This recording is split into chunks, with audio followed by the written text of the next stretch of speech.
One of these days I'm gonna learn that I actually have to turn my mic on if I want to start talking. So you guys didn't hear any of what I just said, which is perfectly fine. You didn't miss much. But as promised last night, it was a short stream. We only had 2 hours, but we started our playthrough of Betrayal Krondor. So today, for the next 8 hours, or 7 to 8 hours, we will continue this playthrough. So I do have plans around 8 or 9. I haven't got confirmation of that, but a good 7 to 8 hour stream is the plan for today. We're not going to take any breaks. If anything, it's probably just to use the washroom. But yeah, so very excited to continue our run on Betrayal Krondor. Let's restore our game.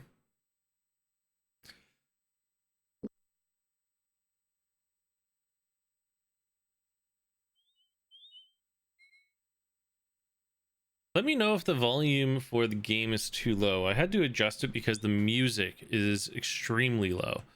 I have no problem playing around with it or adjusting it as we go through the game, but let me know, because I want you to be able to hear what's going on. So I'm not going to play from this screen. I just started off. I'm going to play it full screen. So we're going to go to here, and then that way you get the full screen of the game.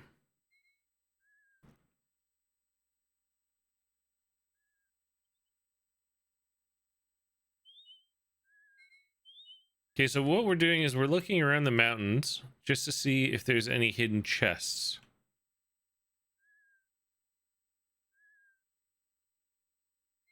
Like that one right there. The box lid refused to budge. It appears to be locked. One says, we shall try to open it. Yes, of course. The lockmaster knew what he was doing. Beyond my abilities. Let's keep trying. We'll try until we break one, because he's got to gain skill in lockpicking, and the only way is to continue trying.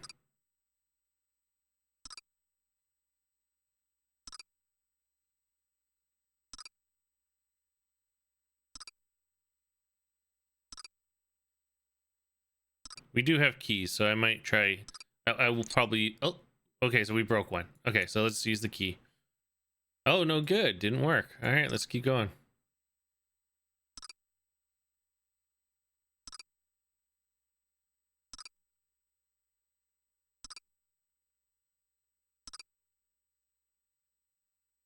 Let's make sure. Is he gaining in lockpicking? Okay, let's focus his lockpick right now. Yeah, he's at 25%, so he's not the best. Okay, so he broke another one.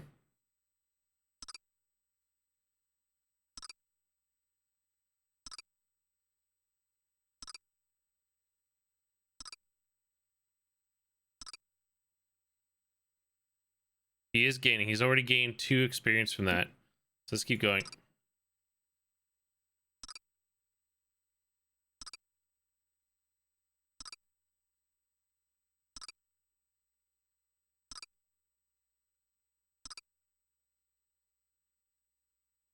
Okay, it looks like he stopped.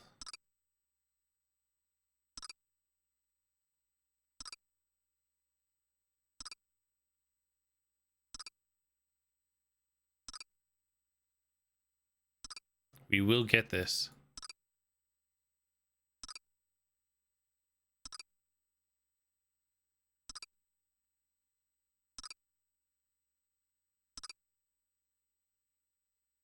Okay, he's at 28. Okay, so he is learning. This isn't just us doing something for nothing. Our guy Lucklier is actually learning how to pick locks. So this is a good.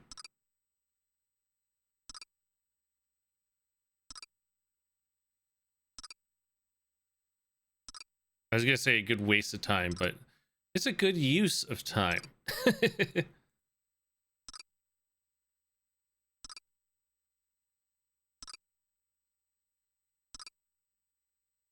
Where are you now? Oh wow, 31. Jeez, so he's already gained 6 skill from trying this.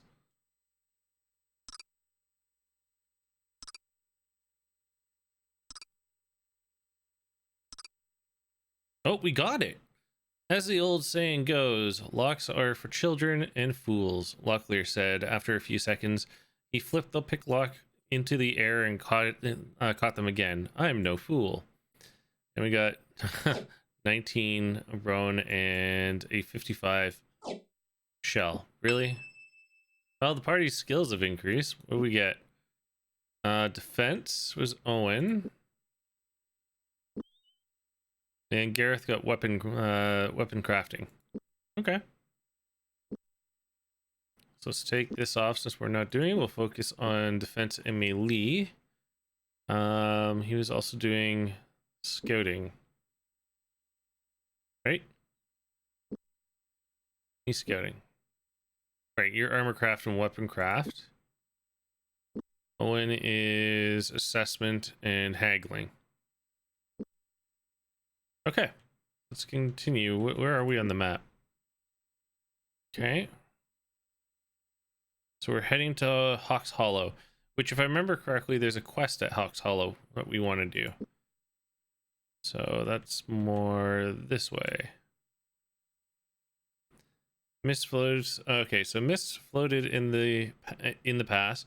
The road branches a little further on, Locklear said. To the south, it leads eastward to Igley and eventually Krondor. To the east, it leads through Dimwood Forest. Which way would you like to take? No,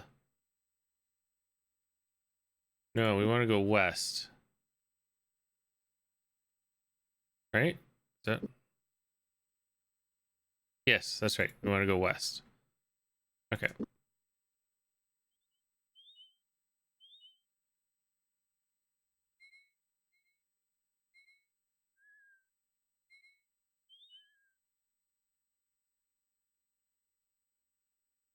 A pebble tumbles down from the cliff. Puzzled by the seemingly random event, Owen glances upwards and back down to the ground. Ooh, that's loud. Let's bring that down a little bit. Before he could cry out, ambushers fell from above. Oh, just one?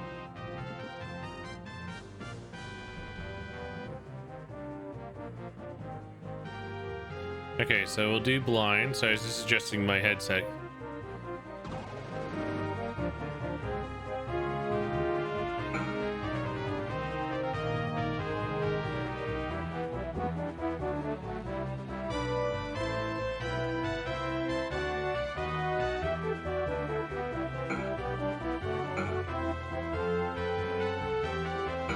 There we go. And he's down. Locklear's strength has increased. Nice. What do we got? Spoiled? Nope. Good rations. Nice. Share with the party. And let's give the armor over here.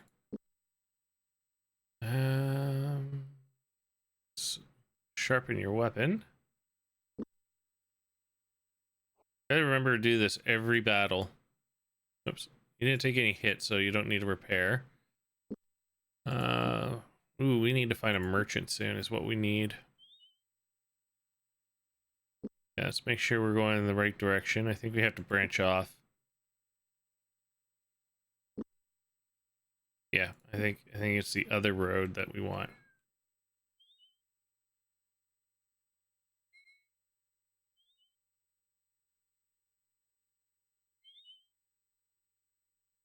This one.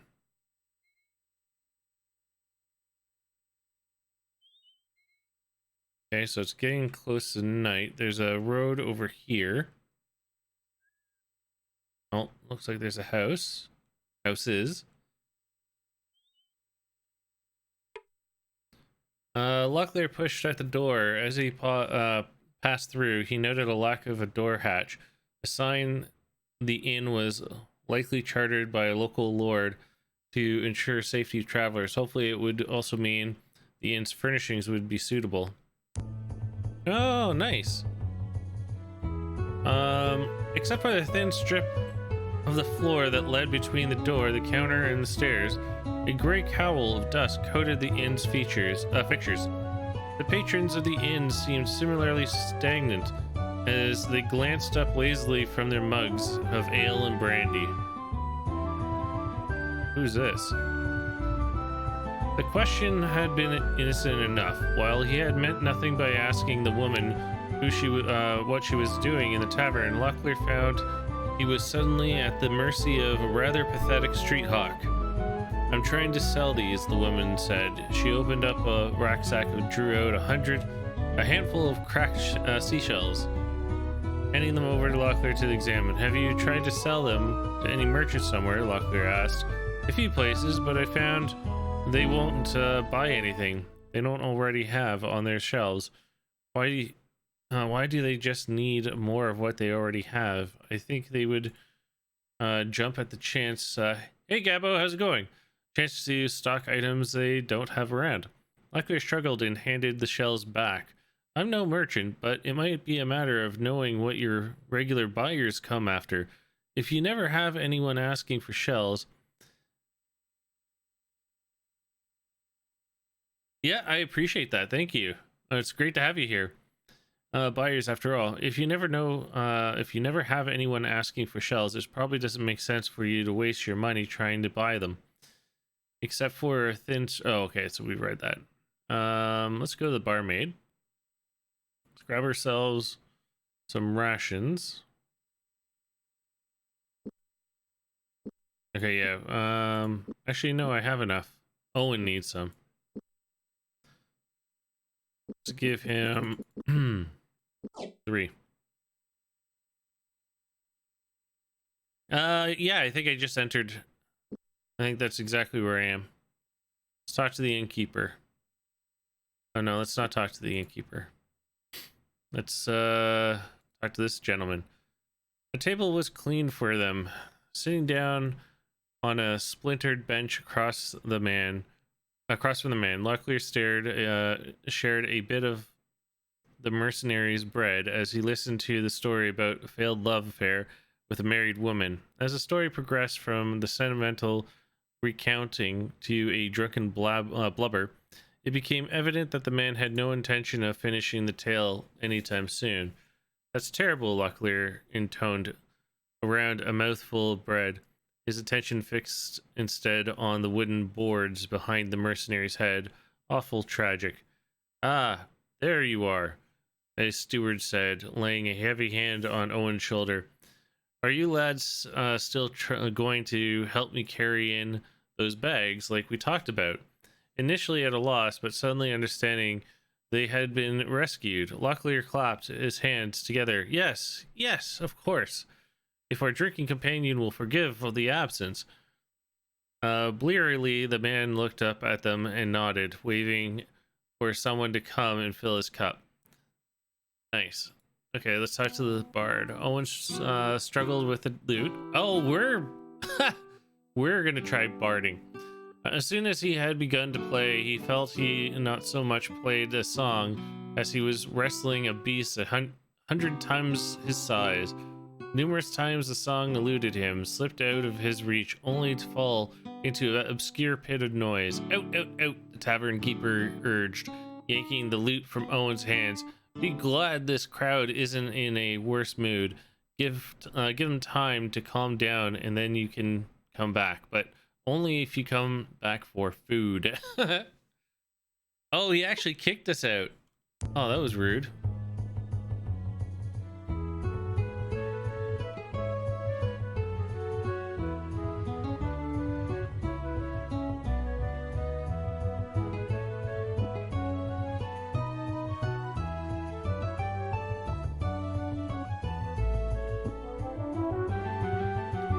Okay, so that was the tavern. Oh, there's a lot here.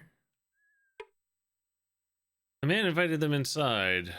I tried to fight East yesterday to get simple bow. After 5 attempts, I gave. Don't understand how you did that. Oh, haha! Don't. Maybe I was just lucky. "Come in. My name's Lucan." He introduced himself as he slapped his guests on the backs. "Nice to meet you. I haven't had visitors in a while. You know, it gets kind of lonely up here, and the kids don't come down too often. You have kids? You're a marvel, don't you think?" And Locklear seized Lucan's wrist and gave him a savage twist. forcing a shiny sovereign to fall from the man's pained fingers. Everyone watched in shocked silence as the gold clattered to the floor. I almost didn't feel you nubbing that from my purse, Locklear said.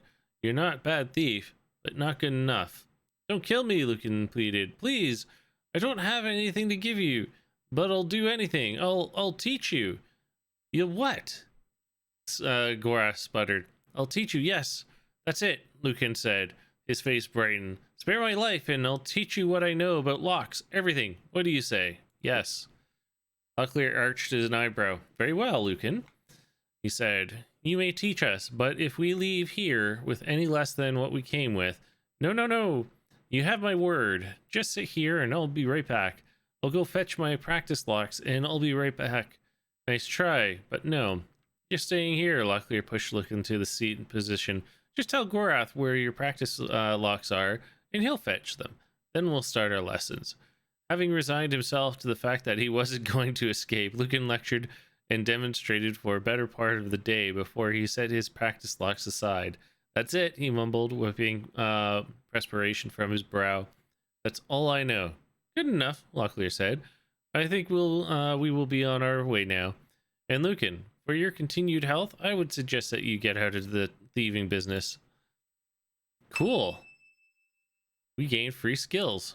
What are you now? 37. Good. He's getting there. Locklear knocked at the door in a small house, and after several minutes, an angry woman appeared at the window and began to scream at them. Keep your bloody sovereigns! I decided not leaving. Why would we want you to leave? I refuse, you hear me? I refuse! Now go away. Alright. Do we miss a house? Yes, this one is the one I want. Okay, so let's just take a look. Buy and sell. Oh, okay, so, they got keys, which is good. So we can sell this. Don't have anything else they want. Can't afford the virtue key. We've got 2 peasants' keys. I really only got 24 gold, so not much I can do here. Ring of the Golden Way. Unadorned band of gold which fit awkwardly on his finger, worth any small crafter's fee, and the gold used in its forging. The ring was still charming in its own humble way. What mystified him was a particular way it warmed when someone moved near him. Interesting. Okay. Looks like there's nothing here for us. What we want is a smithy. Okay, I'm just turning around so I get a better bearing of where we are. There we go. Let's go to the barn. Looks like an abandoned tavern, Gorath said, looking around the room. Maybe the former owners left something behind for we can use. Ah, food. Share. Okay, so we got some food. I didn't check the second set of food because I wasn't paying attention. The door is open in a fraction of an inch. Your hands, the voice commanded. Pardon? What did you say? Locklear asked. Show me your hands, a voice repeated from darkness. Palms up, thumbs out. Don't make any sudden moves. Faintly amused, Locklear complied and did as asked, extending both hands for the stranger's examination. On command, he turned his hands over, again, waiting for the judgment of the voice in the house. You pass, the voice in the house pronounced at last. But his voice did not sound relieved. All right then, listen carefully, and don't ask any questions. Why was all that hand business about? I said no questions, the voice snapped. Suffice it to say, I know that you can be trusted with what I have to say, because you don't bear the signs. You should be on the lookout for scrolls or anyone bearing scrolls. Read them carefully. They could save your life. Be safe. Scrolls? Locklear asked. Why? What's on the scrolls? Does it have anything to do with it? Abruptly, the door slammed shut. Okay. Decided not to buy that haggle book trading. Just go directly to the great sword, maybe. Serrani bow. Oh, fair enough. Yeah. Okay, so what town was this? Oh, this was Hawks Hollow. Okay. Now, the quest, I remember one of the guys from one of the towns north of here said there was a chest in and about this area, which needed to be opened.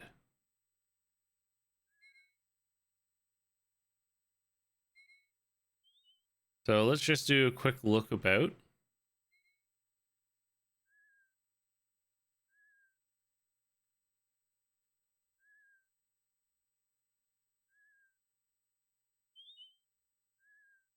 Okay, let's take camp.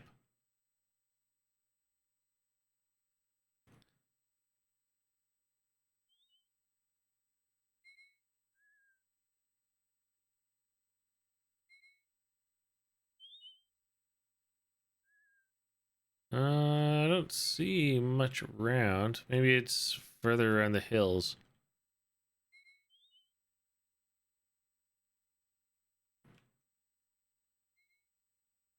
Oh, Buckley swallowed hard with his heart pounding. Okay, so we got ambushed. I vaguely saw them from the side. Shoot.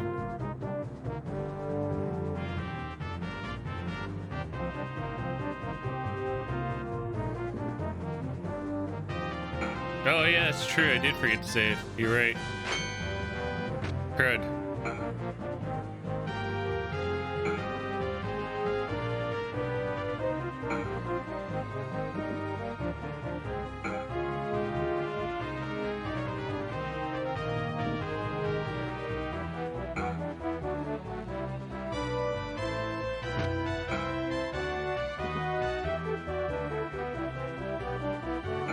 There we go.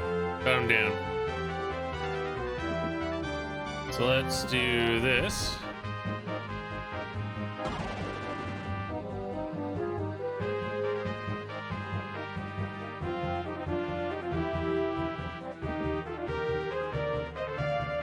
The game is so pretty that its much animation is complex.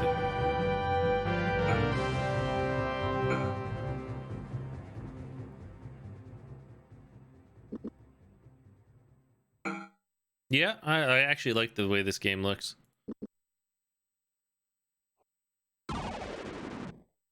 Make sure he doesn't run. There we go. 2 down.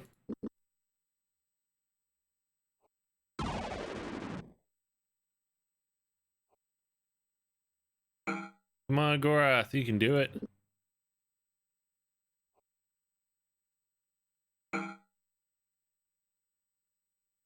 Yeah, that's true. That is a good point. Oh, speaking of casting it. There we go. There, nice.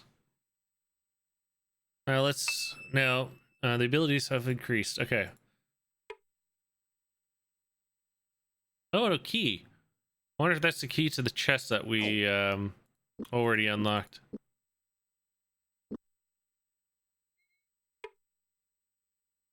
Okay, so 18 gold. Okay, we got one of the. Oh, he's full. Not yet convinced he should take the time to read the missive contents. Owen studied the yellowing parchment, but found nothing particularly outstanding about the ink in which it was printed or the cut paper. Well, hold on to it, because I'm pretty sure there's a way to read these. Ooh, more gold. Okay, let's share a party. Now, one thing I do want to check. Any of this poisoned? Was I an idiot and take poisoned food? Spoiled food. Okay. So we're going to have to drop that. Give me a second here. Let's drop all this spoiled food. Yours is fine. Okay, you have the spoiled food. Okay. I knew I should have checked that other food closely, but I didn't. Nighthawk should be advised that the magical traps sent earlier are an inferior grade and are often unreliable. We have staked out 2 sections of the kingdom roads to the south of Zune and west of Tier Sog to test a new design engineered by the 6th. Mates, it looks as if I may have opened my mouth a bit too wide. I think those funny talking elves, what live in the Northernlands, may have caught on to the fact that I nicked some of their booty. You best go and clear out the safe box near Hawk's Hollow. But remember, I put the lock on it so none else could get in. Lucan. Wait a second. These are Lucan's henchmen? Interesting.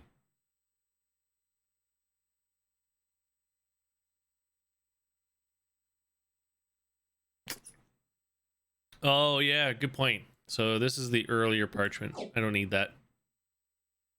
Yep, I remember. Okay, so do we want to go confront Lucan? Or do we want to just keep looking for that chest? I think we'll confront Lucan because he's just over here.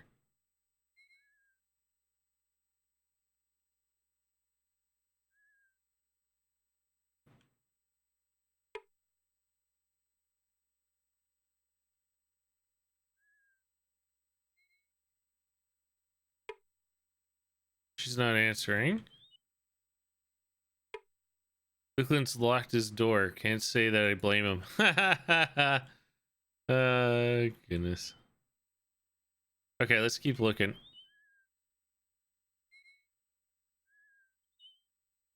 That's the oh yeah, save. I'll bookmark. How about that?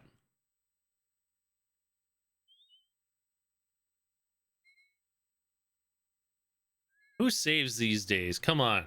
Let's be honest.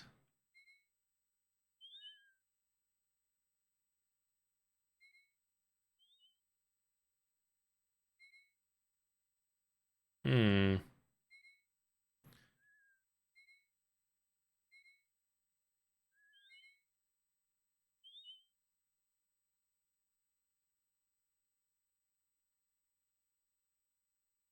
Okay, let's rest till morning. Just look at the map. Okay. So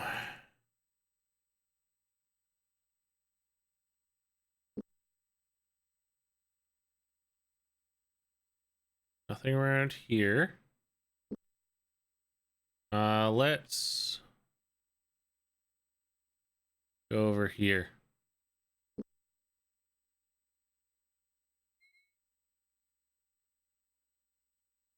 Sure, stop moving me around.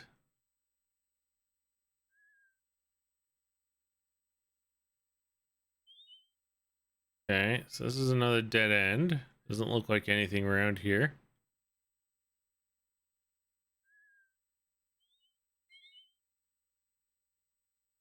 Wait.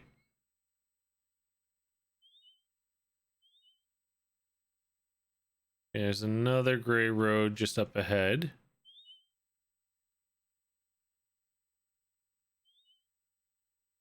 Where do you lead? Yeah, there's a camp.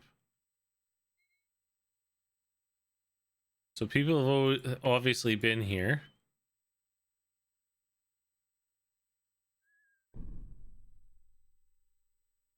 Okay, nothing here. Love the Polygon Mountains. Oh, hey, there's another church. Let's go over and memorize the design on the wall. Because now we can have fast travel.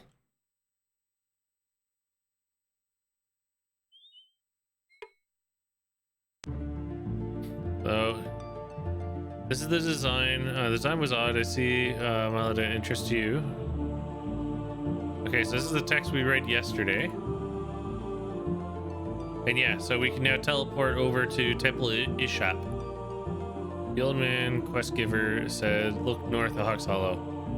Yeah, that's true. That's true. I'll go back.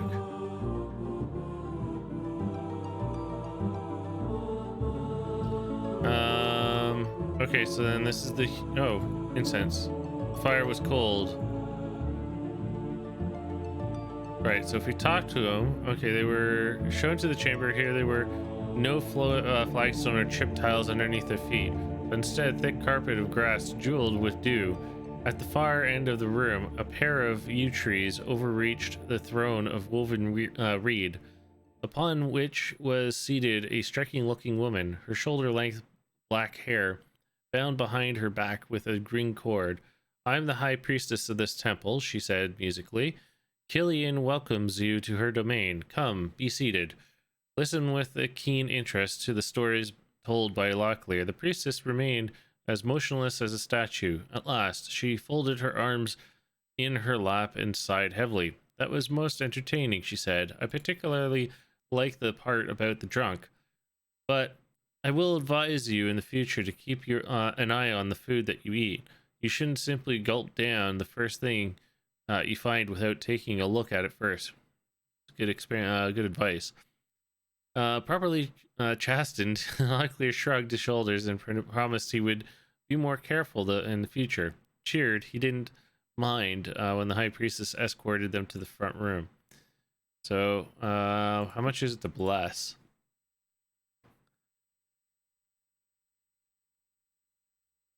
$62 sovereigns? Decline. Okay, so we're not going to bless anything. Exit. Done. Okay. Well, that's good, because then we just marked a second place that we can go to.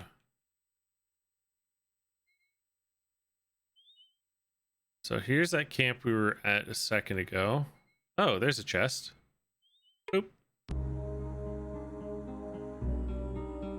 When it comes in from sea to shore, 20 paces you'll see. No less, no more.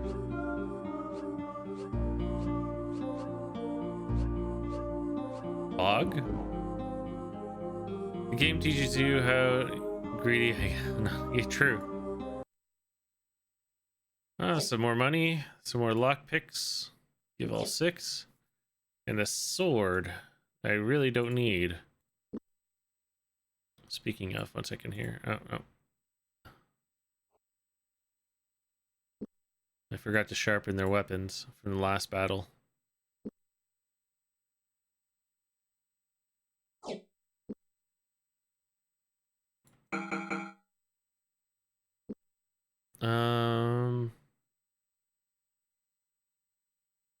Here, you hold on to that.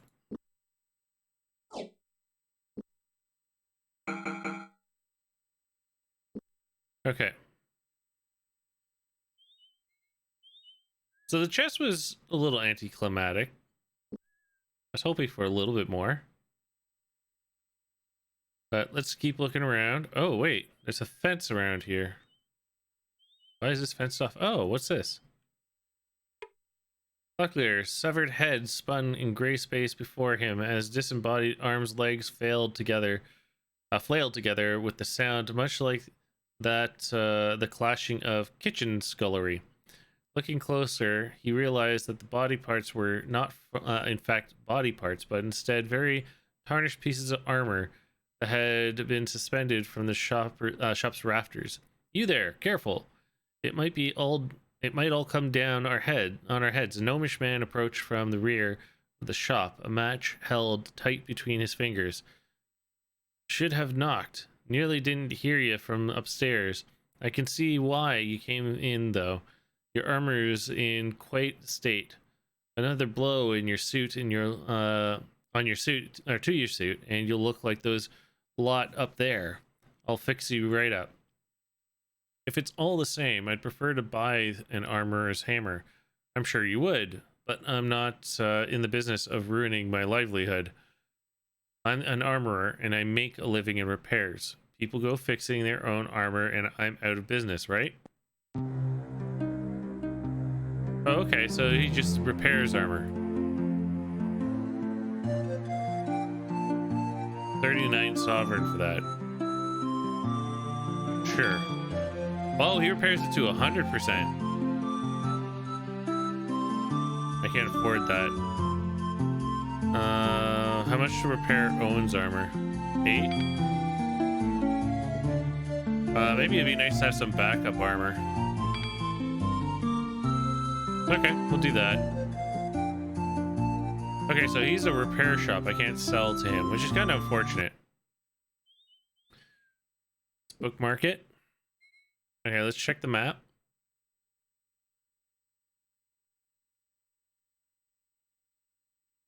And if I'm correct, we're heading back to Hawks Hollow. Oops, didn't mean to hit that map. Okay.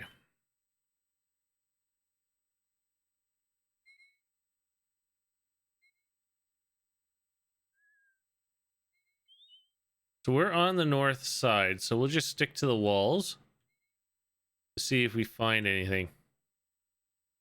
But let's get there till morning so we can actually see.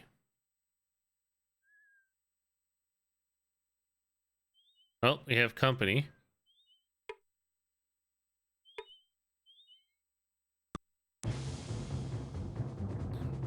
Oh, why, Locklear, why did you have to be in the way? So rude.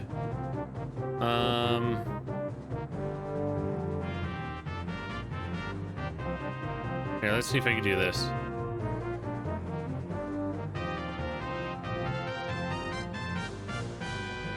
You'll wait.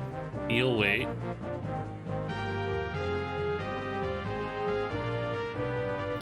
Yeah, but I didn't want to blind them just yet. What I was going to do, but I can't, was I was going to send a fireball at them, weaken them up a bit. But because Locklear was in the way, I couldn't do that.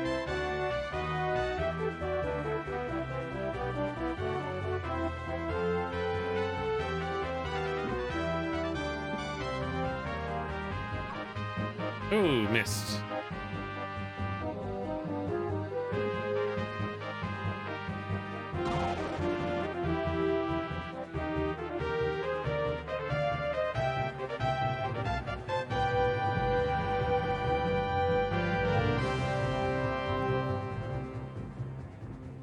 There we go. Oh, he's going for the Mortal. Hall. Hell, why I can't pronounce the race. Invitation and transfer hit points, so we don't need either of that. Yeah, I'm not gonna cast the fireball on him.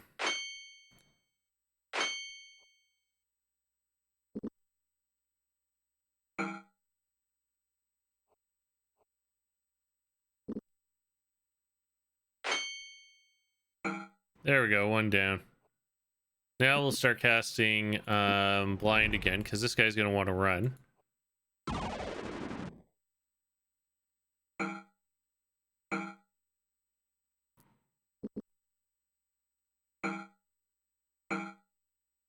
He's not dead yet.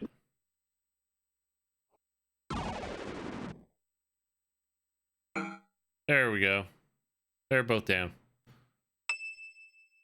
Nice. Okay, what do they got for us? Good swords, so we can start ditching the cheap swords. Ooh, decent money. Good rations. Crappy sword and armor. All right, let's bookmark. Keep going.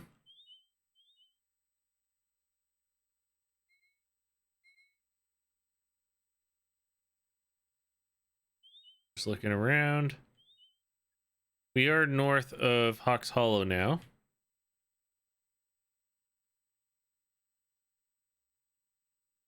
So it should be right up here. There it is. Huzzah! We found it. And all it had was lockpicks in it. That's that's just wonderful.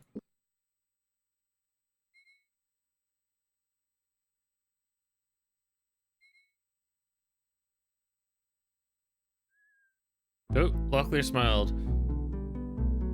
Although the approaching man seemed half a hand short from passage of 11 years, his halting stride was still as personal to him as his signature. Ages past, Isaac had suffered his limp proudly, worn it like an injured sustained on the field of battle, and for that he had gained the respect and admiration of Krondor's young squires, Locklear among them. His tragic expulsion from Arutha's court had been a blow to them all. Isaac, the years have worn you well, old squire. Despite the fact it seems to have darkened your hair a bit, what did you do? Stick your head in a barrel of pitch? Scoundrel. I would have thought you strung up for impersonating a duke by now. How are you, Isaac? It's been since Arutha's wedding, hasn't it? The very day. You should have heard the fit master of ceremonies, de Lacy, through when he found out I wasn't the Count of Dorgan's son. I dare say he would have tossed me over the palace walls himself if he hadn't been busy with the details of the blessed event. I've kept busy since then, spent the last few years on the road doing odd jobs along the border. You'd be surprised at all the things I've learned and seen since I've left Krondor. Surprise me. You always were a rumor monger. Well, what would you like to know? Traps. For whatever reason, someone has gone to a great deal of trouble to make a certain way stay clear of the eastern side of the Orsinies. We found traps on the road leading east. You assume those traps were laid for you. Perhaps they were laid there to prevent someone in the east from slipping west. I can't see any real advantage of keeping someone out of Hawks Hollow or L'Oreal, but I can see very different advantage to keep someone out of Lamute. I think you would be better advised to move south and west, away from whoever is laying them out. Safe passage. I've just returned from a military assignment, and it's imperative that I get south as soon as inconspicuously as possible. As inconspicuously as possible. Are there any places you think we should avoid? At all costs, you want to avoid the road from Igley to Tanniers.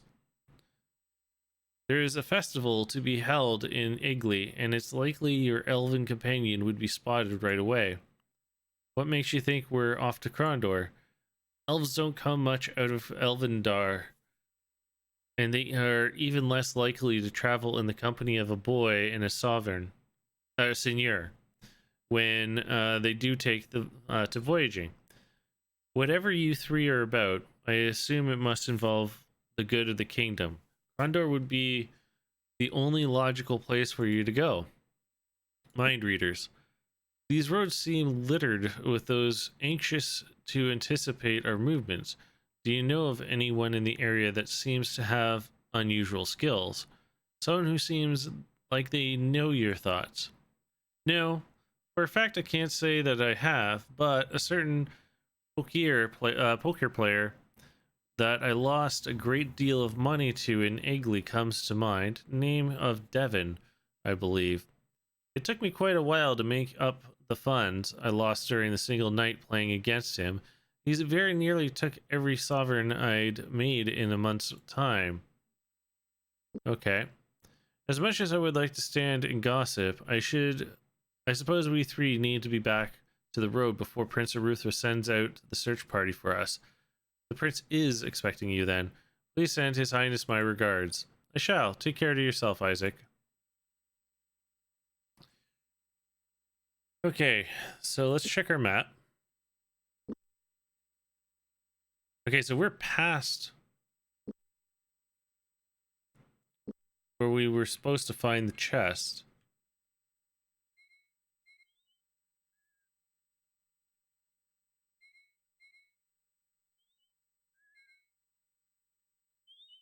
Yeah, I know, right? Oh. Oh no, those are the dead bodies.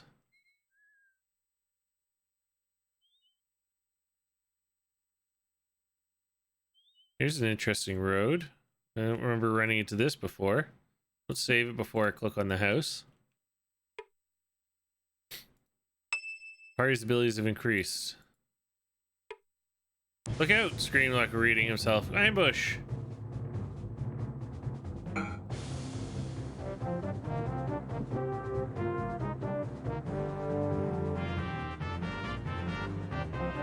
How did you miss that? Owen, you had one job.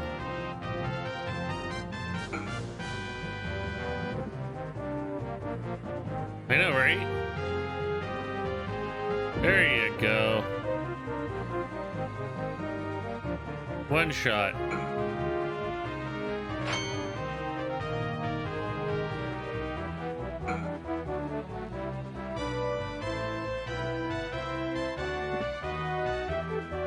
Oh, we have ourselves a runner.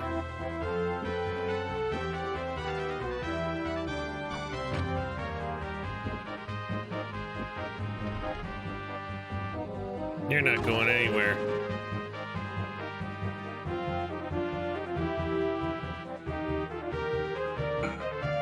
There's two.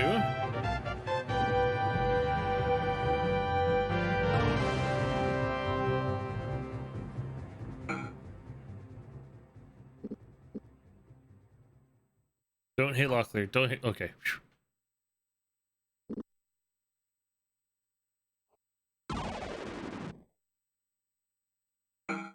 There we go. We got all three. Nice.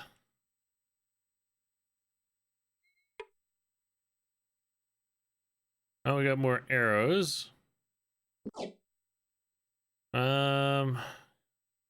Take the bow, but it needs to be repaired. Oh, 8 left on that. We'll leave that on the body. I gotta be picky because until we find a place to sell, I've got too much stuff. You can carry it. And there's one other body. Whoops.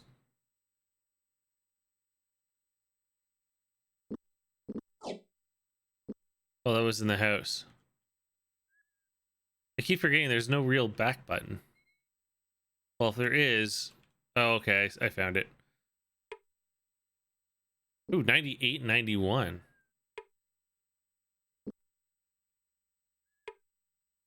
Okay, wait a second. Oh, we just went into the house. There's nothing there.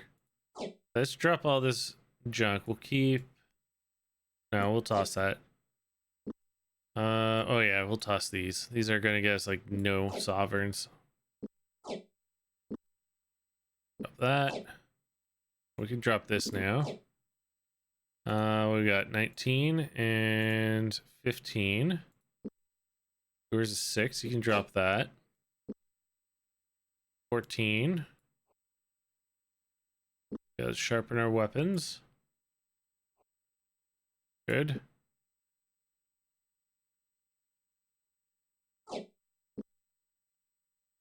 Oh, these swords? Or oh, the ones I'm dropping. Whereabouts? Okay, so that's good there. This dude has a 98 and a 91. Let's take these. Just because they're in good repair.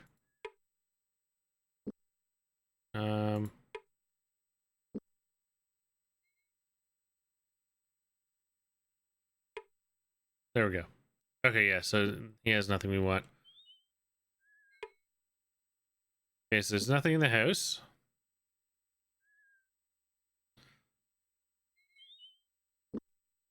Let's just take a quick look.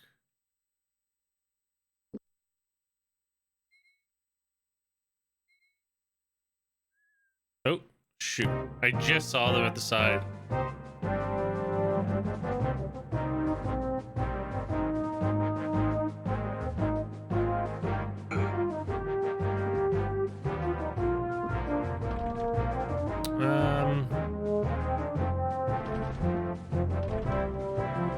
Yeah, let's do this. Just so he doesn't move.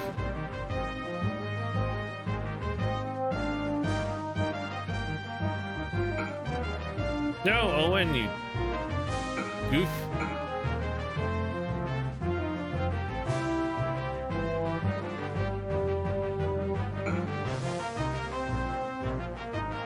There we go. One down.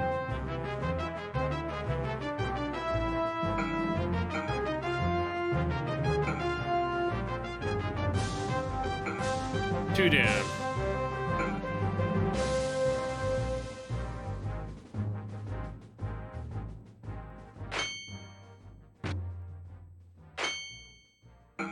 Ooh.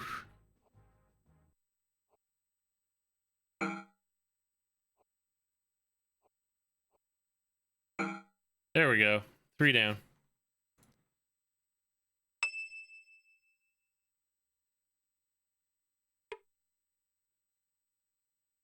Some more rations. I think we're fine on rations right now. I'll take them anyway, but I don't think we really need them. Ooh, what's this? Delatail milk. Hawked at fairs and trade meetings by the Brotherhood of the Shield of Dala. Delatail milk was really nothing more than a simple spring water, albeit spring water blessed by the priest of a defender goddess. It was reputed to increase one's ability to defend oneself during combat. Oh, okay, that's cool. Give that to Owen. Okay. Can I loot the other guy? Yeah, I can. Here we go. More rations. Yeah, let's take them for now. And we're gonna quickly rest till morning. Actually, I should rest till healed. And then till morning. There we go. And then let's check our map.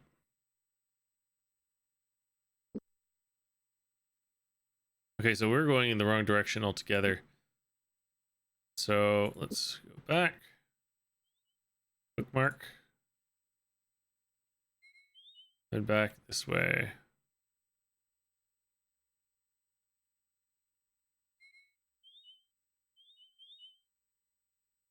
Nice open area.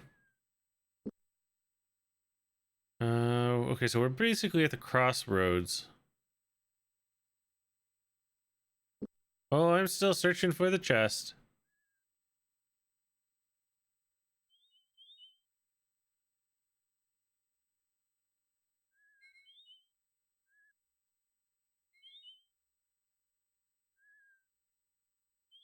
Here's a chest. Nothing in it. Where's this on the map? Well, it's north of Fox Hollow, but not like directly north. It's north east.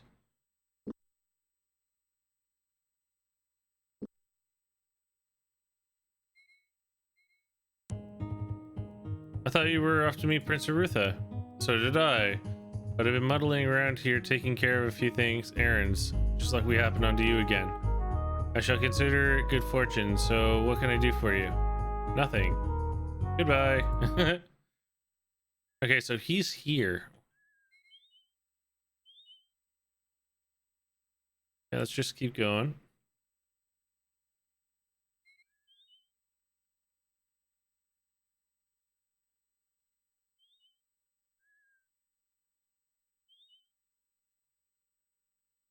Oh. Oh, one of these guys. Great. Where is it? We're just gonna invite him over to us.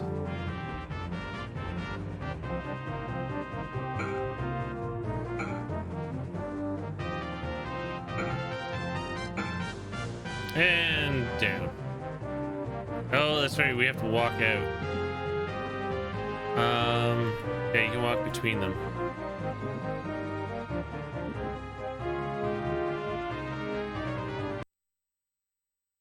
There we go.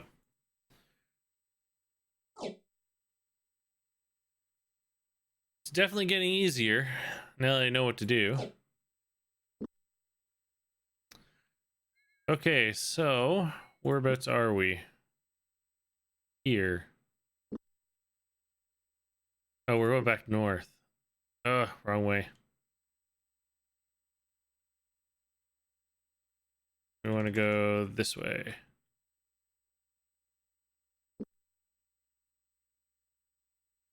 Oh, one thing I forgot to do. I gotta remember to keep doing this after every fight. Okay, so you're good. There we go.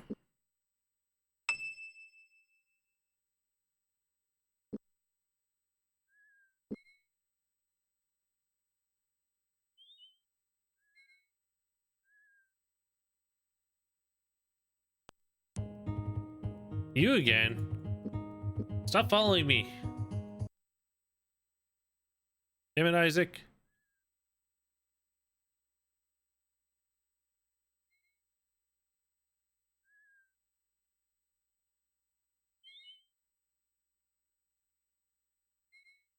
wait. We're at Hawks Hollow again. This is where I wanted.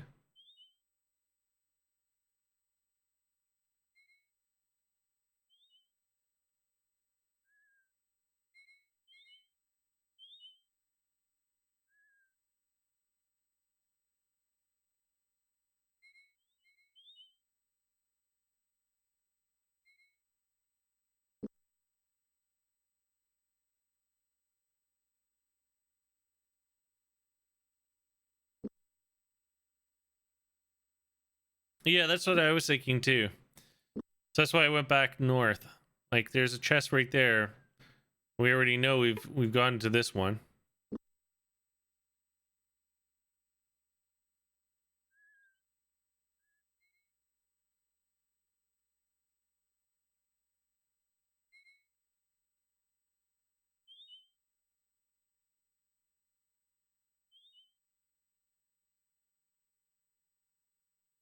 That's why I was looking around at the trees. I wanted to see if maybe I was missing something.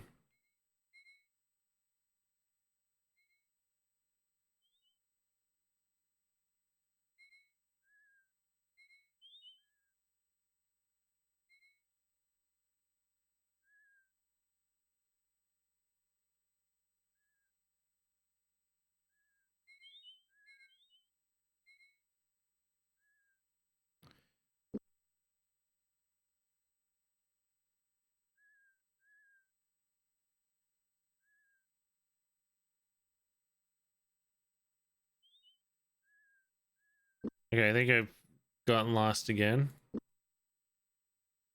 Yeah, no, we're going back the wrong way.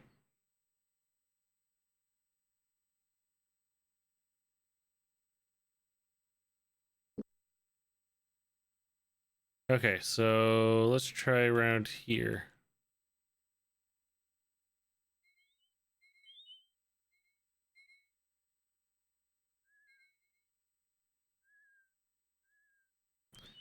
So here's north.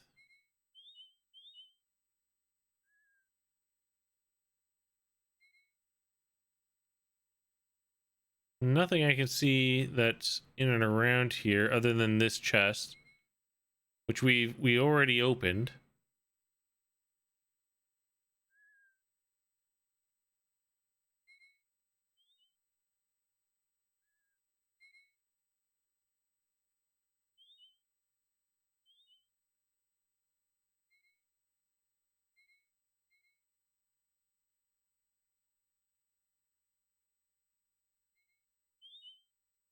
You think time goes so fast in this when you're walking around.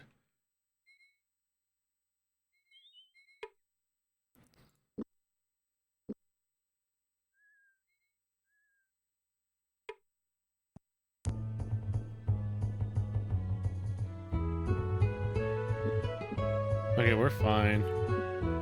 They won't sell any of our stuff. Or sorry, buy.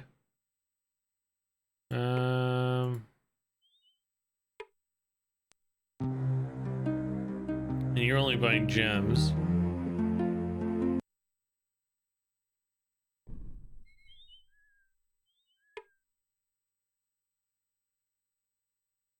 The middle part of Hawks Hollow. Well, this is the middle part right here. If you think about it. Like, if you go in the overall map, you're thinking over here.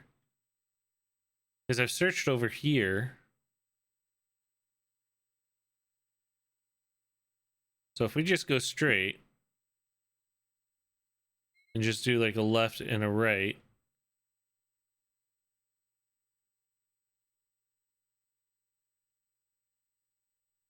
Oh wait. No, that I left there. Which is empty now, but these are the corpses of the guys that we killed. This is the box that I looted.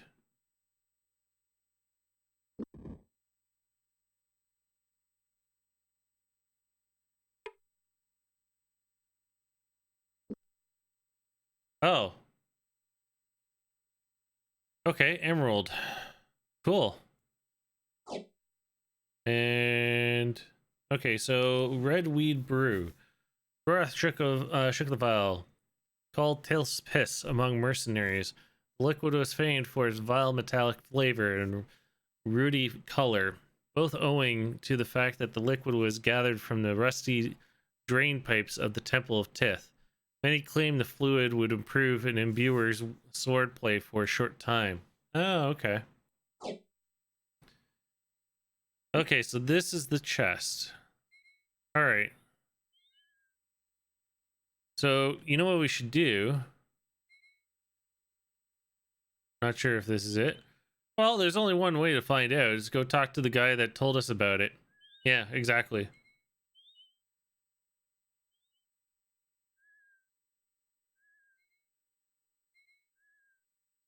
Well, we did. So we actually started the game at Zune. And or no, we started the game like right here. And I've already been up to Zune, like up close to Zune. So I could go back up here and close the loop. It might give us an extra merchant, but the guy that sent us down here, I think, was in Taisog.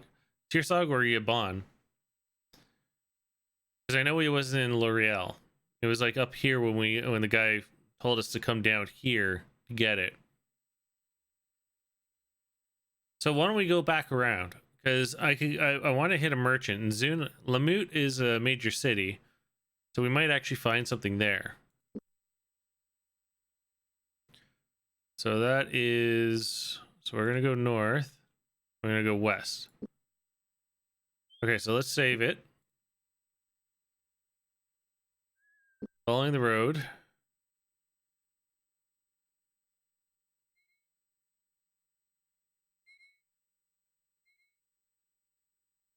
Okay, let's check the map.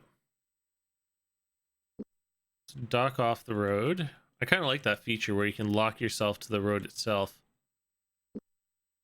I can't see squat, so we're just gonna quickly rest.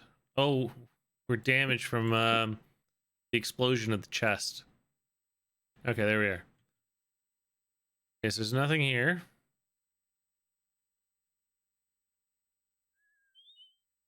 Oh, I think we've already searched this part. Yeah, because that's the temple. We just haven't gone past the temple, so that's this area. Oop, I see you. On their terms. Well, that's no good. Why are you always in the front?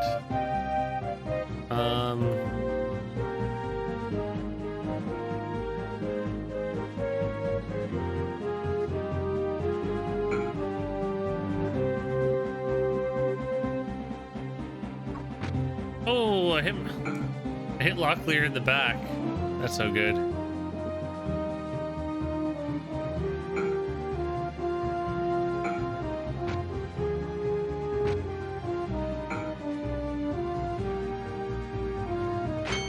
I know, right?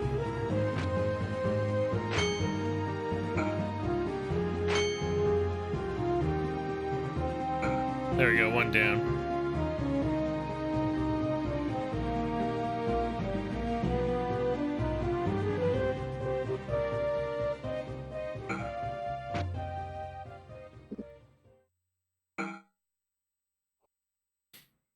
I'm sure Locklear is gonna be like, so you want to talk about that arrow now, or shall we do that in Krondor? Okay, two down. I'm surprised he hasn't started to run yet. There he goes. Got him.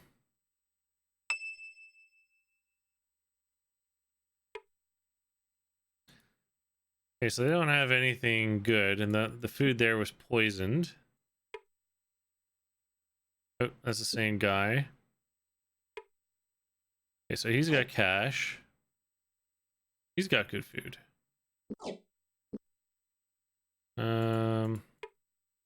He's got cash. Okay. Rest. Okay, one more hour. Let's fix up your equipment.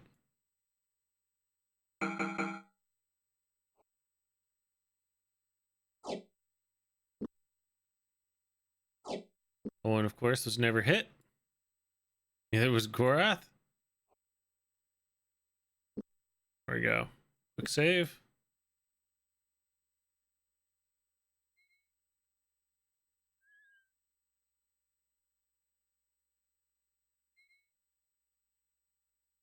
And we're back at the well, we're at the new crossroads, I should say. We want to go north. We're going to hit Lemute. Let's check for boxes.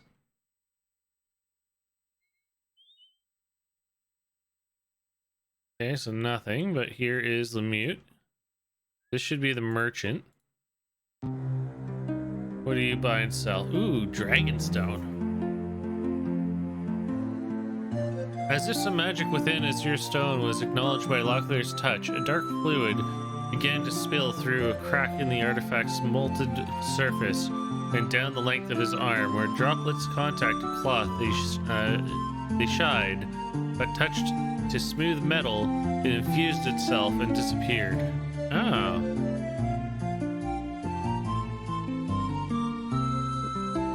Okay, so this is potions. So we're not going to sell anything here.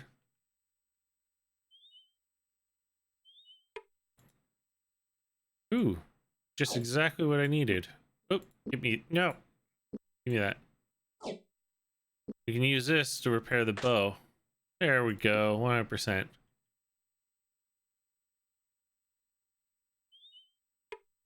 Locklear knocked at the door in a small wooden house, then waited patiently for someone to answer. After several seconds, a woman appeared and ushered them inside. I don't have time to talk unless it's really important, sirs.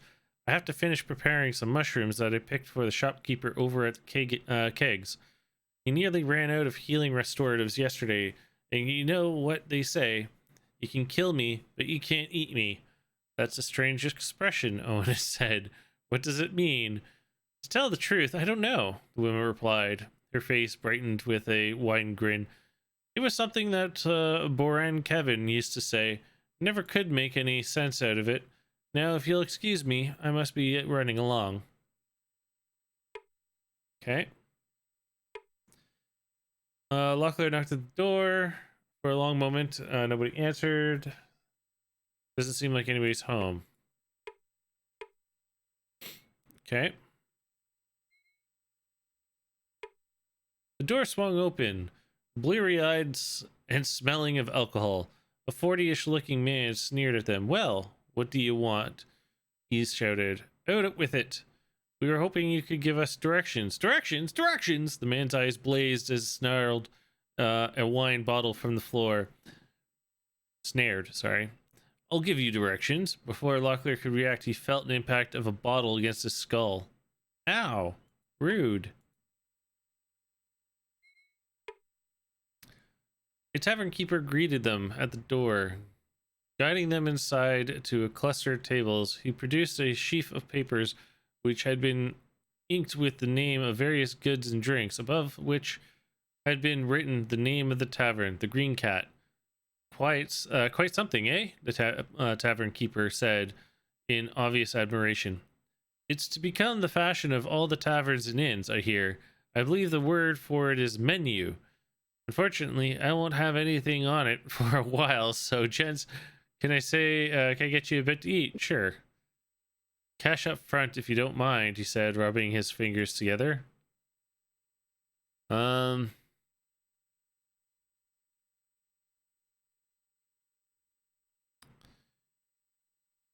Nothing here I want. All right. Good talk. Okay, so where are we? I think we're... Okay, yeah, so we're at Zune. So let's keep heading north.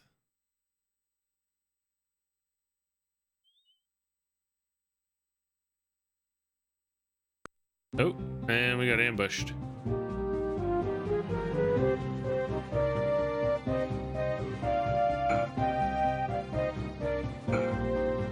Oh, he took off pretty damn quickly. No, you don't.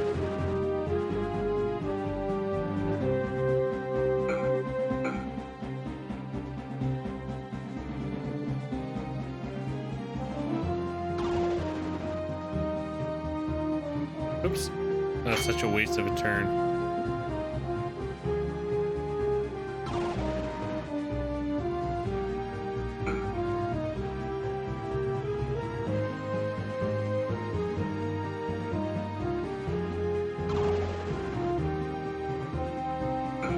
There we go.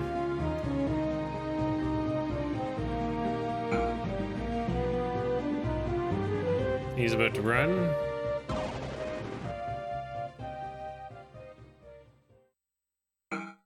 There, 2 down. And our abilities have increased again. 7.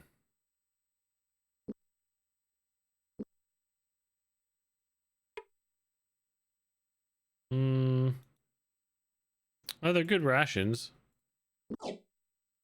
Okay, so what I'm gonna do is I just realized Owen's got pretty shitty armor. And those guys have better armor that we can sell. For just slightly more profit. Since that's where I'm trying to go, we'll grab all that. Alright, continue, or save it. Actually, what I should do is repair it and then save it.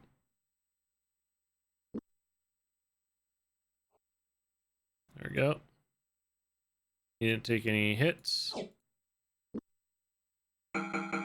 Perfect. And I did that to yours, right? Yeah. Okay, good. Save it again since our abilities just increased. There we go. This should be the road to Lemute. I hope.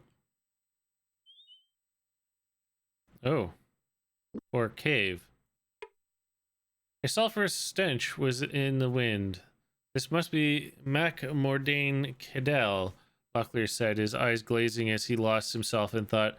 I knew that it was somewhere close, and as I recalled, Mac is dwarven for mine, or cave, or something like that. Now, considering the dwarves are no friends of the Mordell, they might be of some assistance to us, assuming they don't take exception to Gorath here. Do we investigate or not? Yeah, of course. The tunnels were damp, though the silver-seamed earthen roof, which stretched over the heads and tall enough that they didn't have to crouch. Locklear felt hammed in by the shaft.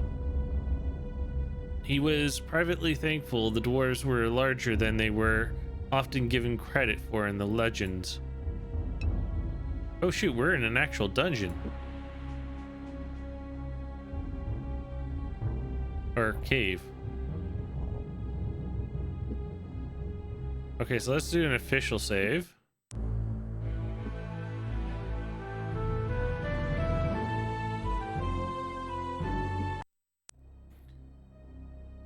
Let's look around. Oh. Sparks wrecked down the corridor, slamming Owen flat against the mineshaft walls. Locklear narrowly left for cover himself as something skidded along the rocky floor. Abruptly, the glowing cone of fire winced out the existence of any existence as it collided with the unseen wall. After several long heartbeats, the seigneur peeled himself away from the wall, just in time to meet the gaze of a short tree stump of man. Nidur ban book. Bloody awful hammer. You'd best have a demon in your bones. You have come to take a whack at killing the beastie, have you? Beastie? Beastie, aye. After a week ago, we heard something fierce buoying in the mine. Terribly cold-like. Of course, the dwarf knows the sound instant whether he's heard it before or not. Raknur, curse of every hole delver since first dwarf took up his hammers.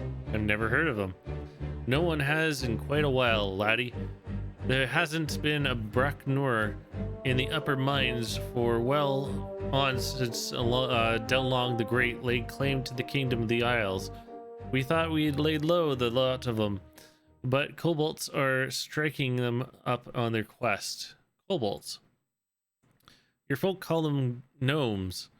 They used to worship a dragon who lived down here, but when the dragon disappeared, they thought the dwarven folk hid him away.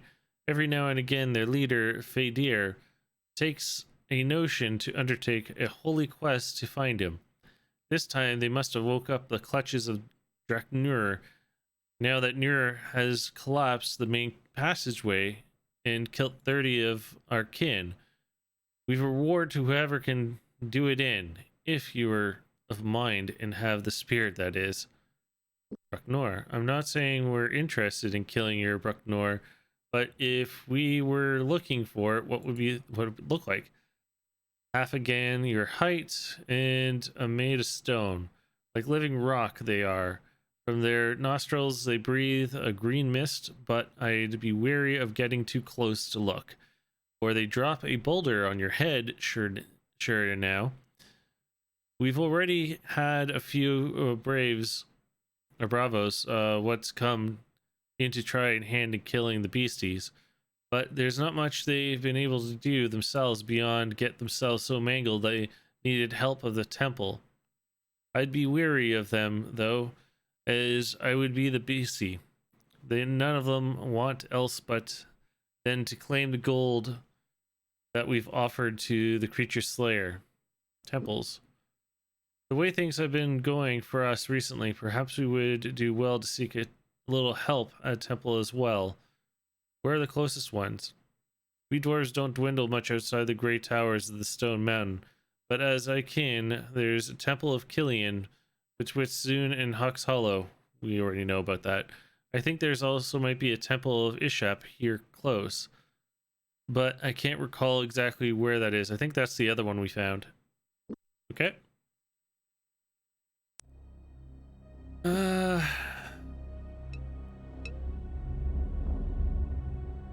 Shall we go see about this beastie for fun?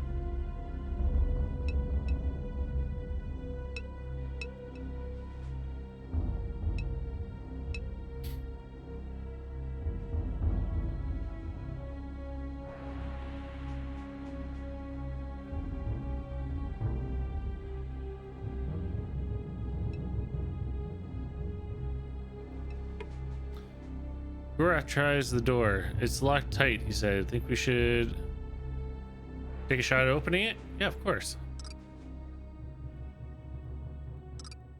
Maybe better if you came here later to sell items. True.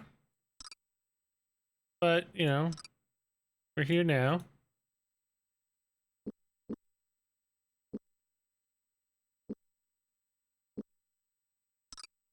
Doesn't hurt to, you know, take a look.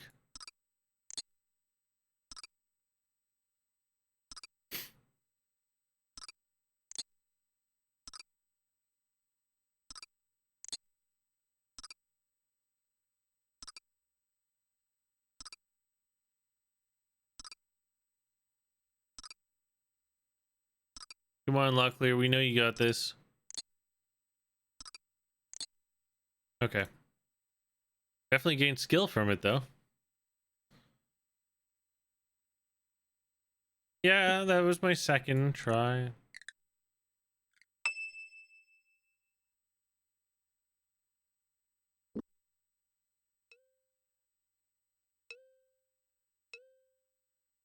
I mean, we still get skill points from what we just did, so no regrets.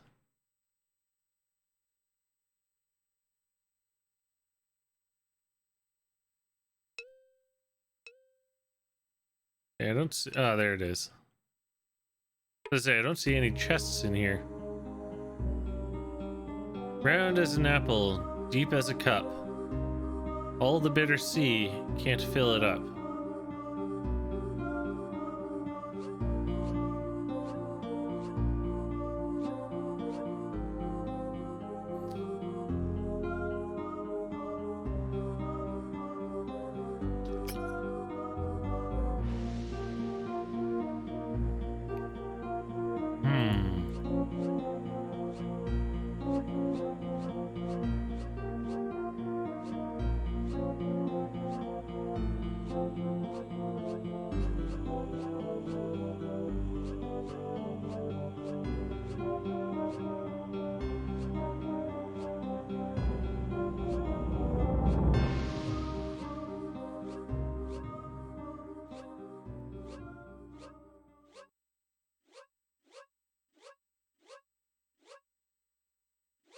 Hmm.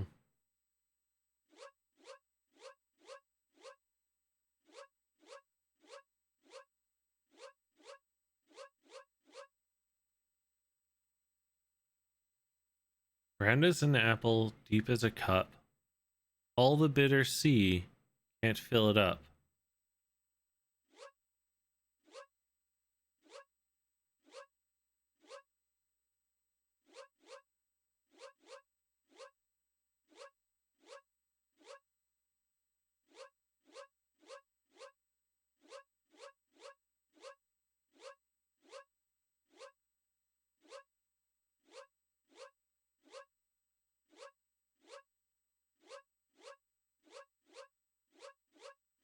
Hmm.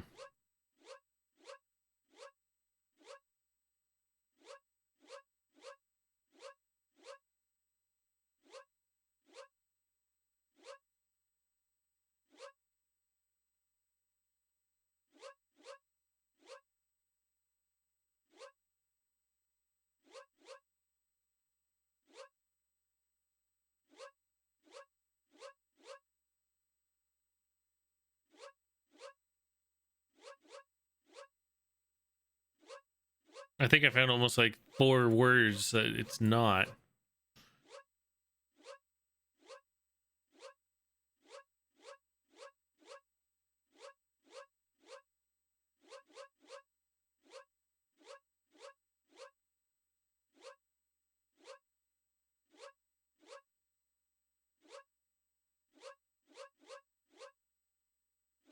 A beach? No. So it's round as an apple, deep as a cup. Could it be that easy? No. There's no O. So it's an IRHL.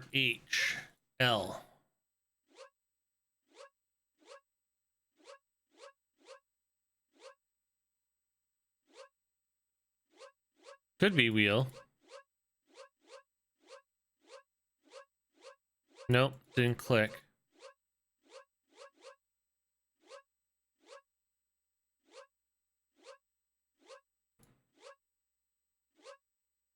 Wheat? No, it wouldn't be a whale because it's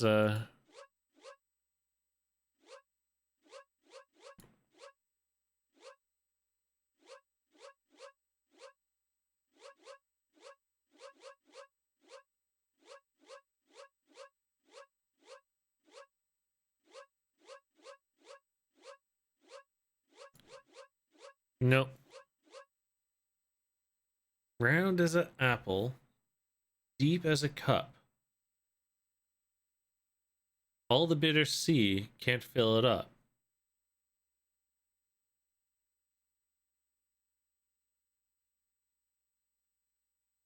Apple cup C.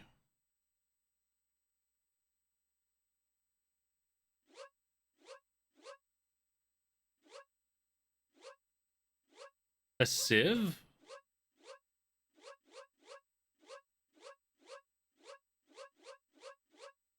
No. Yeah, sieve. Okay. Ha! Took me a second. But I spell it differently. I spell it like S-I. It's a sieve. What is this? Lorgan's journal. It's spine patchwork of cracked hide and shiny leather. New page sandwiched between ancient sheaves of parchment. Book will prepare numerous times during a long period. Okay. And 2 cheap swords, which I really don't want.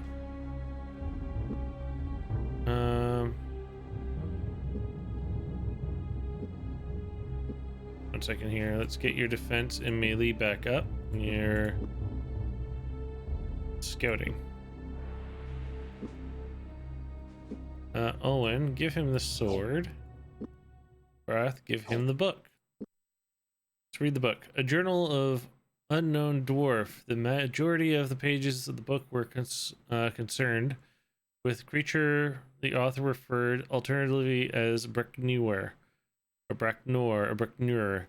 Some mention was also made about a secret chamber in the lower chamber of the Macmordain Cadell, which once had been occupied by someone named Roar. Okay. So let's do a quick save.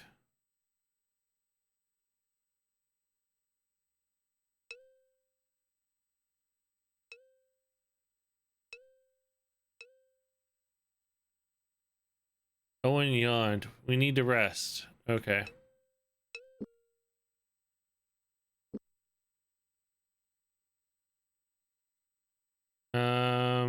We have a spell, don't we? Oops. Exit. No, I need a spell of light. Candle glow. Thank you.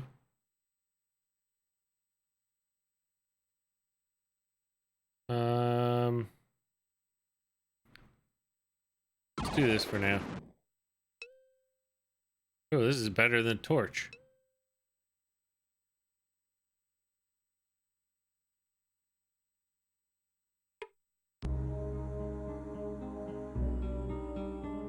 Although my cow is dead, I continue to beat her. What a racket she makes. That's horrible.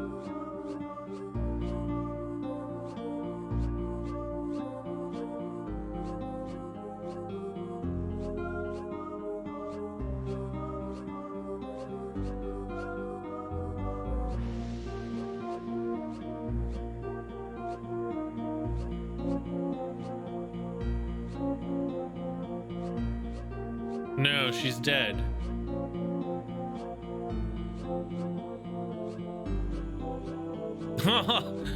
Nobody saw that.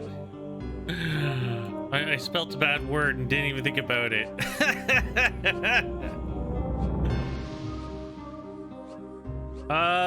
Could be dirt. 1 second here. No.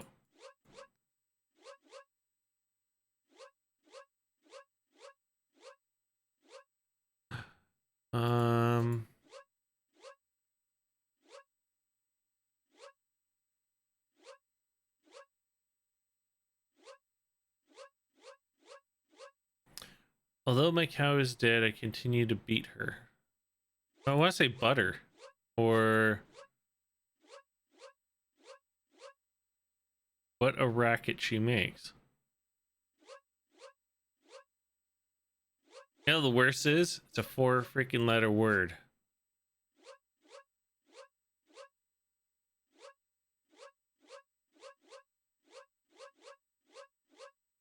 That's how I used to do it.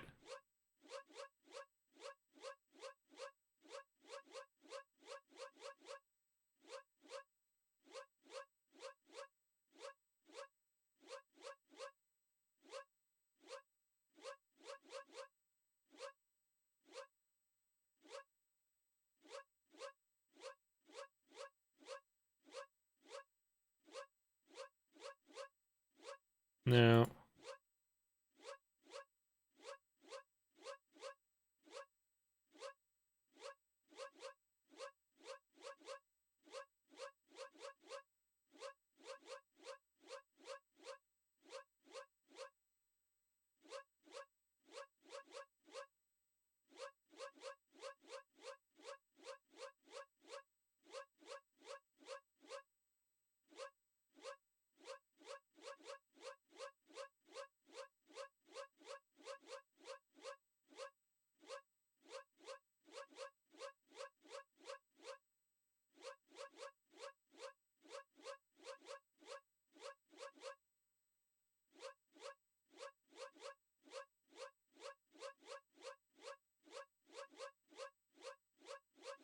I don't know.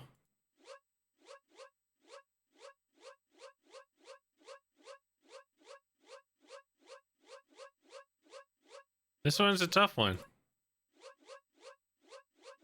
It shouldn't be. It's a 4 freaking letter word. Doc?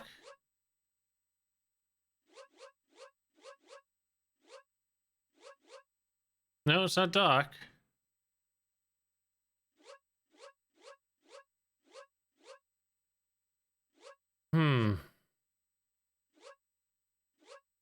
That's a good guess, though.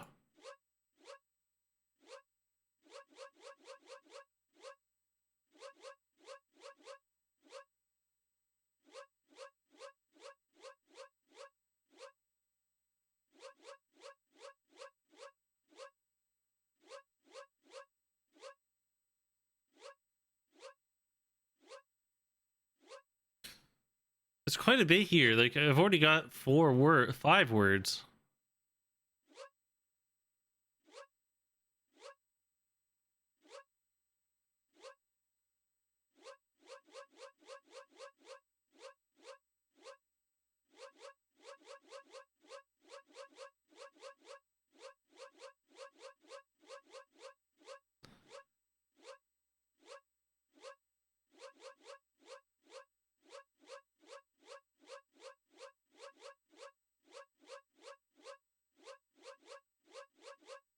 TL wouldn't do it.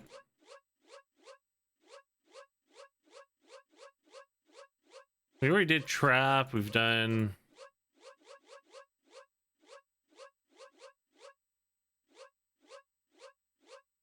TR.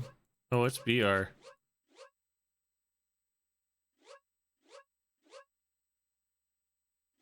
Broom. No, that's not it.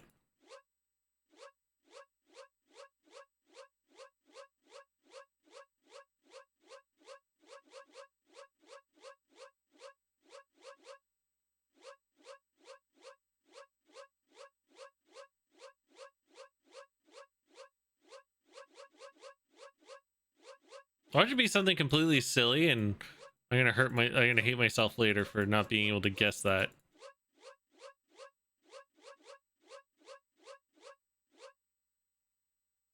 Beak?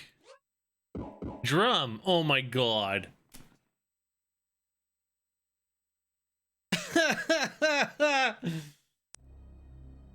It's the leather hide. You turn the leather into a drum and you get beat. Oh my goodness. So rude. Okay, so we got weed walkers again. I couldn't believe it. Because the drum is made with leather hide. So when the cow was dead, they skinned the cow, used the leather hide from the cow, and he beat her. And what the sound she made, so it was the drum. It makes sense, I get it. And this one we've already done. I think that's the last one in this room.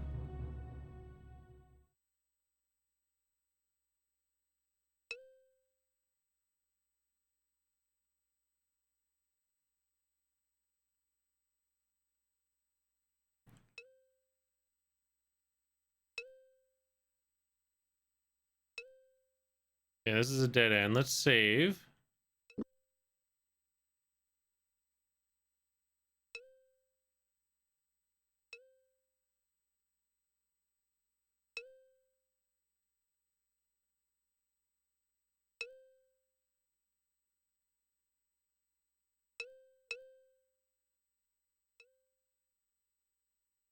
Is this the way we came? Oh, what is that? Sparks rocket down the corridor, something going. Oh yeah, this is the way we came. Oh, Rurgro's room. Who or what was Rurg? And what is this chamber? I overheard someone talk about him. It. Overheard? My toes. You've been poking about, haven't you? No harm in it though. Rurg was a grand beastie. A dragon for centuries lived in the McMordain, and he passed on at last near the year ago. I've heard our King Dulgan say that the elven consort Tomas was present when Rigor passed on, but I'm scarce to believe it. The chamber is a marvel though, buried somewhere beyond where our digging is at the moment. At the time, there was quite a bit of treasure there, an unfortunate large amount of it concealed in a chest with Mordal word locks, and perhaps there'll still be there. Come back later and mayhap we'll see it together. Word locks. Okay, we know about word locks. We're not gonna have him tell us about it. Okay, so that's the way out. We're not going that way. We want to go back into the dungeon. Oh, we need light. This is the way we haven't gone yet. Oh, I think there's a passage I just almost missed. Yep, and we got enemies. go attack. The group shambled towards them. Worshippers of Gishwa, a red jeweled hunter, the group moved in a disorderly clump.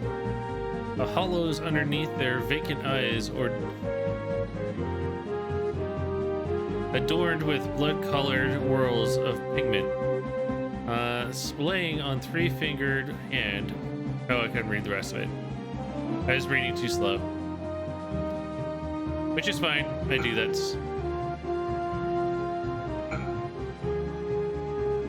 Let's just do some crowd control.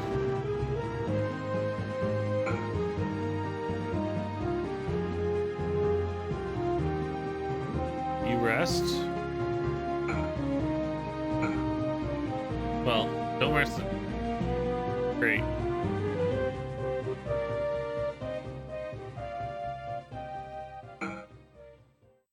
Nice. Okay, let's first take care of our armor. So I'll make sure we keep up on this. No one got hurt, but I think I forgot to do a repair last battle. Oh no, we're good. Okay, let's see what they got.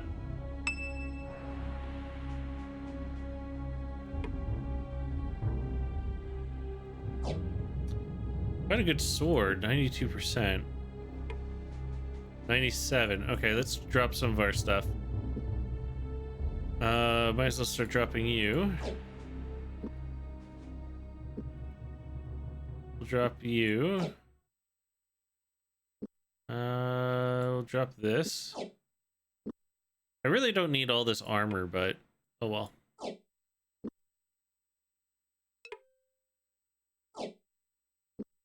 Okay, let's save it.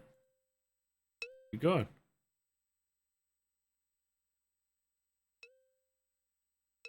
I'm actually really happy that we're in a dungeon. I didn't even expect this. Okay, here we go. Another one. Oh, appears to be locked. Shall we try to open it? Yes. It detonated. Garth shook his head. We'll find a healer or something. Uh-oh. Okay, so let's go restore. Bookmark. We're not safe scumming. This is not a safe scumming at all.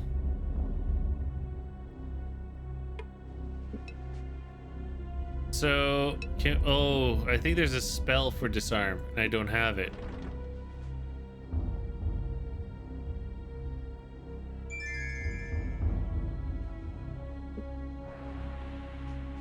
Caster can sense trapped chests. Okay, so we casted it. Owen grabbed Locklear's shoulder. Startled by the sudden movement, Locklear halted and gazed up at the companion. What's wrong? The chest, Owen said. Give me a moment. Concentrating his thoughts, another scent already before him, different only in the fact that it included a man kneeling before the box, skin naphtha in his hand. It's trapped, Owen replied, dazed by the effects of a spell. Someone's rigged this to explode the moment the lid was lifted. Do you want to try and deactivate it? Yes. Okay, it's still detonated. How hurt is everybody from that detonation? Oh, near death. Near death?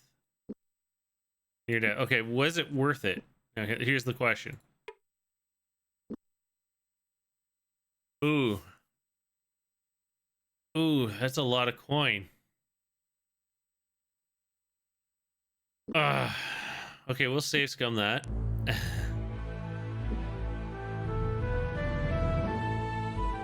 We'll do some more searching. We'll come back down to this or to this one, but let's see if there's anything else in this room before we backtrack. Well, unless it's not predetermined and I could save scum it to the point where we can deactivate it and not be near death.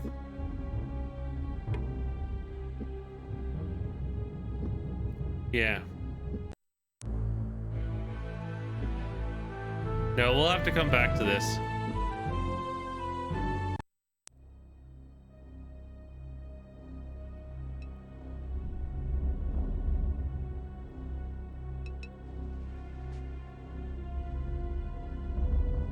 Okay, there's another passage coming up. Oh, there's a box. Now I know I have this spell. I'm gonna keep using it.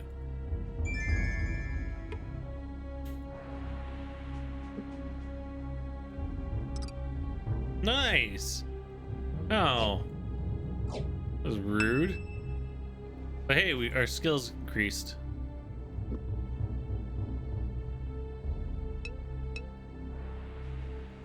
Enemies to the left of us. Did I repair? I think I did. Oops. Yep. Okay, we're good for battle. There's 4 of them by the looks of it. Oh, beautiful. Don't miss. Well, you missed, but at least you hit one of them. Good shot.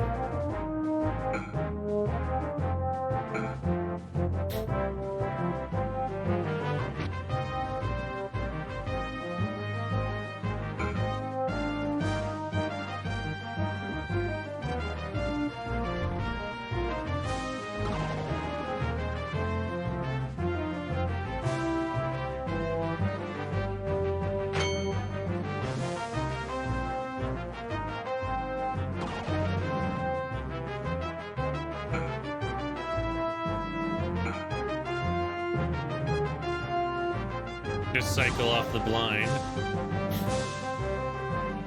Ooh, wow. Oh, I can't even get to him. He's got fast movement.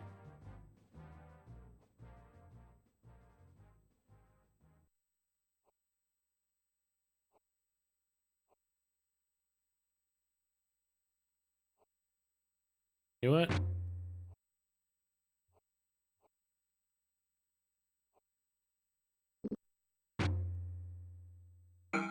Nice. Good hit. Nice. There we go.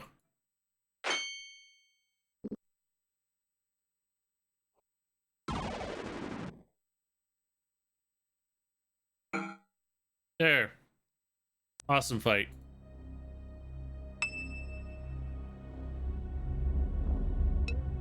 Okay, let's check them. Okay, basic armor and weapons. Ooh, he's got a key. Arrows. Give them all. Okay, we got good rations. You're at 100 on yours. You can use a new bow. Perfect.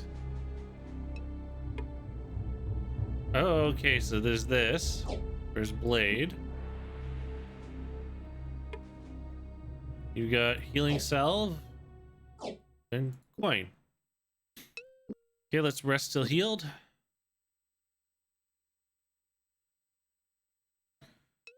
Okay, Owen, will you do us the honors and give us some light? Thank you. Let's repair swords. You did not get hit. I don't think anybody got hit, to be honest. Oh, you did. Okay. Well, there you go. And did you get hit? No, you did not. So this go here. Now, that sword's blessed. If I do this, no, it wouldn't let me do it. Okay. So let's do a quick save. Let's keep going.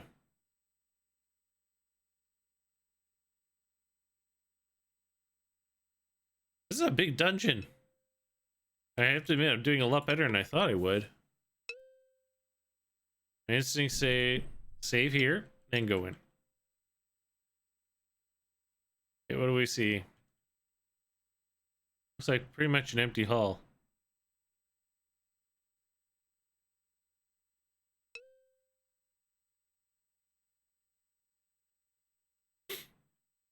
Oh, that's unfortunate. Okay, so there's nothing in this room. Speed all the way through.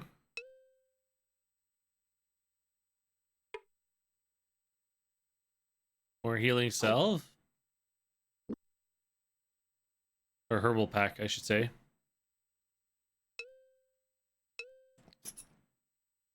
Okay, what do we got? Clear, clear. Let's go right.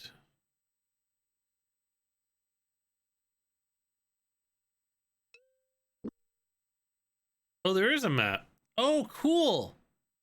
So it maps it out for us. I was just like, I needed to check. That's pretty damn epic.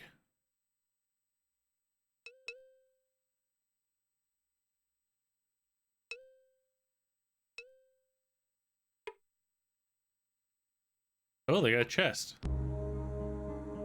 Yeah, there's just a room full of enemies. I'm just gonna walk in and loot their chests. They're not gonna mind. You know? 2 legs it has, and this will confound.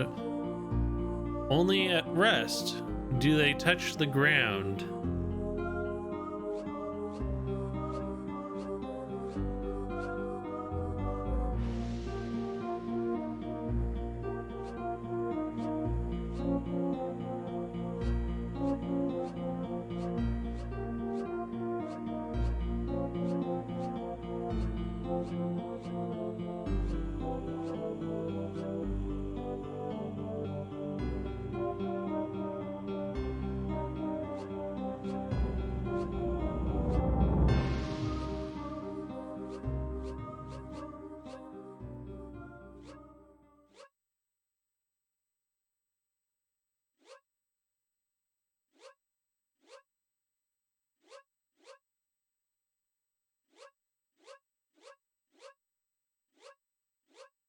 Hmm.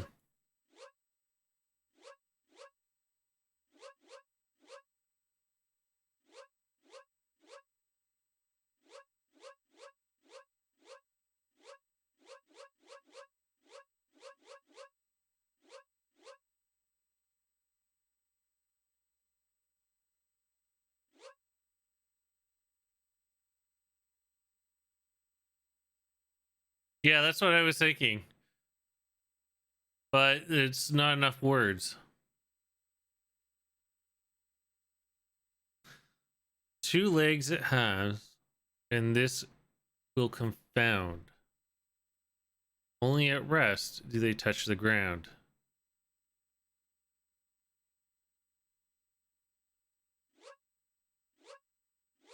Yeah, I do remember this, and I remember kicking myself because, like, one of the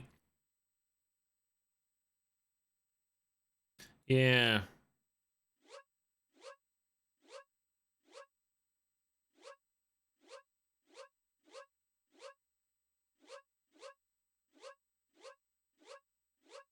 See, ing has me confused because I'm thinking it has to end in ing.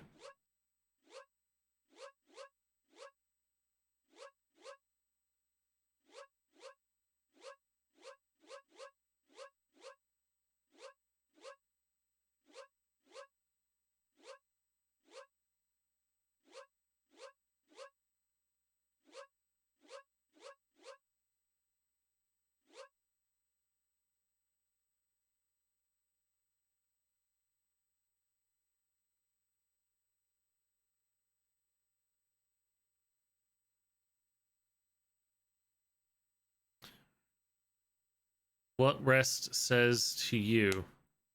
Well, when I think about rest, I think about somebody sleeping or maybe in a rest position.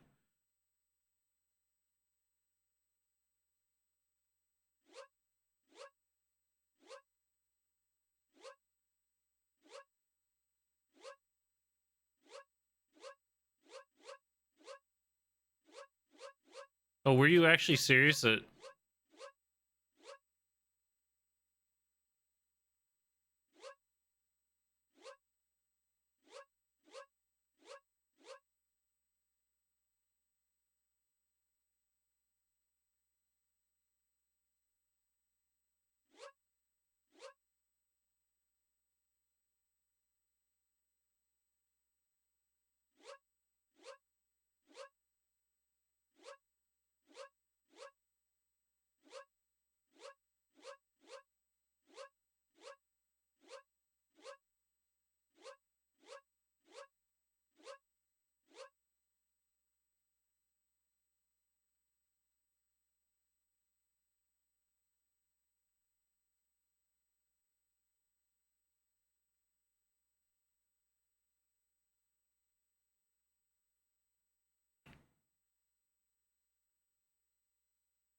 I hate these riddles. It's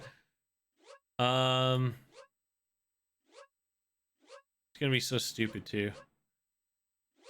Why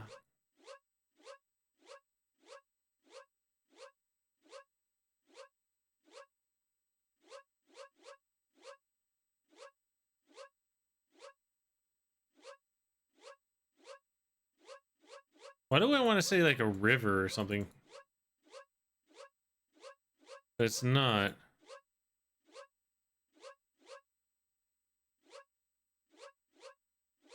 Oh wait.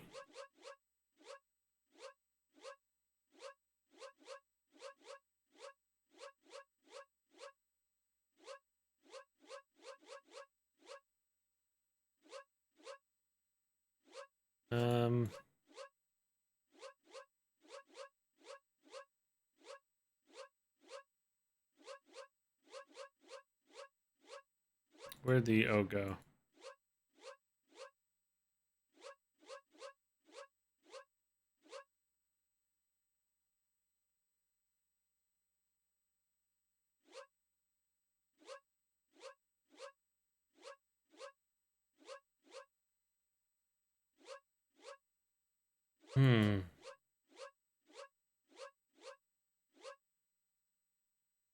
It has 2 legs, and this would be found only at rest do they touch the ground.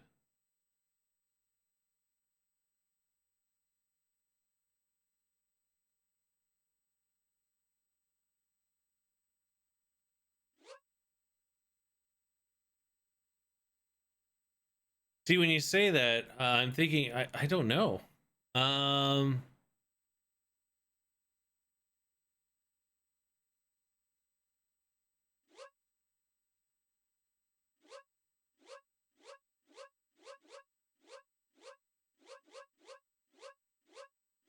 rainbow?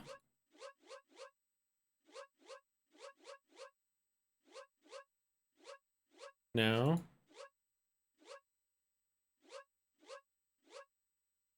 Let's say you finish a hard work, its legs reach the ground.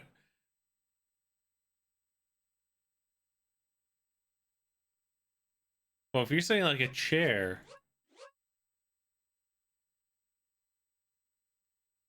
Okay, you might as well just give me the answer, Gabo. Let's be honest, I could be at this for hours.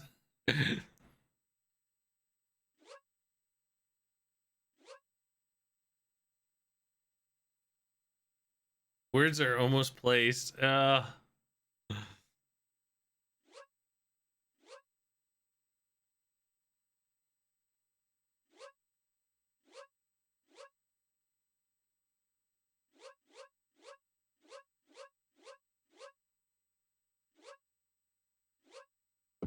A borrow?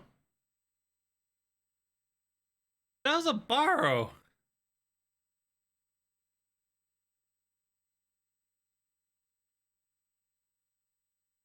I don't even know if I. The chest thumps. Okay, so now I'm gonna have to. All right, whatever. We're gonna ignore that actually happened.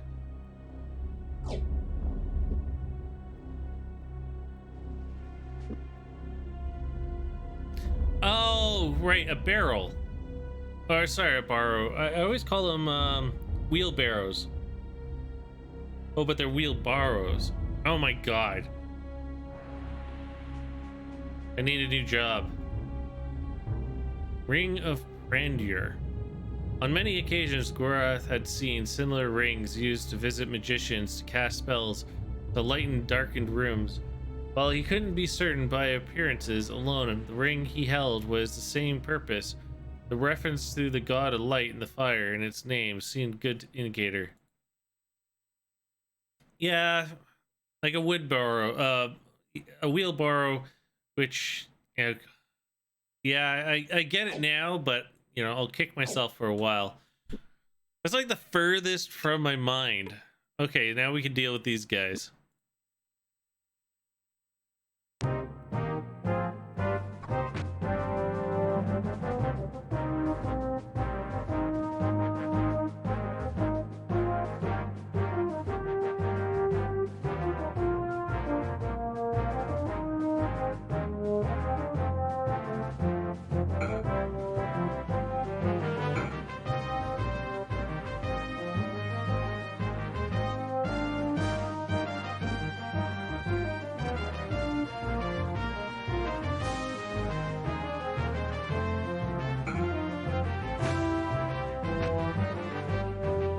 Owen.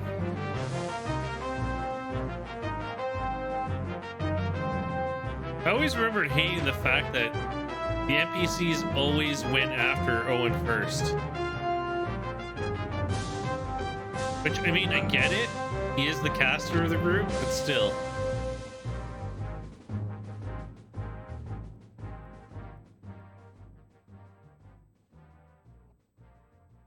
I'm just glad they don't get opportunity every time he walks away. Ooh.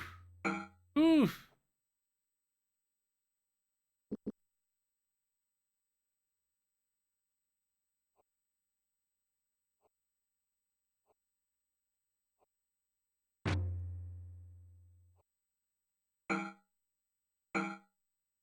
Ooh, that hurt. There we go. Nice.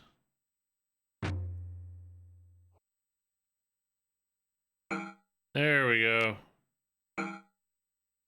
Now the battle's going in our direction. No, you're not going to do that.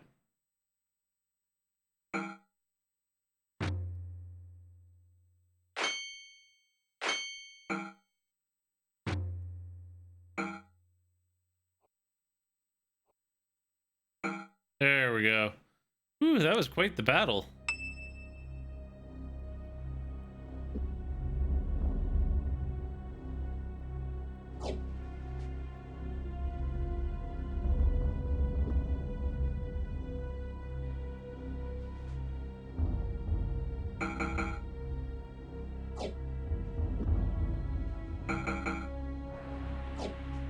There we go.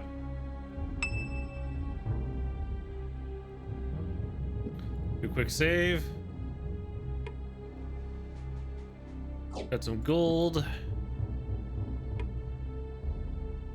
Just one use? No thanks, that's a waste. Ooh, okay, so he's got some stuff. What we got here? Oh, he can't take any more of the arrows. He's full.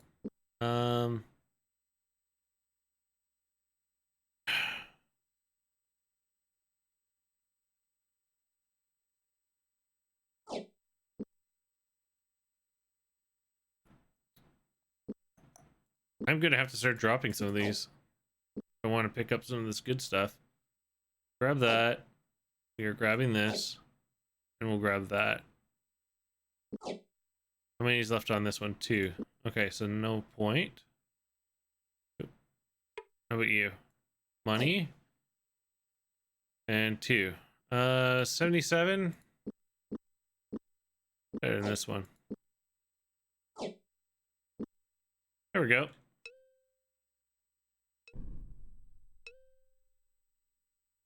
Nothing else in this room.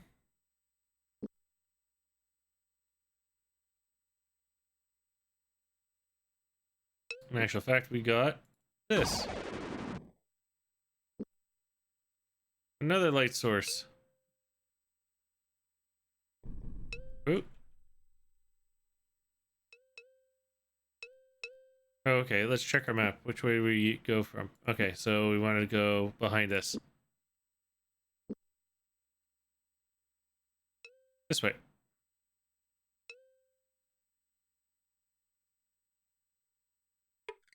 Okay, save it before we walk in.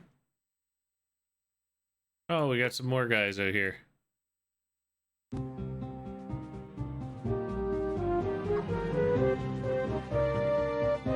I'm doing it because it's practice. And a waste.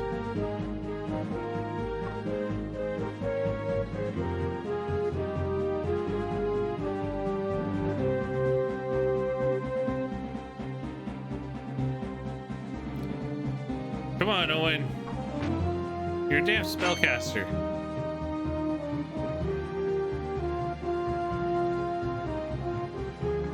There you go. Good shot.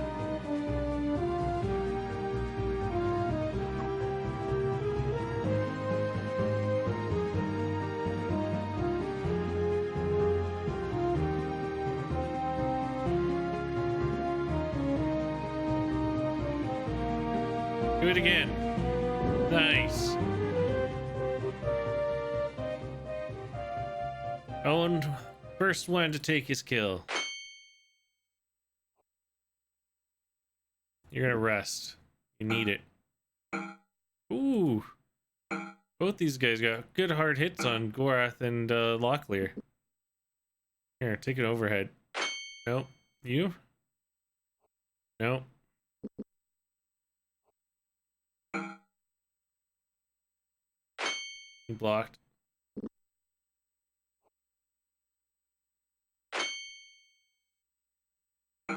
There we go.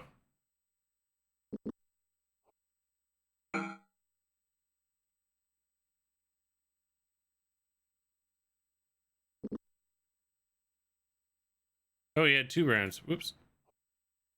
Shoot. Come on, get back here. There we go.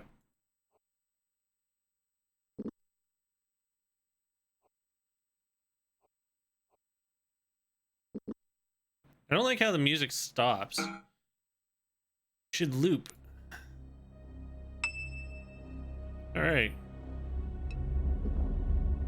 Let's get all our swords and everything sharpened. Perfect. There we go. Owen didn't take a hit, so we don't have to worry about him. Okay, they're good rations, so we'll share.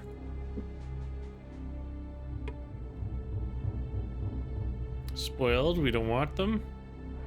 We'll take the arrows. Do I want the extra crossbow? For now, let's take it.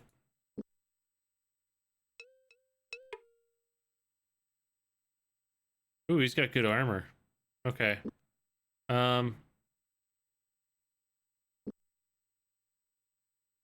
Shoot. Let's do...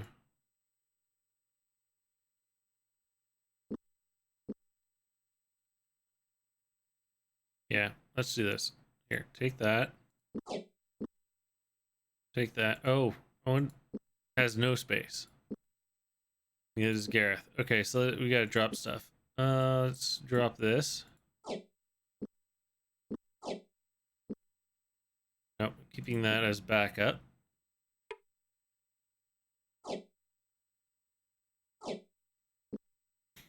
Okay.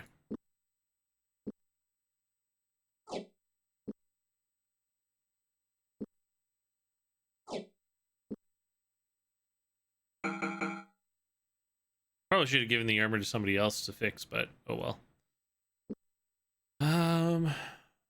We really need to get rid of stuff. Okay. Looks like a fairly empty room.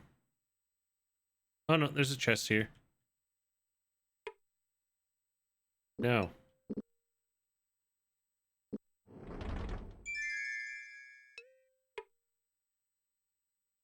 Until it's not only seeing a chest, but seeing inside the chest.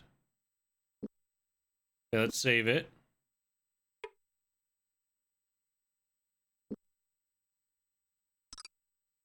Nice.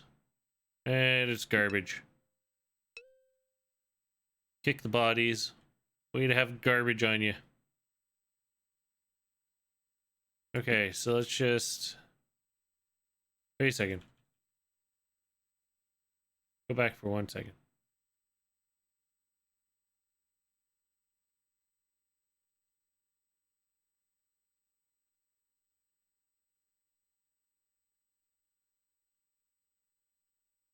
This changes things. Now I know where I'm going. Okay, let's just make sure we map this whole place out correctly.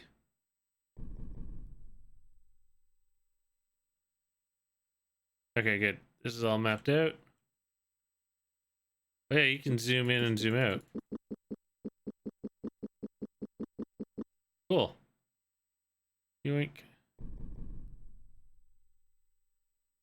Okay. We're going straight ahead this time.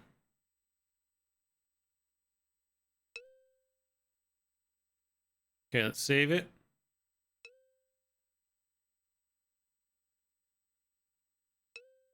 Oh, is it? Am I going too quickly on the turns?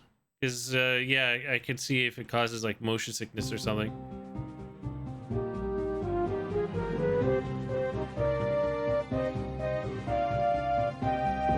Oh, we hit it.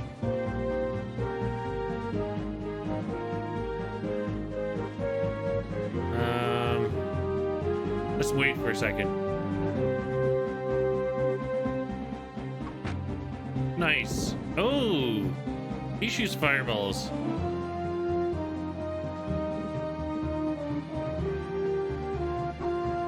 Missed.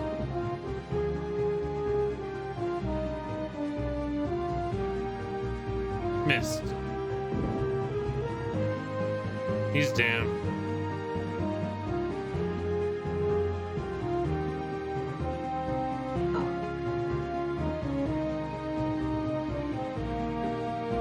Oh, I didn't even think about that.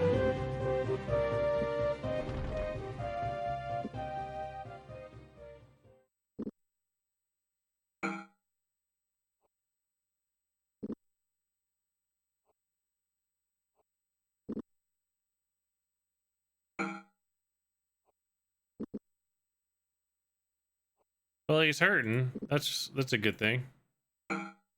And down he goes.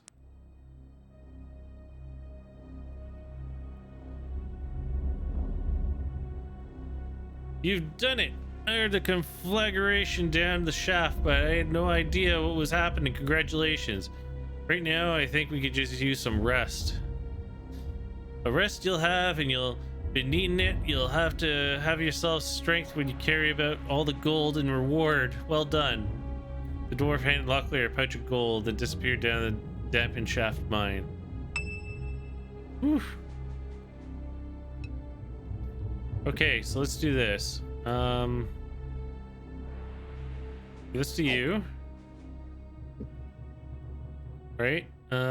Distribute your years, temples often restore. The oil which was soaked in the fibers. Magical effects when smeared on weapons. Oh, okay, never mind. Well, here, have this. Okay, so there's that, and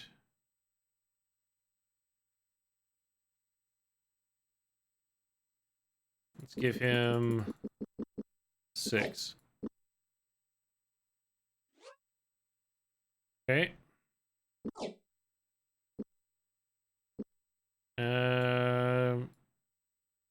24. This is healing potion, right? Restoratives.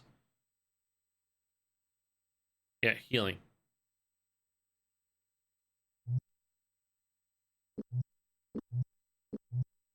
Get him up to there. And if we rest till healed,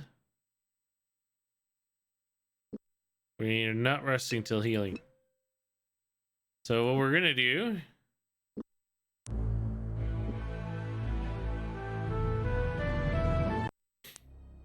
is do the fight all over again. Yay!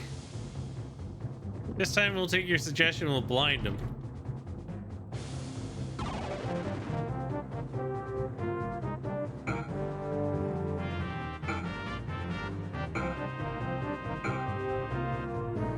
My goodness, that was easy.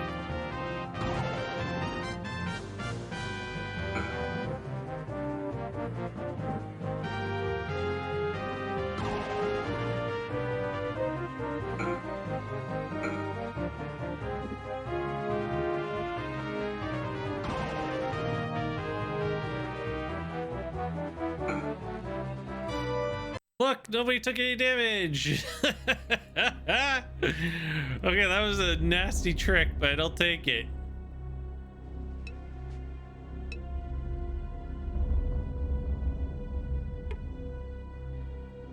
Oh, good, a torch. Spoiled? Yeah. Okay, let's just do a quick save before we move any further. Okay, he had nothing on him.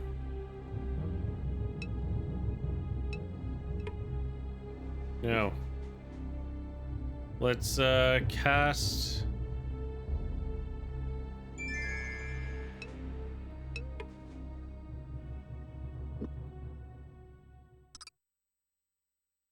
Oh, he can't. He's having a hard time opening this one. Nice. You know what that means? Skill up time. Let's take these off and focus on lock picking.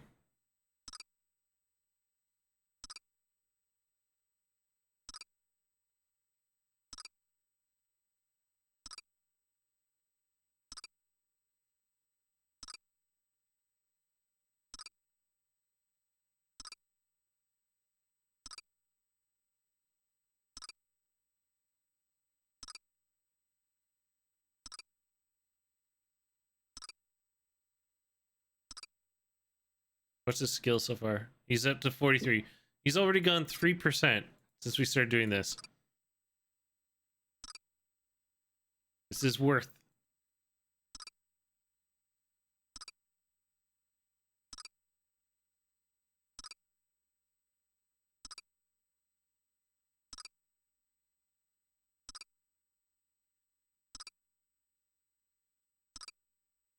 He hasn't broken one yet.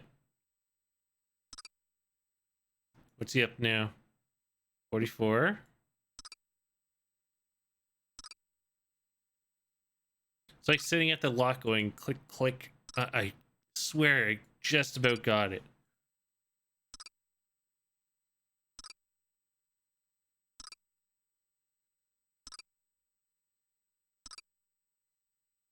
I'd be so upset if we open this and he gained like 10% bonus and all of a sudden it explodes as soon as you open it. I'd be disappointed. Okay, where's he at? 45. Okay, so he's gained 5%. Can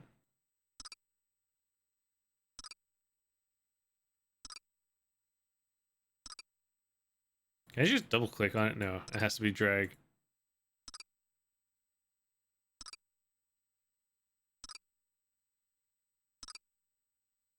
There better be something good in this thing.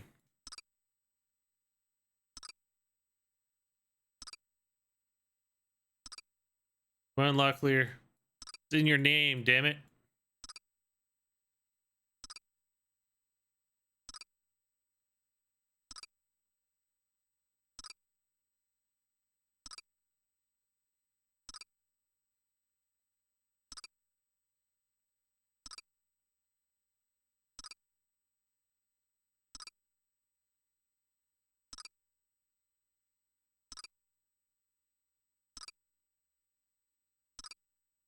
Okay, where are we now? 48. Ooh, he's going up fast.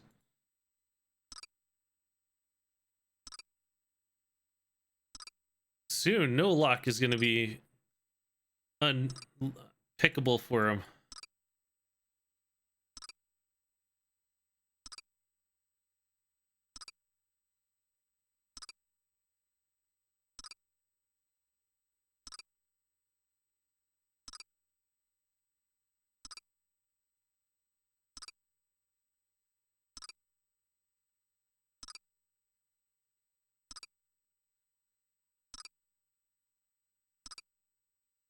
Where are we now?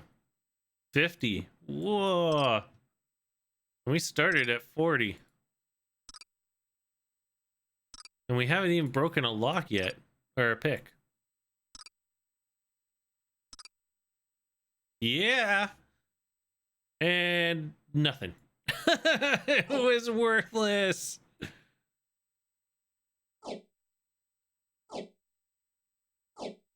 Oh, it was so worthless.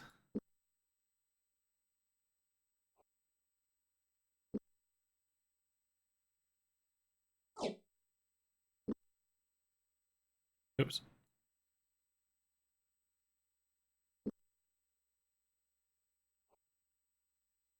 Okay. I need to give somebody something.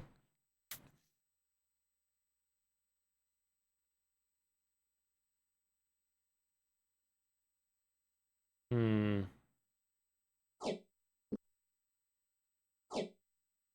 There we go. Whew. Okay. Let's save that. Okay, let's go back up here. Let's do clear the map. Wait a second. This is a passage here. Okay, let's clear this out.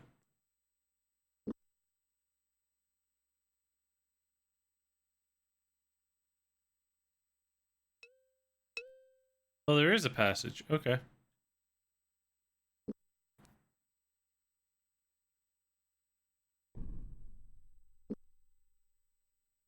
Well, let's continue down the passage.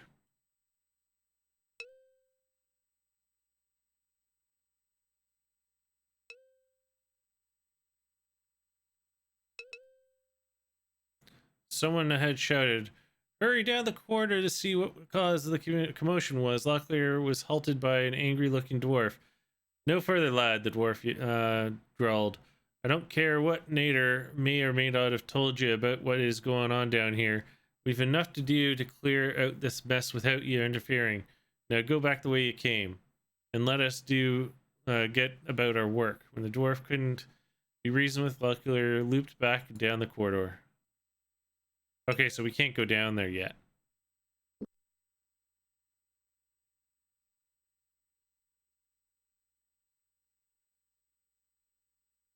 Okay, so let's keep looking around. I think there was more to look in here.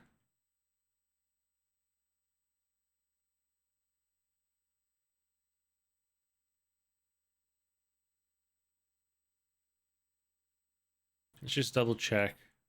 I thought I got everything, but looks like we missed this.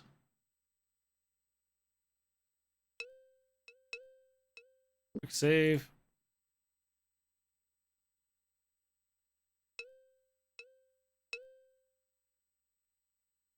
Oh, I didn't even notice there's enemies here. Oh, they yawned. Never mind. They're tired. We can set up camp.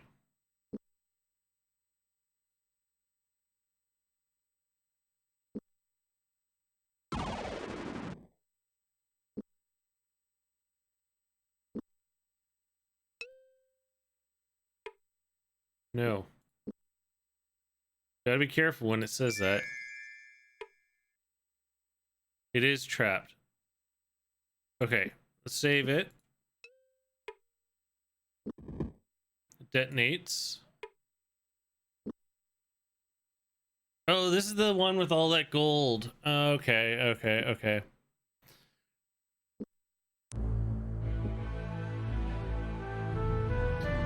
Okay, so we're not going in there yet because we can't disarm traps.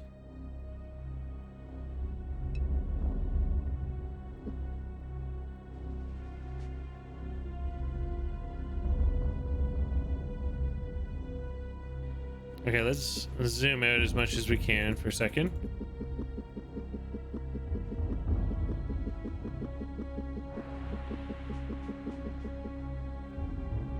Okay, so that's a dead end, that's a dead end.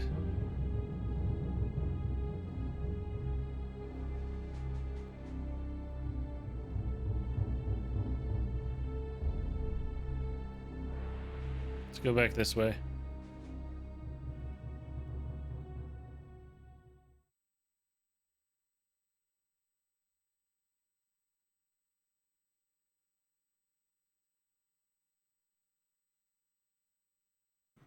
Make sure we map it all out.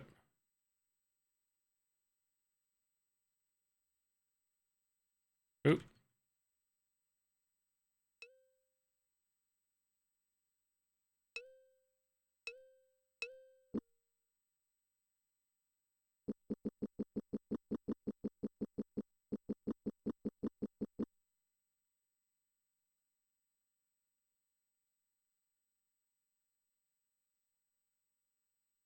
There we go.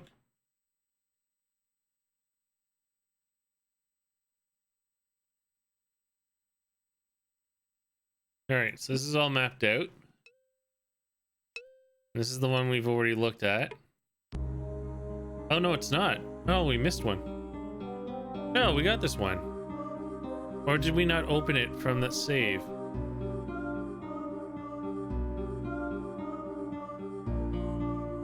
Now at least I know what it is.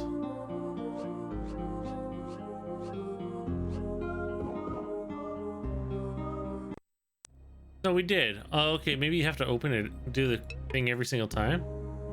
Oh, that's what it is. Okay, so you have to do it every time you close it.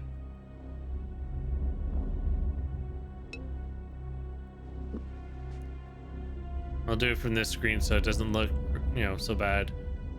And I think that's everything that we can do at this point. Because we couldn't go down here, and that would be like the next area.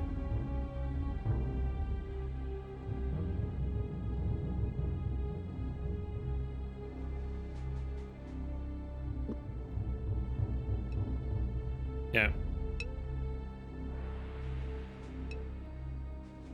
Okay, so I mapped that out. Let's just head back. No, it's not a small dungeon. It could be, it could be bigger. It might be bigger. Yeah, you want to rest. I know. We'll rest when we get out.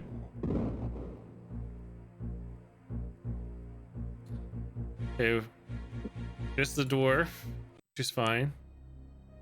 And we're gonna head out. Okay, let's rest up. Save. And we were heading north because we were gonna go to Lemute. So this is not. Oh, whoa, whoa, whoa, whoa, whoa. I see you. No. Yes. There we go. Click. Nothing of importance. Okay, let's keep going. Ooh, almost. Hey there, friendo.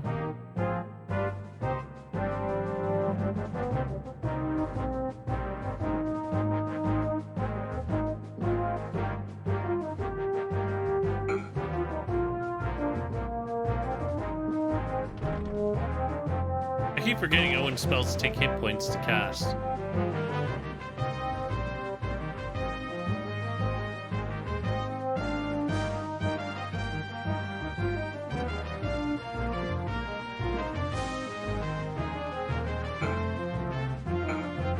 And damn.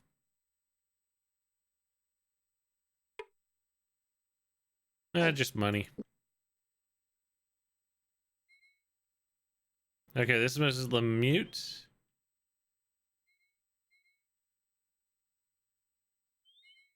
Yes. Okay, so let's save before we go in there.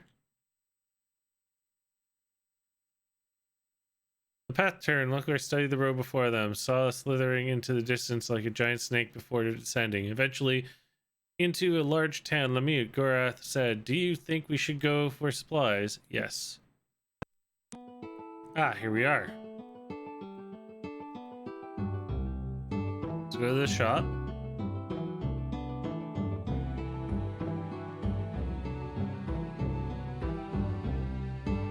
Get the great sword.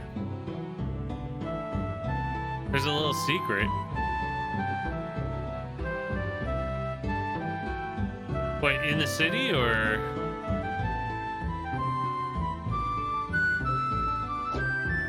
You're not talking about that, are you?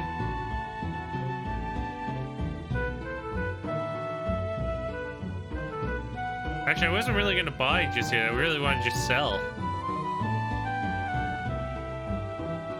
So I got what the secret was just a little thing here for 8 gold. That's true, fair enough. Yeah, I know to look around the map. I remember that much. So we got the inn. I think this is the temple. And the shop. So will he buy these? No, they will not. They'll buy the extra bows though.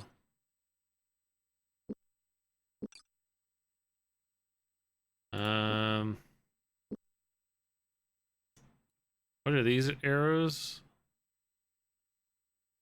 More info. +7 crossbow. These are +3, so they are better arrows. I guess I'll hold on to them. Here, oops, take that.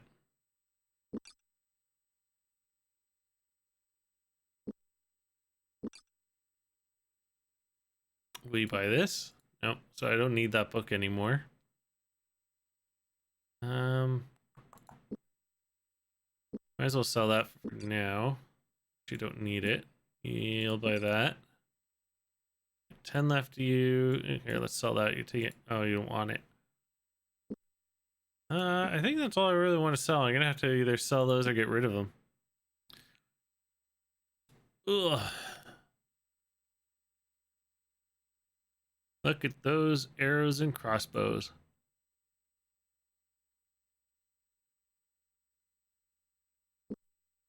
Okay, so what's this all about?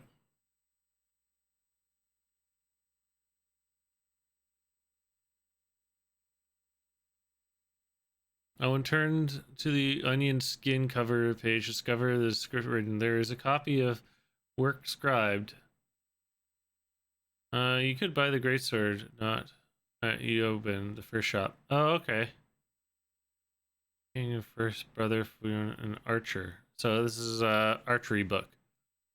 And what's this one? Eye of Ishap. Do we already have Eye of Ishap? I think we do.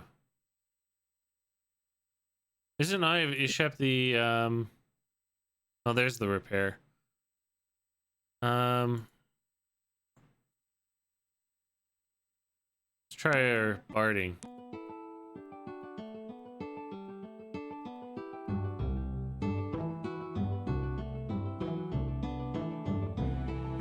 Yeah, let's get some rations. Wait, decline.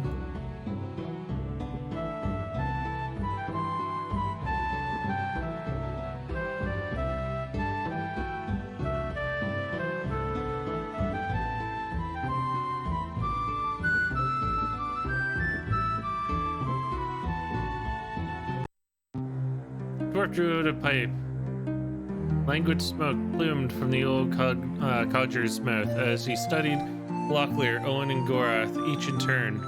Although he had long lost the use of his left eye to the Mordal sword stroke, his right eye still burned brightly beneath his bushy eyebrows. Being as a dwarf never forgets as much as his own name, I recognize a strapping young man before me who last I saw was a boy. No slight intended, but I fear I don't recall the occasion. As like the rest of your human kin, none among you can remember much past a week. If not for we canny dwarves, you would have forgotten that you have a kingdom at all. I fetched you out of a cellar along with a score of womenfolk at the Battle of Sethanen. Dencha, remember me, Lucky? Dubal, of course. Glad to see you. I hadn't recognized you without the eye patch. What's a dwarf to do? I won this scratch fair and square, and I'll be a dragon's mother before I cover it up again.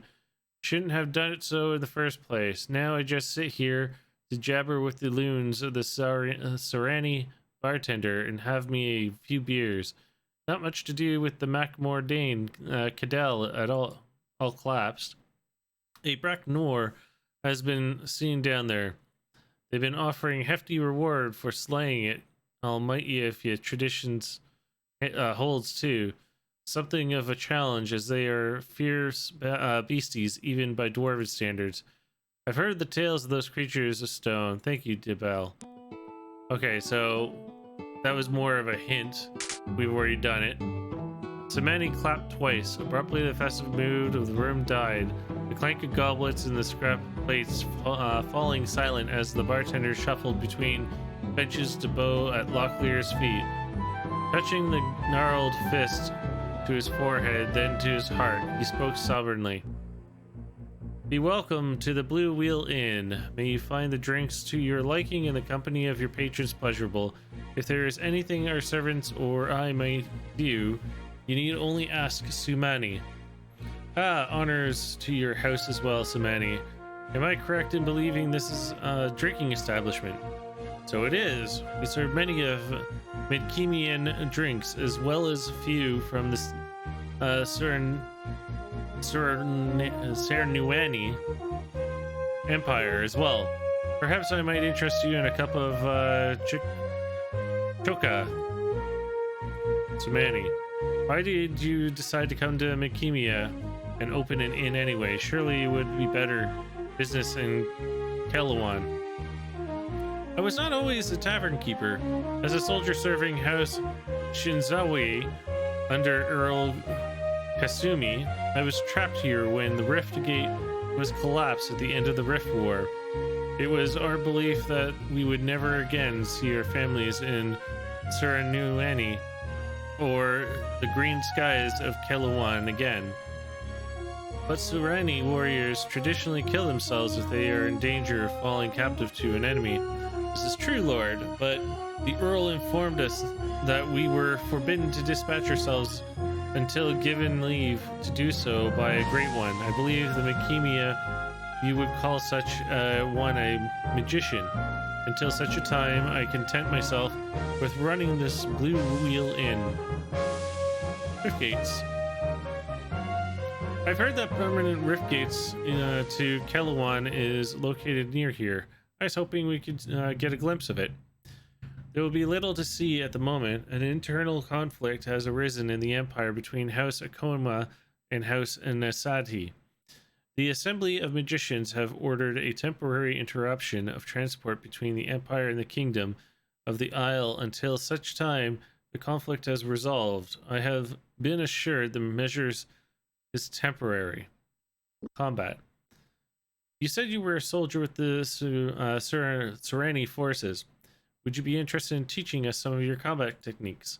I would be my honor, Lord, but I would require a small fee for my service if my armor were to be damaged. I would be ill prepared otherwise to pay for its repair.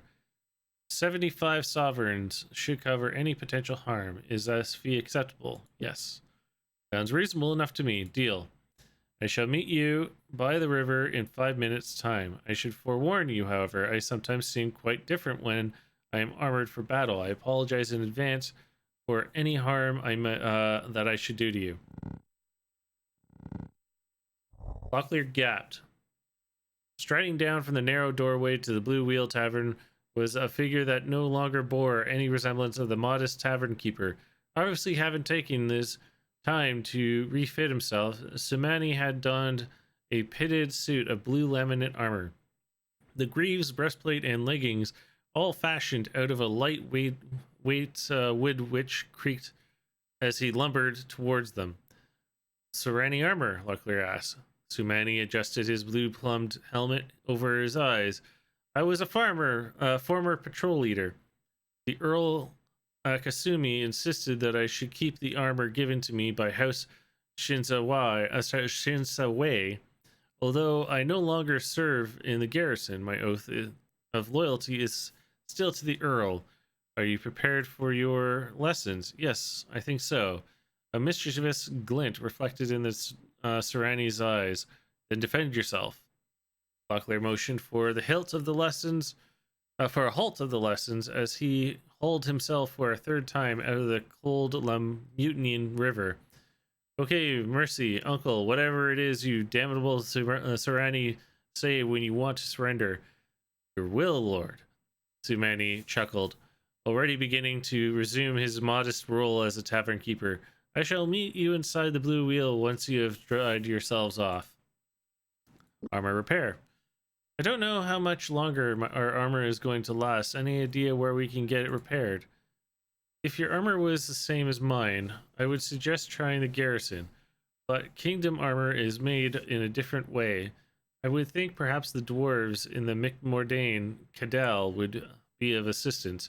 I understand from speaking to Dubel that the small ones are gifted when it comes to manufacturing of weapons and armor. Cool. Goodbye. Thank you for your services. Your patronage honors us. Goodbye, again. Yes. There we go. Now,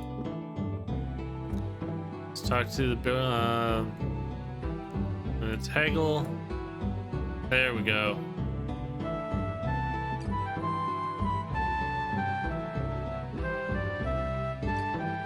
One more should do. There we go, perfect. Oh, wait. Okay, so let's go to the garrison was impressive, sitting high and hill overlooking Lemieux. The military outpost had been constructed years earlier to head off the possible Moradel assault on the western border of the kingdom. They followed the road that snaked through town and up the rocky hills upon which the garrison sat. After speaking with the sentries at the gate, they were led under the fortress' massive iron portcullis. Captain Belford stood as they entered the room. It's good to see you once again, Locklear, he said, extending his hand. I share the sentiment. What news have you? How is Earl Kasumi? Locklear asked as the men shook hands. They sat in hard wooden chairs as Belford replied, He's well, but he's off taking care of some business with a few new guards come through the rift from Kelwan.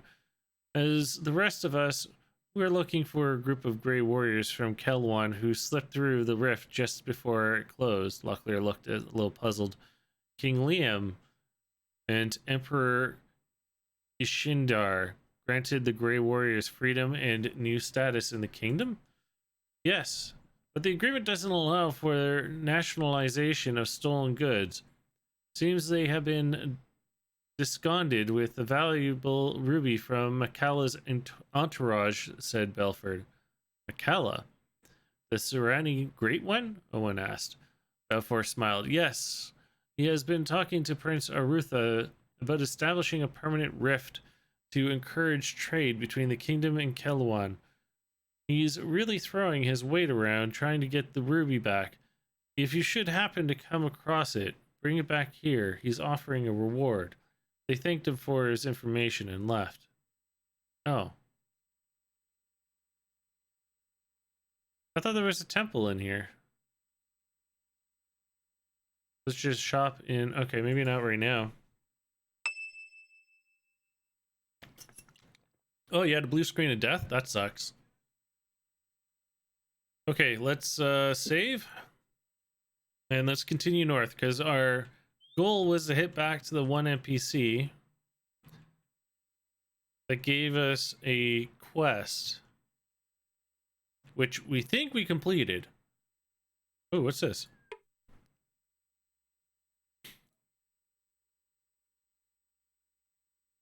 Food.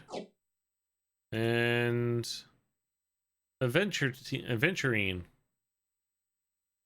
Uncorked the mouth of the oilskin. Locklear poured a small portion of the gold flecked liqueur into the palm and examined it.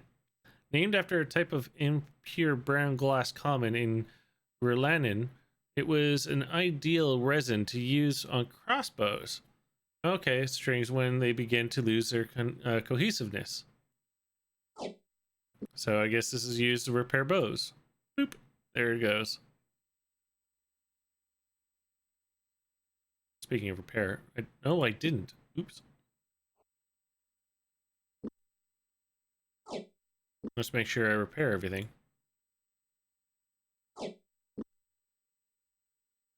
Okay, we're good. Okay, let's save again. Check our map. Make sure we're going in the right direction. Okay, Yaban is just north of us.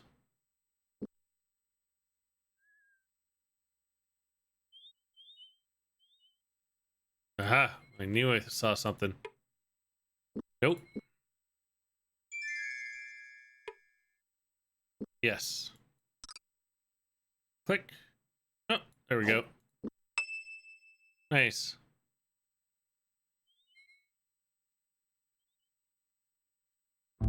Someone was calling. Recognizing the lit of a young voice, Owen turned and looked back down the road. A young squire they had met at a party at Yaban was trudging behind them, a pack full of scrolls sledged over his shoulder. The squire waved gently, and Owen echoed the motion. What do you think you're doing? We were trying to remain unnoticed. Damn, Locklear muttered under his breath. Try to behave as normally as possible since you know him. You handle him, Owen. And remember, Gorath's name is Thorgoth. Owen finished, irritated. I'm not a child, you know, Locklear whispered. That remains to be seen. I didn't expect to see you again so quite soon. I would have thought you all the way in Lamute by now. Squire Philip. Would have been if the Duchess hadn't insisted in introducing me to all of her daughters. Amelia was the prettiest, I believe, though I think Catherine took quite a liking to you. Catherine took a liking to everyone at the party. She's as fickle as her mother. She'll likely marry a condoin if she can find one, not tied to the mortal knot. True enough. Say, I thought you said you were from Tiburn. Why are you taking this route home? Kind of a long way around, isn't it? Well, yeah, but I had to meet up with my uncle. Locklear here, you know, him, that one in the armor. And my other friend here is an elf, Thorgoth.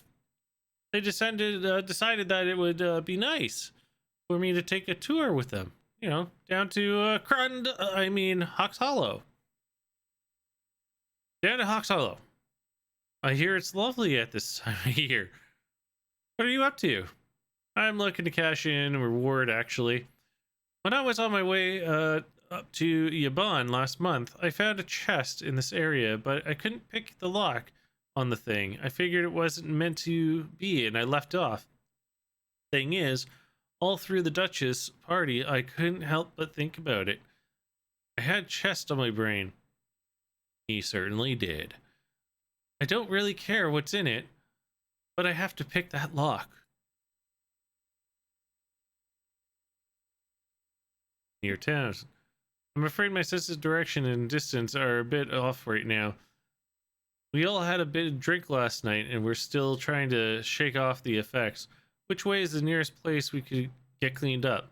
It must have been quite a bender if you're that confused. Head straight south along the main road, and that will take you to Lamute. If you're looking for good food, the Blue Wheel is a solid wager. Though I warn you, Serani food can be a bit spicy. Inns. I, for one, could do with a little less sleeping on the ground. Any good inns you can recommend? There's the Blue Wheel. Okay, I'm gonna skip through that. Empty houses. Was there anything left behind in any of the abandoned houses you saw? Nothing real value. Bits of food and a few cupboards. An occasional gold piece kicked beneath the foundation of a house. Lost items mainly. The majority of the places I visited had those unpickable locks. What are they called? Weber locks? Yeah.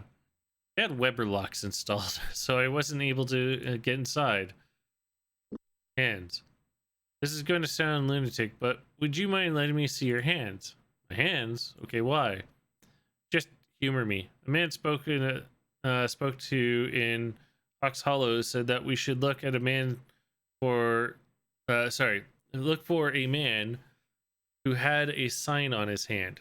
He said that the man had very important scrolls in his pack and that we should listen to him. Your hands look fine to me. Scrolls? It sounds like the man you spoke to might have gone round the bend. Lost items. I'm not certain, but I think I may have mislaid a very valuable belonging of mine. I shouldn't worry about it. Depending on where you lost it, the chances are good it will still be there. Goodbye. Okay. Thank you, Sir Philip.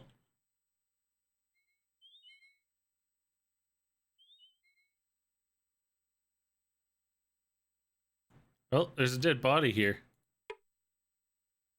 Nothing on it. Okay, I wonder if we're now backtracking to where we were before.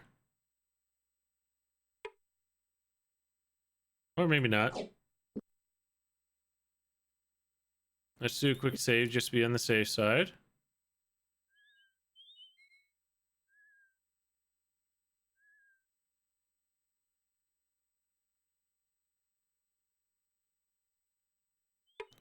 Yaban. Okay, so go back to...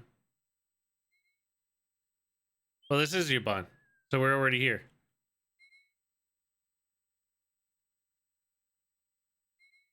Oh, okay, cool.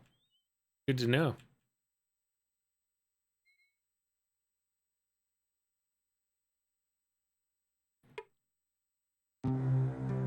Ah, yes. Good.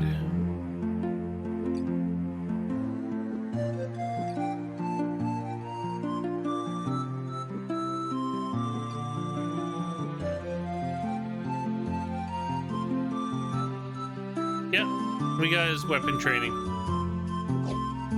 I paid him for it.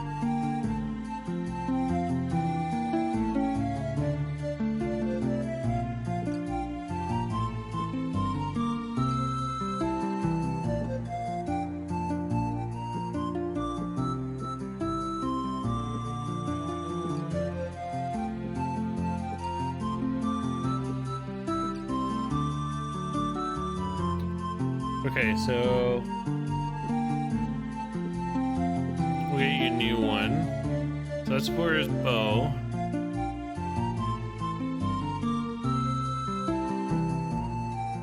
Only give me 17 for that? Yeah, let's sell it for now. A lot of this stuff I'm not even going to use for a while.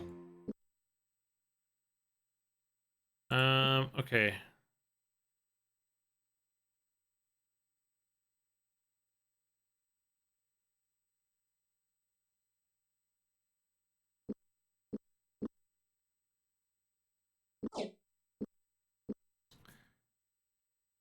Let's see. What do I actually want? He needs another one of these. Whoops.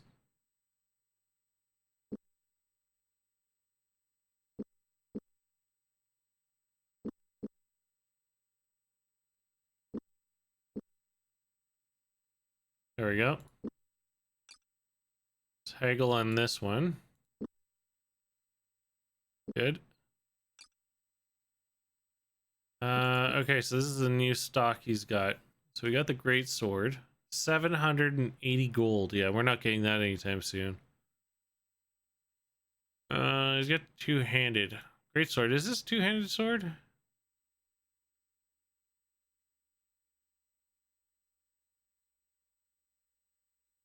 Doesn't say. I'd assume it is. And he sells elven armor. But I'm not paying that much for it. And I think that was everything here.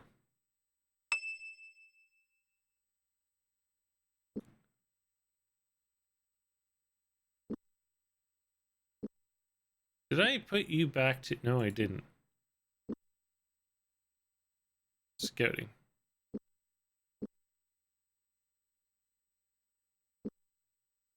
Good.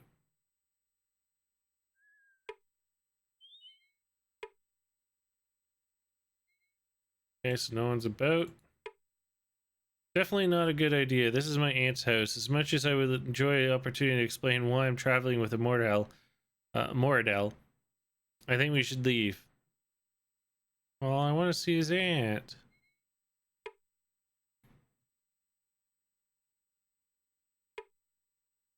Go away! He slams the door. The building appears to have been abandoned. Of course we're gonna go inside.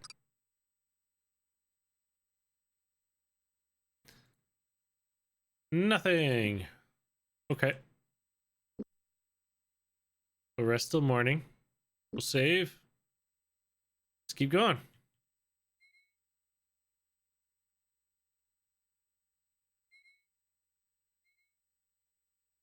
Oh, there's a random shop here.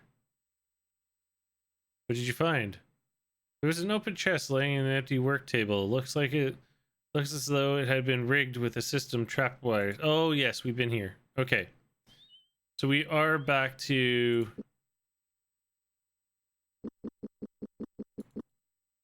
Good.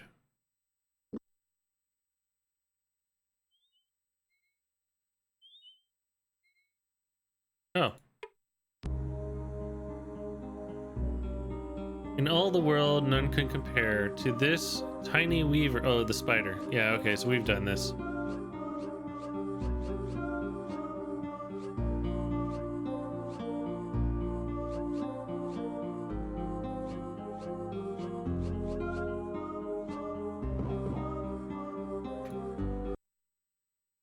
Too bad nothing respawns.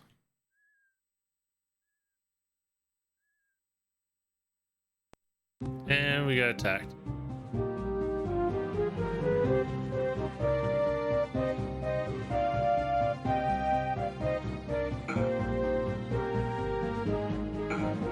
Ooh, you hit. Oh, shit. I didn't mean that. Oh, wait. Damn it. Get back there, Owen.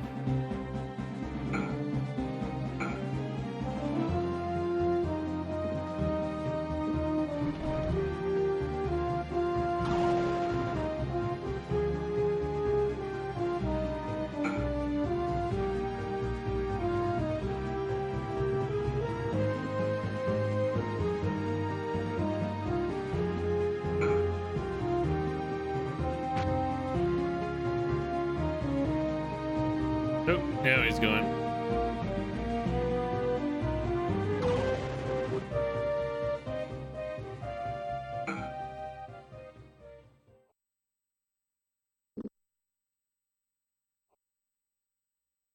Come on, guys. Really?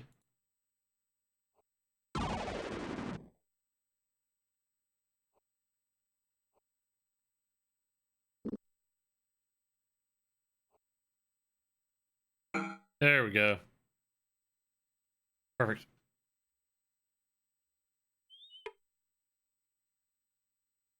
Nothing of interest.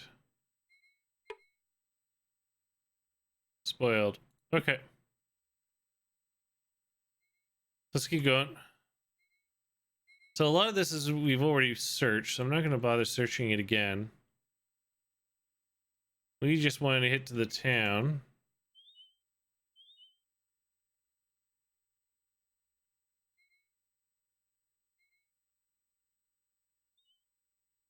Oh wait, what's this up here? That we didn't see.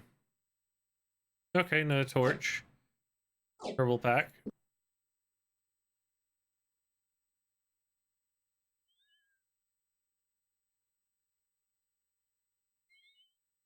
Another corpse.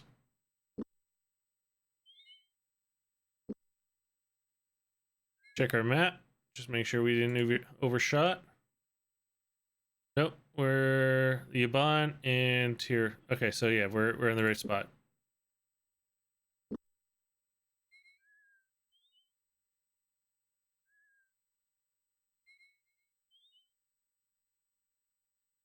Yeah, I remember making a comment about this. Oh, one thing I didn't do is I'm so good to forget all the time.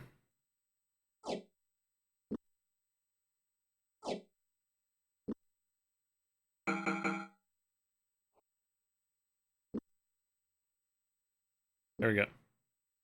Oh, I was gonna drop this book. I really don't think I need Lorgan's journal anymore. This is the one we read already about the treasure, so I don't need that.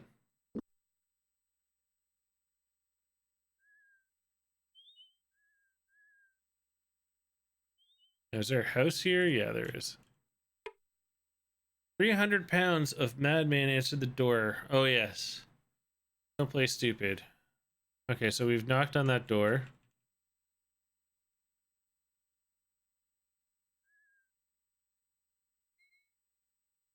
Okay, here's the bridge. I remember because we ransacked the graveyard right over here. I mean, we didn't ransack the graveyard. We visited the graves.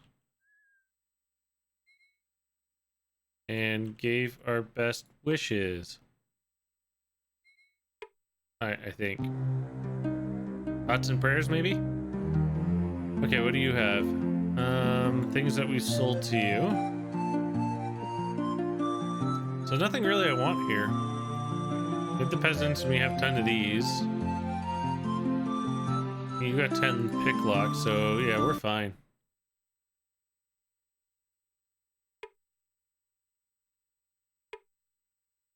Oh, okay, so...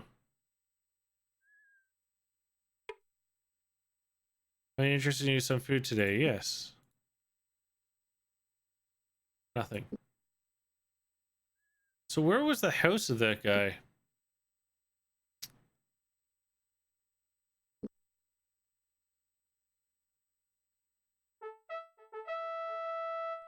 Oh, yeah.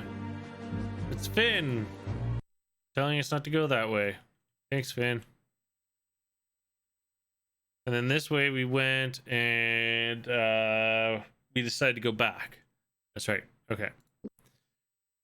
So save it. Let's go across this bridge.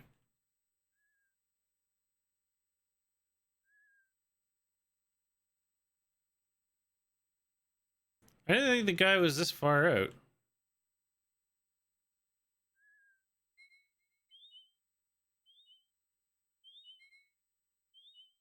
I don't think we passed the house. I think this is it, isn't it?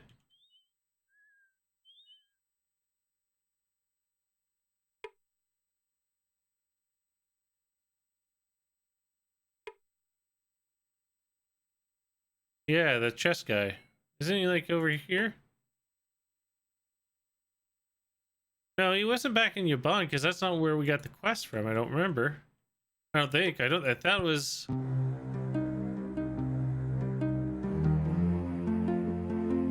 Ooh. Strategies of trading. Was this for haggling? Again?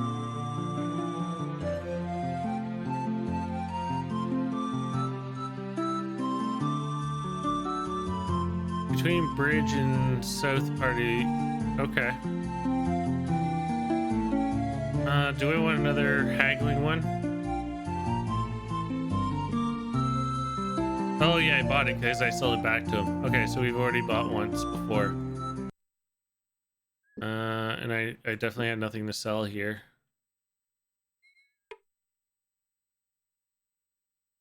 Oh, this is different. A thin man greeted them at the door. I'm Kiefer Ascock. Have you come here to buy or sell gems? This question is for... Oh no, wait. I think we were here already. Okay. So you're saying it's between... It's a path between the bridge and... So it's back this way.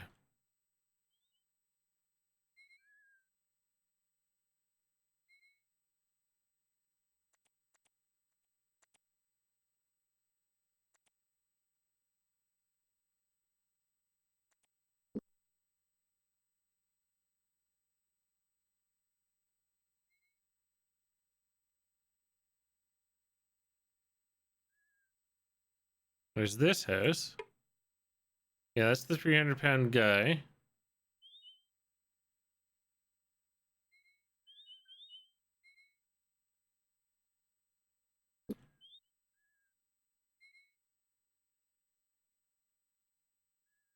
Okay. Here's this path, which I don't think we took. Okay, so here's the other house. Locklear angrily shoved open the door to Jeremy's house. We shall have a word with you, scribe, he spat. You suspected that box was rigged to explode. That's why it was the only one you hadn't surveyed.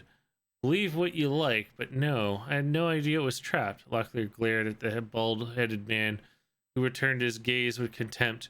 We should take it out of your hide, but provided you hold up your end of the bargain, I suppose we'll let you be, as we have more important matters to attend to. What?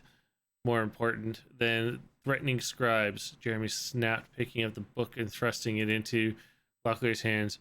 I'll not have you accuse me of being a shyster on top of any other crimes you care to manufacture about me. Get out of here. With the word, they left, slammed the door behind them. Okay. There he is. So that was the chest guy. So what did he give us?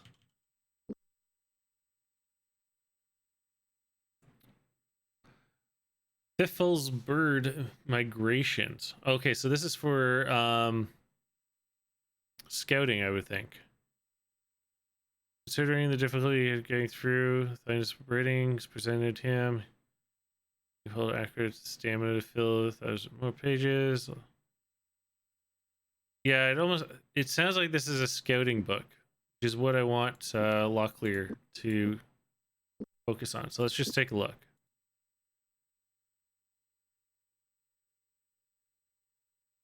Many times, Locklear flipped back the cover of the book and reaffirmed that the title had some way of being connected to the migration of birds. While the author had begun a discussion of winged wildlife, he had quickly meandered into a discussion of the famed battles of Midkemia, continued on the reiterations of various battle songs, diverted to rant about the prices of ale in kingdom taverns, tangentially lamented about the plight of magicians, and then ended with a humorous anecdote about his mother-in-law having consumed a vial of Fadamore's formula to outslug a Serani warrior in a bar brawl. Holy crap, that gave experience in everything.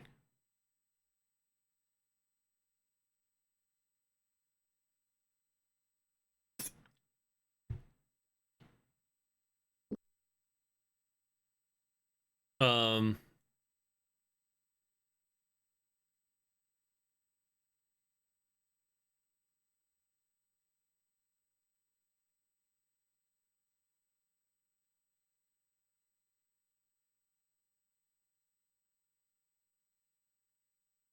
oh right, they need to eat while they do this. Starving. Yeah, we need to go get some food. Um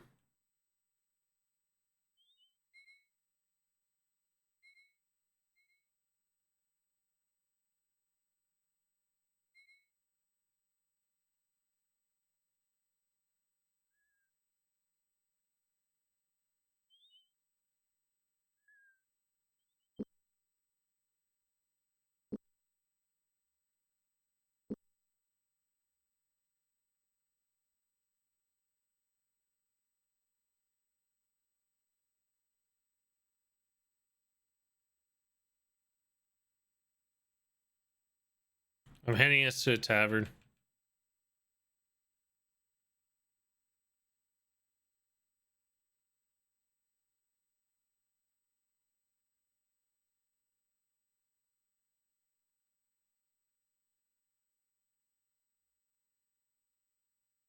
Right here.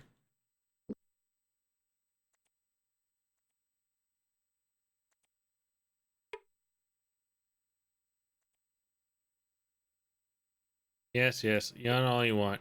Yes, we need food.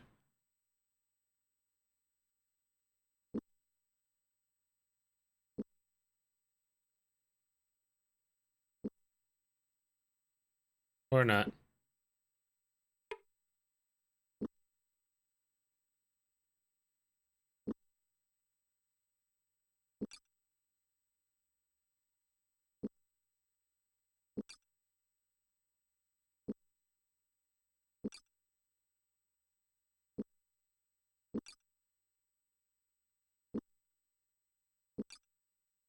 Okay, what do you got? 9.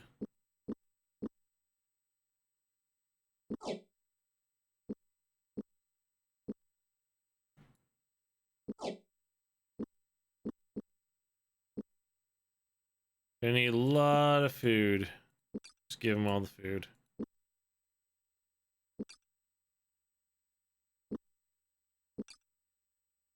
We're gonna master the damn book.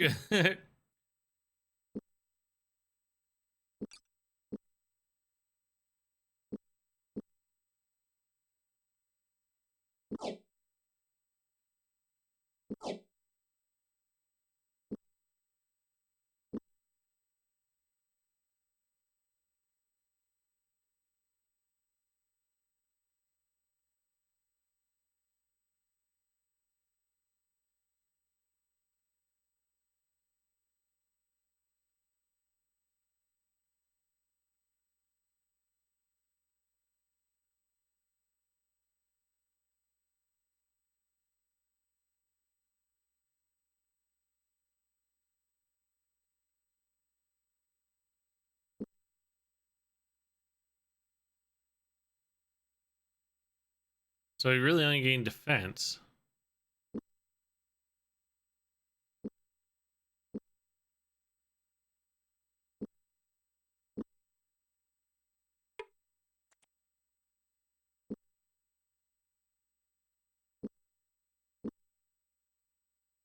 Oops. Okay, let's use that to rest. Okay.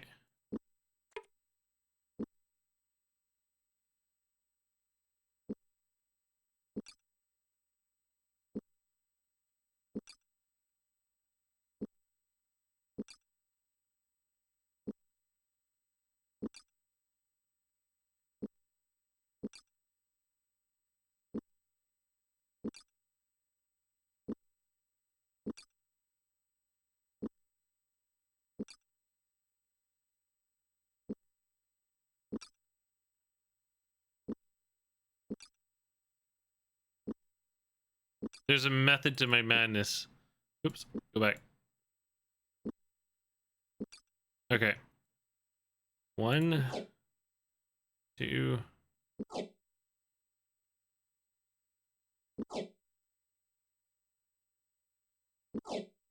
There we go.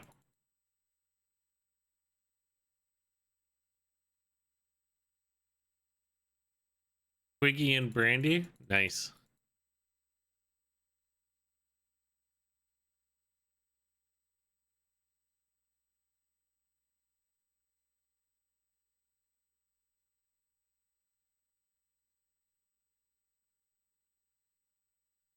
I know, right? He's a quick reader. He's skimming every page as many times as he can. Luckily, I don't actually have to read the text over and over again.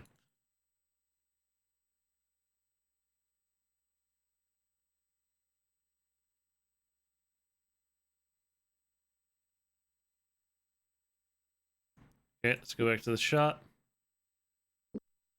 I probably spent so much money on food just because this is an awesome book and hopefully gives me exactly what I'm hoping it does.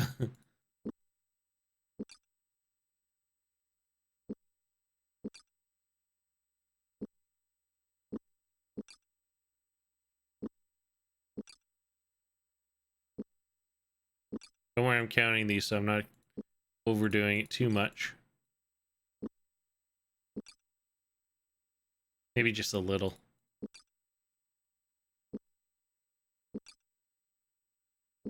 Or Owen and Gorath are probably like, really? Can we just like read this on the road? Do we have to sit in this one spot while you flip through the pages 100 more times? Buckler's like, well, you're in my charge, so yes. Yes, you stuck with it.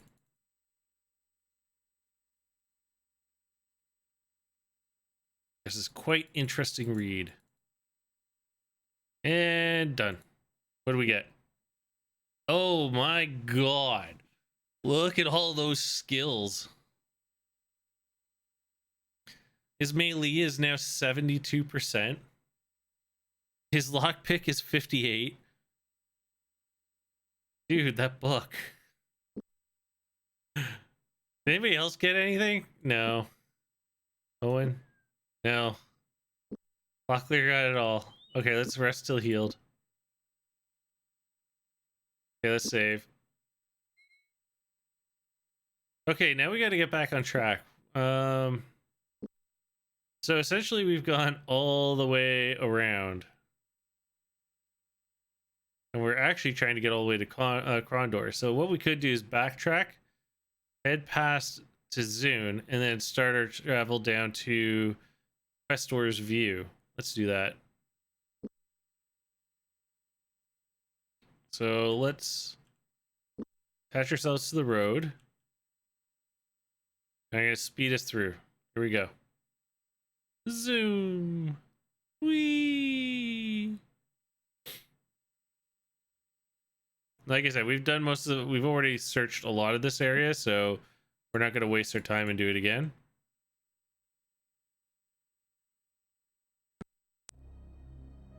Oh, Philip again.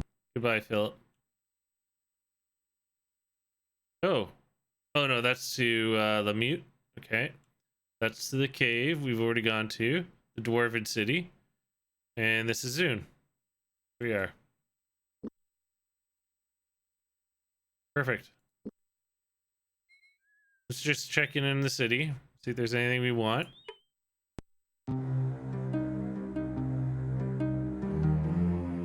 Killian's root oil. What was that for? An emerald color fluid ripple the length of flute neck bottle. As Locklear appended it, then brightened it once more. Very light oil. It was used by soldiers to temporarily enhance the metallic qualities of their swords and their armor. Oh, okay.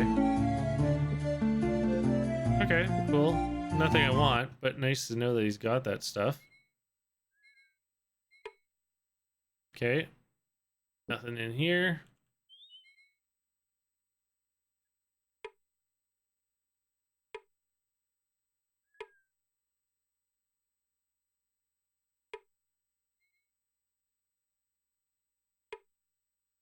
Okay, let's take ourselves off the lock. And we're going southbound. So let's save. Off the road. And south.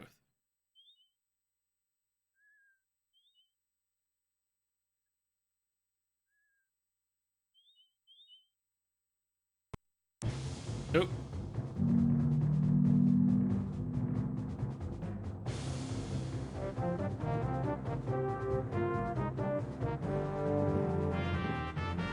Luckily, only one of us has to do this.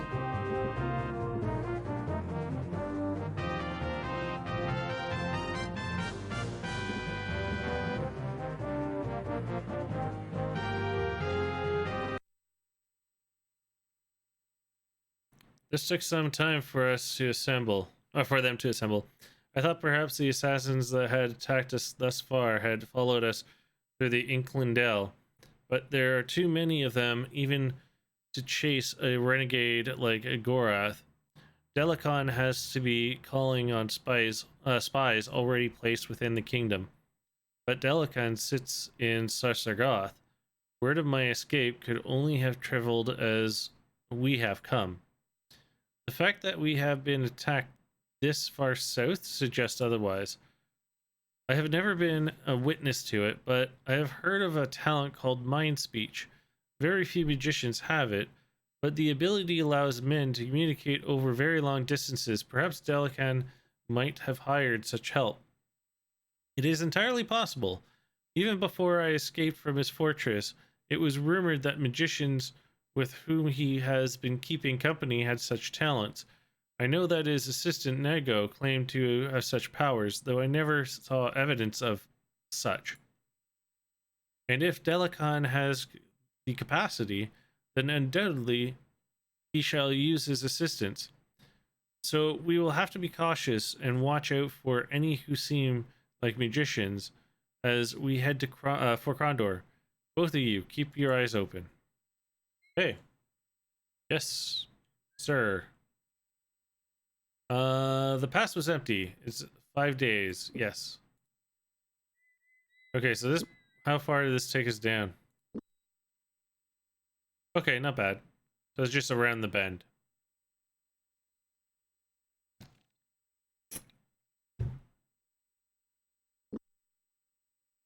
Okay, let's keep looking.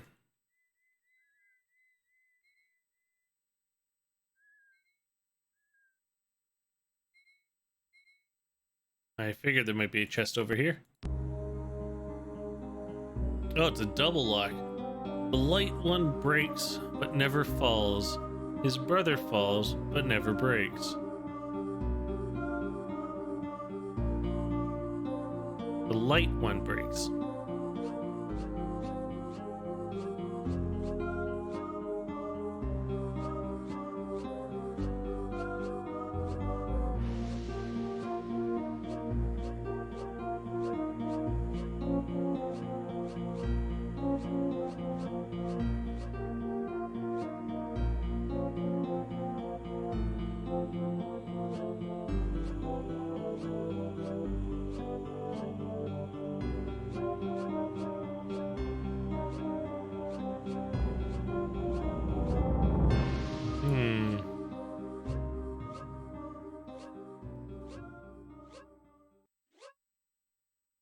So the light one breaks but never falls. His brother falls but never breaks.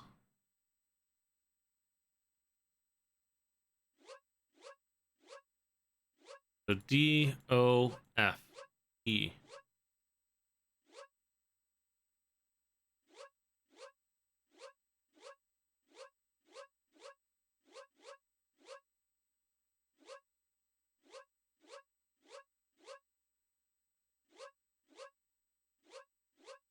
Day and night.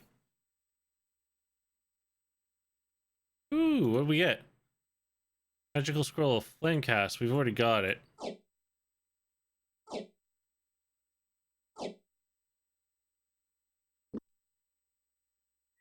So if we've already got it, it won't let us do this again. Yeah, okay, so we can sell that.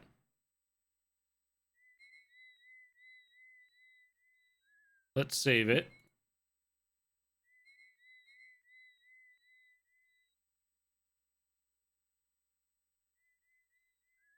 Okay, there's a path here.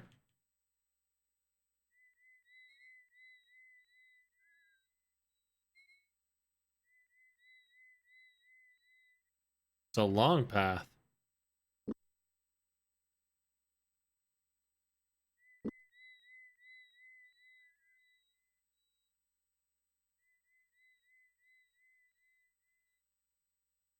Oh, just led in a circle. Great.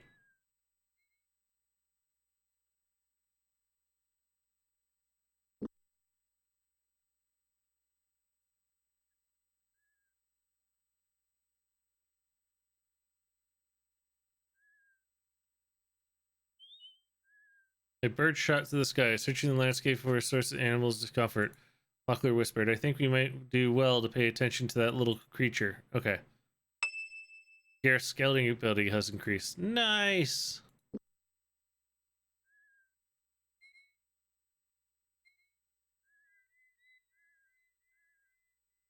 I don't see anything.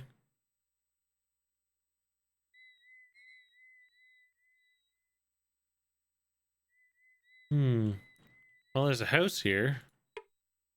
The man who greeted them at the door smelled of fish. Folks call me Chanty, he said after Locklear introduced himself. After a few more minutes of friendly conversation, he revealed he was a fisherman, but he hadn't been out on his boat for several days due to his health. As he spoke, he threw dark looks at an unseen thing over Owen's shoulder. Locklear was about to ask him about another question when Chanty suddenly mumbled something angrily and slammed the door closed. No amount of coaxing could convince him to open it again.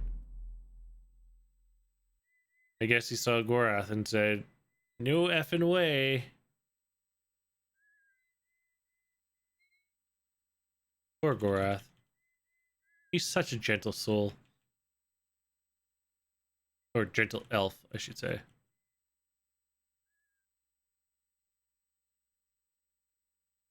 Okay, so nothing hidden chest-wise. I got another house here. Nobody's lived there, so let's just rest. Ooh, I see a grave. Yeah. But oh, there's nothing in that grave. I'm actually upset.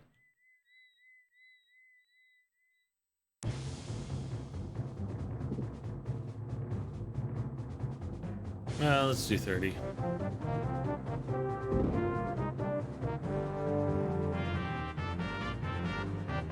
And dead. Oh, you missed.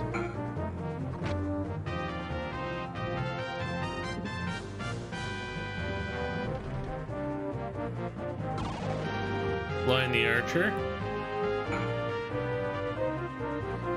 No, you don't.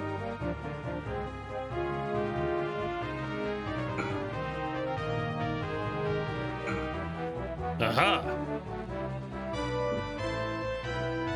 Who said you can run?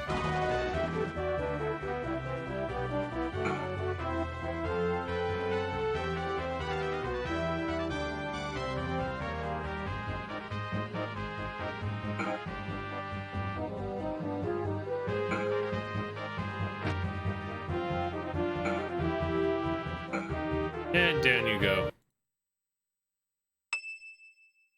Beautiful.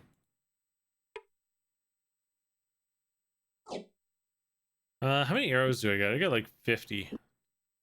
I'll take them anyway. Why not? Not really using arrows, but never hurts to have too many. Oh, these Russians are good. No. Share a party. And more gold. Well. Alright, let's rest till healed. Save. And let's not forget to mend our armor.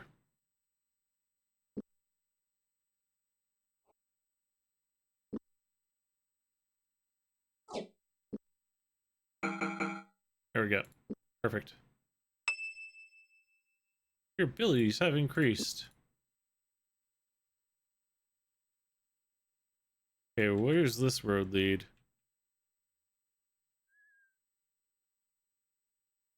Ah.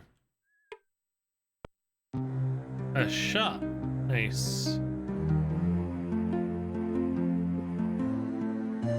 Just your basics. Nothing I really need. Do I? Okay, sell here. You won't buy that. Won't buy that. Will you buy this? Nope. Okay, so no reason to be here. You won't buy anything from me. What a waste of my time, shopkeep.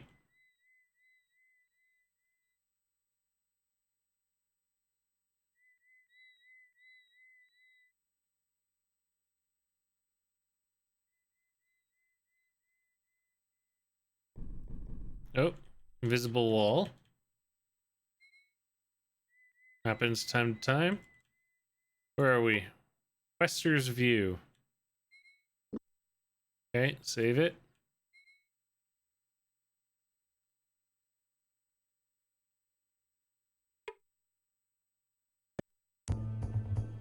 Wait a second. That's not actually what I clicked on. No. There we go. Come in, claimed the courteous young woman in a brightly colored apron. She held a cottage door open. Kneeling in front of a stone fireplace, a young man was placing several small logs into a crackling fire. The man looked up with a smile. Yes, please. We've just finished eating. But I had some luck fishing today, so there's plenty to go around. Locklear's nostrils flared as he welcomed the smell of the barbecue, sea bass, and fresh bread still lingering in the air. It's a tempting offer, but I'm afraid we must be going, he said. A drink of fresh water would suffice, of course. But won't you take some food with you? Then I could have Laurelyn prepare a small package for each of you. Good for 2 days at least. She's quite a cook, you know. Sure. With a smile, the young man motioned to his wife. He moved next to her and helped prepare the rations, stopping only long enough to act out several key moments in somewhat credible fishing story about the big one that got away. When they were through, they handed several packages to Locklear and accepted them graciously. You've been too kind, he said. I have red light going on right now. Let's check our rations. Just make sure none of it's poisoned. Can these stack? Okay, we're good.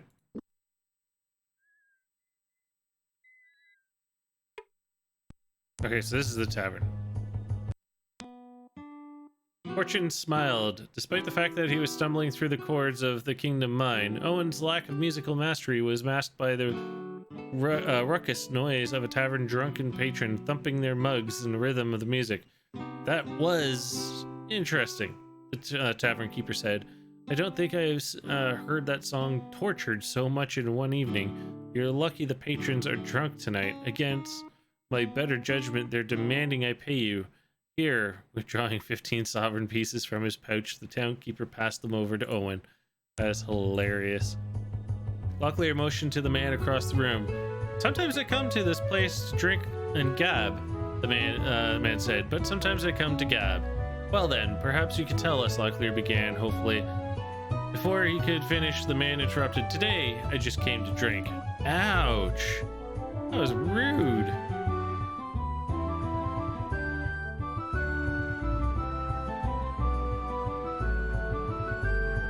The man accepted their company. Owen chatted idly with the rough-looking fellow as Locklear looked on, making certain that his ebullient mood of magician didn't slip and give away the true purpose of their travels. So where are you headed? The man asked, describing a large arc of his ale cup. Any place interesting? Actually, we're not headed anywhere specific or in any specific direction, Locklear intervened. We're wondering, looking for an employer, treasure to watch, caravan to guard. The man snickered. Or caravan to steal from, eh? Freebooters, then. Well, there's not much going on in the kingdom these days. Not in the west. The prince has seen to it. His roads are safe and his vessels happy. For the likes of us, he's taken all the fun out of life. Locklear nodded. You're not the first one to say so. Barmaid. Nothing.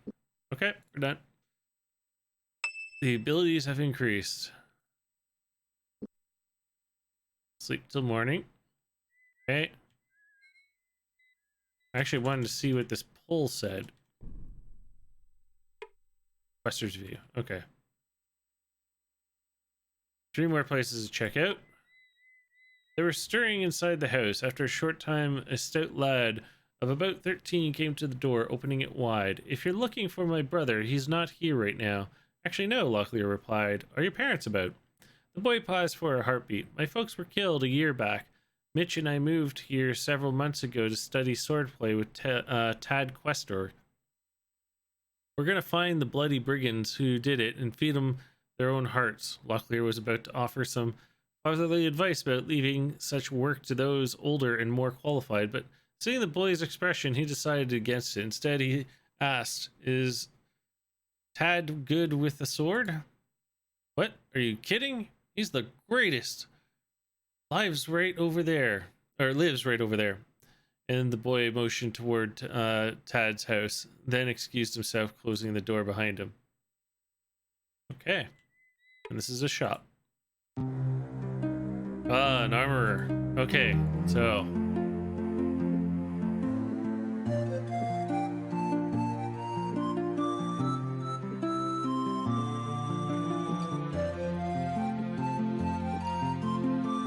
now, what do you have?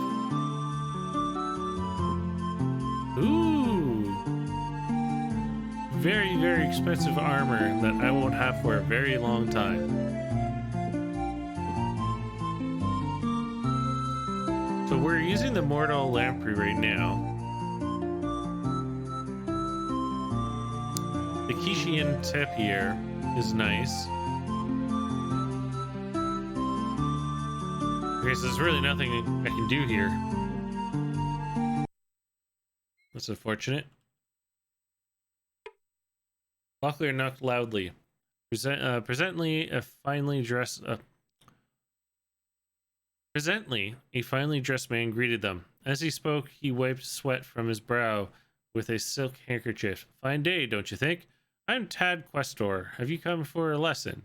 His eyebrows raised in a hopeful arch. Lessons? Inquired Locklear. The man disappeared into the house and returned with a blunt-tipped fencing foil. Have you come to learn finer arts of swordsmanship? He asked, punctuating his question with several impressive maneuvers. I could give you all a quick lesson for only 75 sovereigns. I want to say yes just for the hell of it. Sure, why not? Wonderful! Oh, I am so pleased you have accepted my offer, he said excitedly. As Gorath followed Tad into the small house, he was a trifle concerned about the man's credentials. After all, this struttle little peacock looked as though he had never been in a fight in his life. The doubts were quickly dispelled as Tad took them through the finer points of sword use. Though he may not have much experience in the field, it was evident to all he had as a master of his arts. He was a master of his art. He was even able to offer Owen a few pointers on how best to use his staff in hand-to-hand combat. The lesson lasted several hours, and they were exhausted when they finished, but all agreed the money had been well spent. Okay. All right. I can't believe his melee is already almost maxed out. I feel like we barely even started the game. Like we haven't even done anything, and we're so. He's such a better swords play than Gorath is at the moment. That is unfortunate, but it is what it is. All right, cool. Let's save. Check our map. Okay, we're almost to Sarth.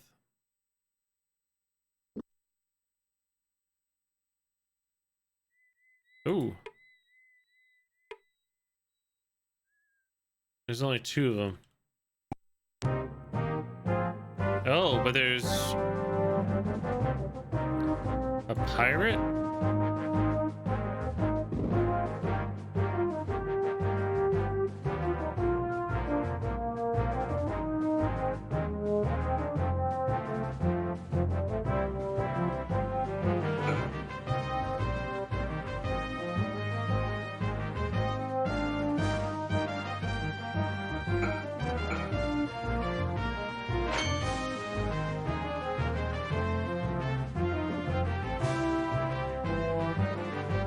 Nope.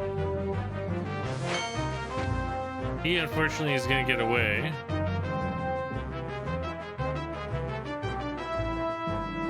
Damn it.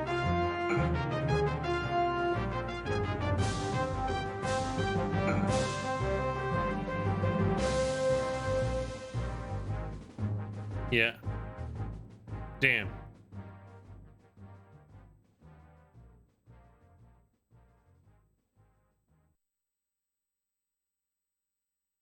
What? Now you too? No, I'm not losing 2 this time.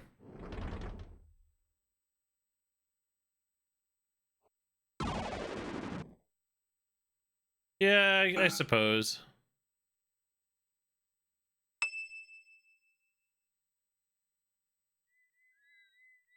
But where did he run to? That's the question.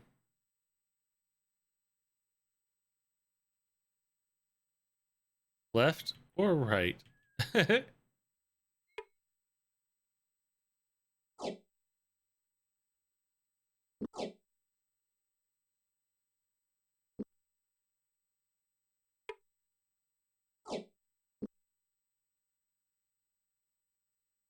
Well, we'll look around.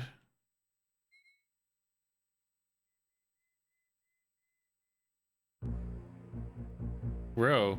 I hope for your good fortune or good health that you have found shelter against the coming tempest, good sirs. Tempest. Surely you've heard. The learned monks of Sarth have predicted a terrible storm is coming this way, and I would hate to think anyone caught out in it. Why, a man could catch his death of the fevers. If you would like, you may ride it out in my barn. And what profit would you turn in this enterprise? 5 golden sovereigns, a reasonable sum, and the guard over my cows. You can sleep in the hay loft of my barn, but my wife is and I don't take in elves. 7 gold pieces, the elf stays with us, and we each get a hard roll for breakfast. 10 gold, and the lot of you milk cows the next morning in that offer. Take it or leave it.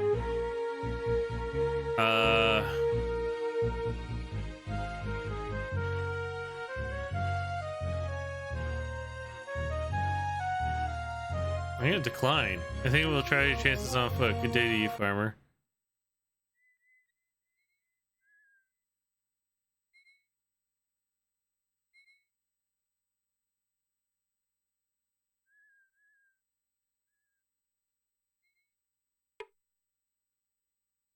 Oh, chest. Ooh, 80, 60. Yeah, nice.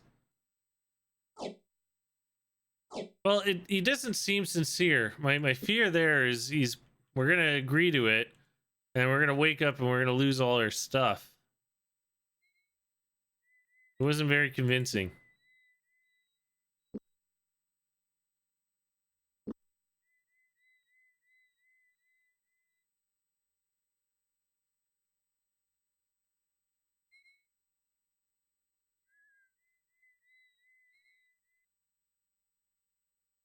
The one thing about this game is I want to keep strafing left and right. Okay, that's gonna be a trap.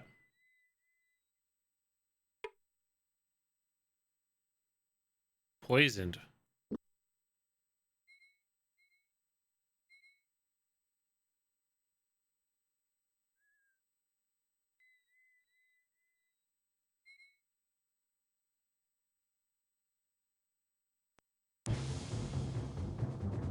Nope. Spellcaster.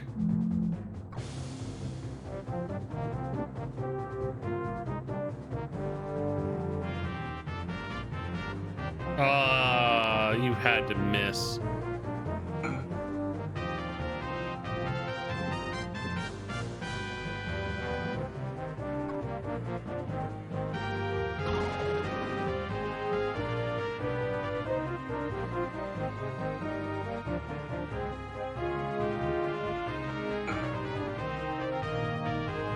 The magician is running already?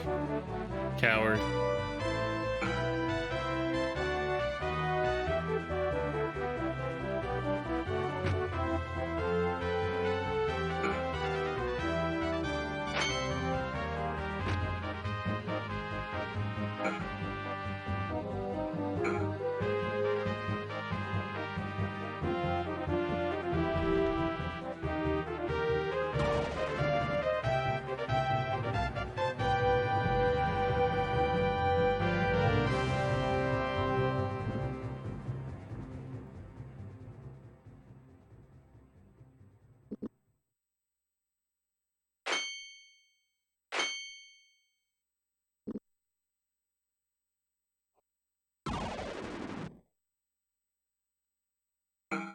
And down you go.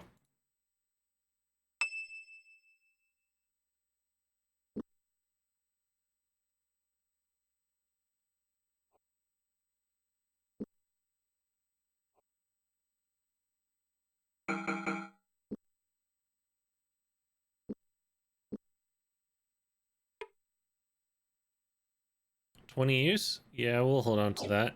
It's like these guys just got new armor.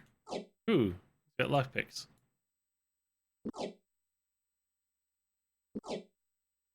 We'll hold on to the sword.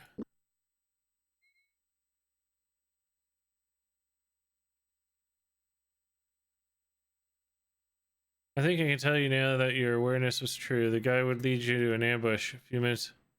Yeah, I kind of figured.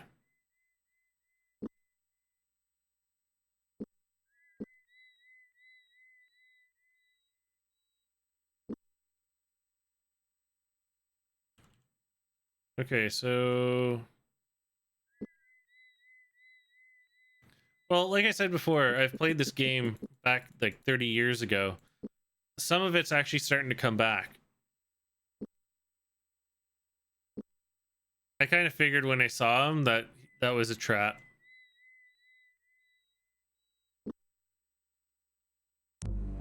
Oh, this place. From a distance, the Abbey of Ishap at Sarth had seemed a fortress. Its sheer-walled courtyard dominated by the ancient single-story keep. A closer inspection revealed that the shop profited where once an ironmonger had forged swords. Delicate flowers bloomed where soldiers had once mustered.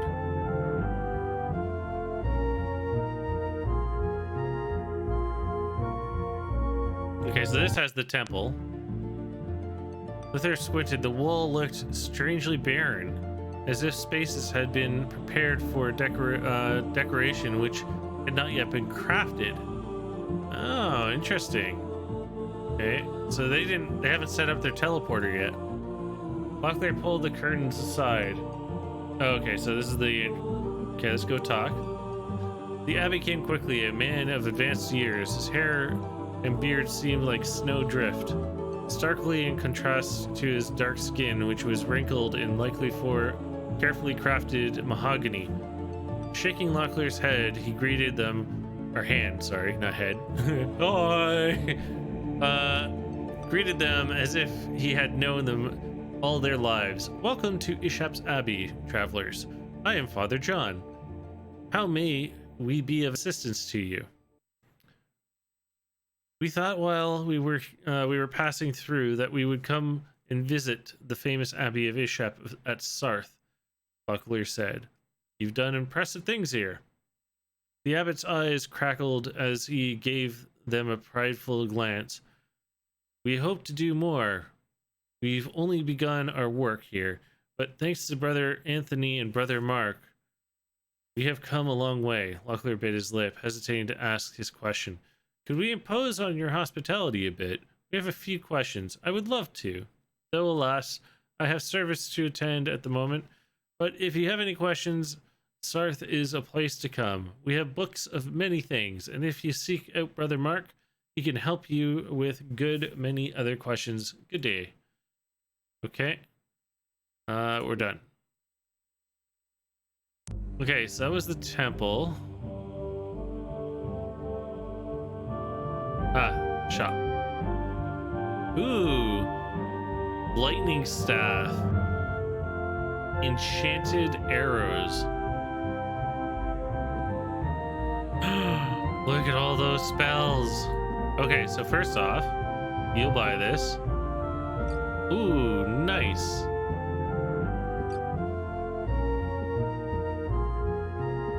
Yeah, I think it's down below in the mountainside. Will you buy this? Yeah, you will. You won't buy those. Will you buy that? No. Okay.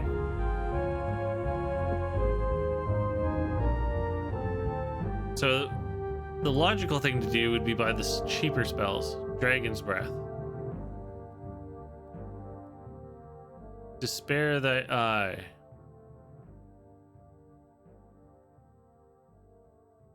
Eyes of the Ishap. Is there a way you can check Owen's spells to see what he's got? Oh yeah, we're here. Aha!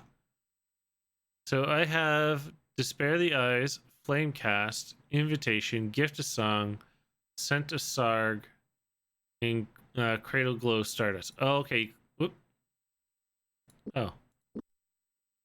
Can I click on? No. Okay, so that's what they are. So I got one of everything. Okay, so going back to the shop. I know I don't have this. Okay, so yeah, these two would be the best buys. Can we haggle it?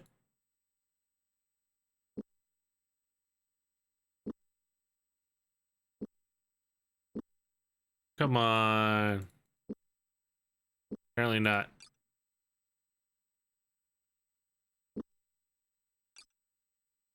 McDonald's favorite, summon your favorite hamburger. Nice. Perhaps I could find a generous shopkeeper with more use for it. Oh. Although he could have wished for better circumstances. Okay. So I already knew one of them. Damn it.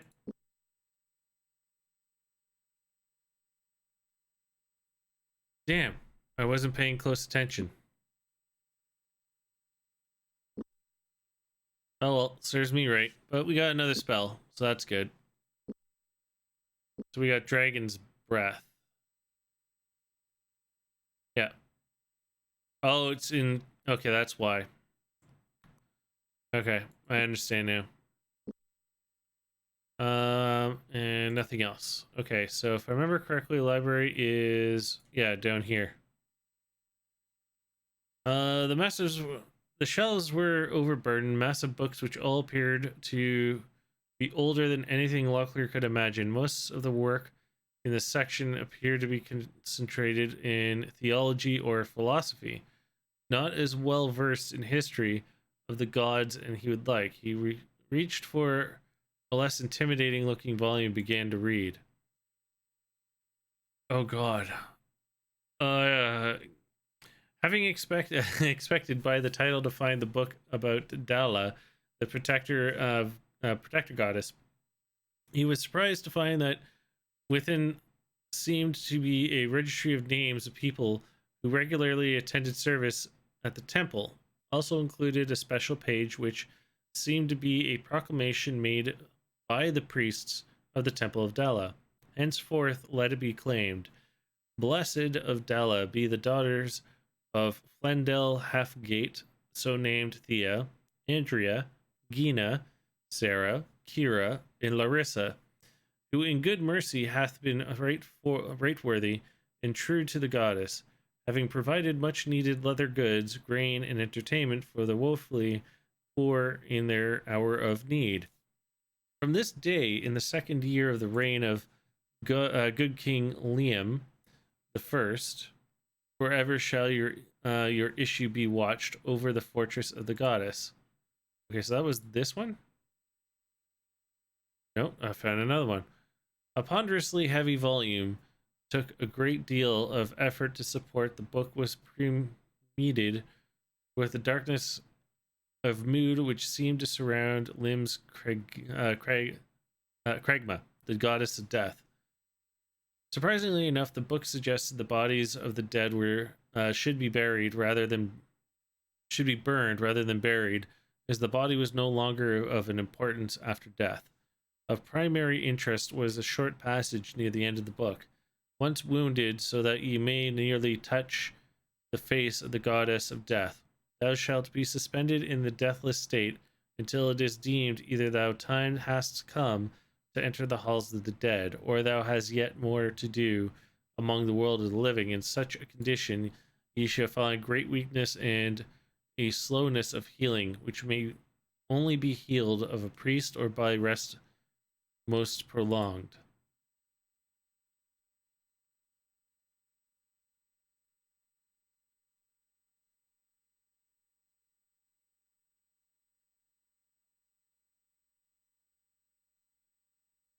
Okay, so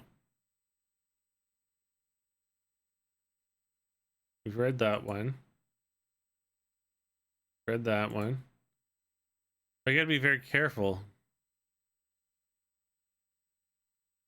I'm slowly going over these bookshelves to make sure we've read everything.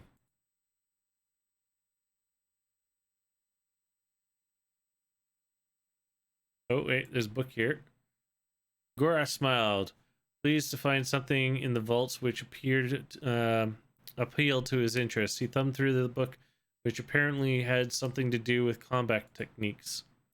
Written by a magician, the text was rather muddle-headed when it came to the idea of various tactics, depending far too much on information gathered by spies or certain formations which rarely worked as well as they looked on paper.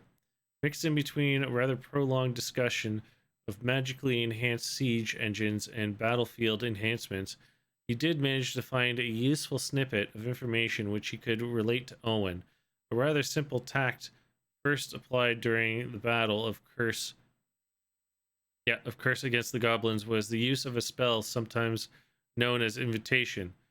Thought of as a mere prank by studying magicians, it could become effective during the battle when Althafan, or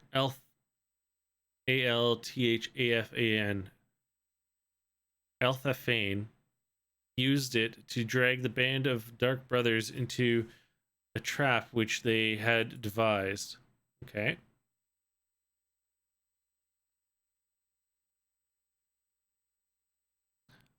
Okay, so I just flipped through a book which I didn't mean to. Okay. Is that my computer? Oh no, that was my work laptop. Sorry. Beginning as a basic soldier's text, it seemed there would be a little value to be found in this book, but moments before it closed it, he stumbled across a treasure house of information in the last chapter. This last chapter is reserved for the most well-prepared soldiers who are also familiar with the enemies they are to face on the battlefield with an adequate amount of information before a battle. It is entirely possible for an enemy to be defeated even when the enemy has the advantage or of surprise, providing you learned what their natural weaknesses are. By exploiting this feature, it is possible to take down an enemy who might otherwise seem unkillable. Based on reports gathered from soldiers from different battle situations, it would seem that if the following things tend to be true. Trolls in general seem to take more harm when they are attacked with any form of magic, but they likewise are quite resistant to physical harm. When fighting magicians of any stripe, it seems they generally are poor when it comes to hand combat, though there are exceptions to this rule. The wyverns have never, to my knowledge, been exploited for use in battle. Farmers troubled by the red variety have spoken of good results when attacking with blades prepared with an Althaphane's icer. I highly suggest that in the future you attempt to take notice of similar weaknesses and resistance so you may use your resources to the fullest of advantage. Okay. Giraskos, as he begins to read, realizing that. Okay, so one of my neighbors is drilling, and it's really freaking annoying because it sounds like it's coming from my apartment, but it's not. He hasn't done it in so many months, so hopefully it won't be too long. Um, Realizing the author had little or no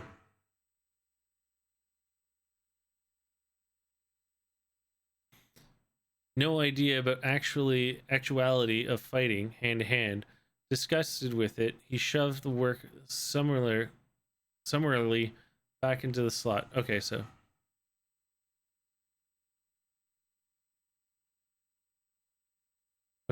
Owen scowled.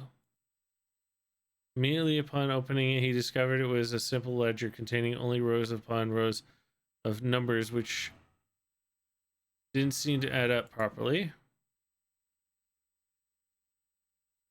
A very new looking book. Owen had selected something titled Strategies of Trading, Volume 2. Just below the title, he noticed the special note, which had been glued to the face of the tome, rare. Flipped through the pages, tables and charts of numbers confronted him, most of which he supposed would take him weeks to understand, time he didn't have to waste. In the centuries of the book, however, he did manage to find in the center of the book, he did manage to find something of use.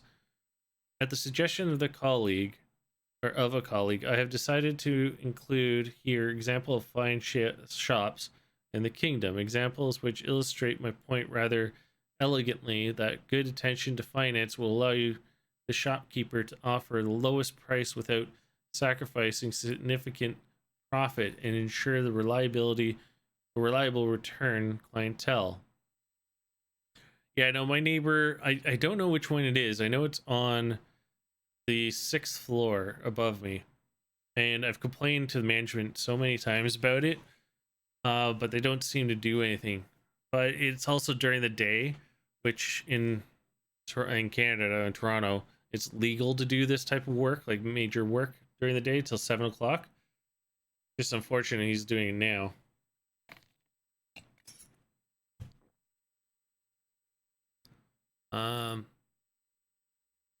A pitiful remnant of what once was a wonderful scribed book. Numerous pages appeared to have been ripped out whole, leaving only ragged remains at the edges. Disheartened, Locklear glanced quickly at what was now the top page before closing and returning it to the shelf. Many make the mistake of believing that a general goods store will offer the best price on jewels. In practice, it is by far better to sell it to a store which has emeralds, diamonds, and rubies on display. Okay. Okay, we've looked at that. A pitiful remnant of what was one. Okay, many make the mistake of believing. Okay, so we've read this. We've read that. Holly's specified in nature dealt with variety of tactics dealing with enemy. If it may be arranged, the best confrontation in the battleground. Choose such element of surprise. Okay, yeah, we've read that.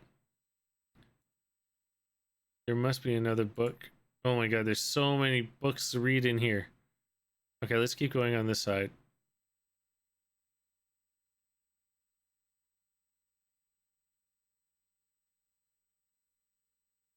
Healer's Journals littered the shelf, by far the most extensive collection within Sereth's impressive stack of books. Luckily, I felt a little intimidated, unsure what titles or names would be the most use for him. He picked a book at random and began to read.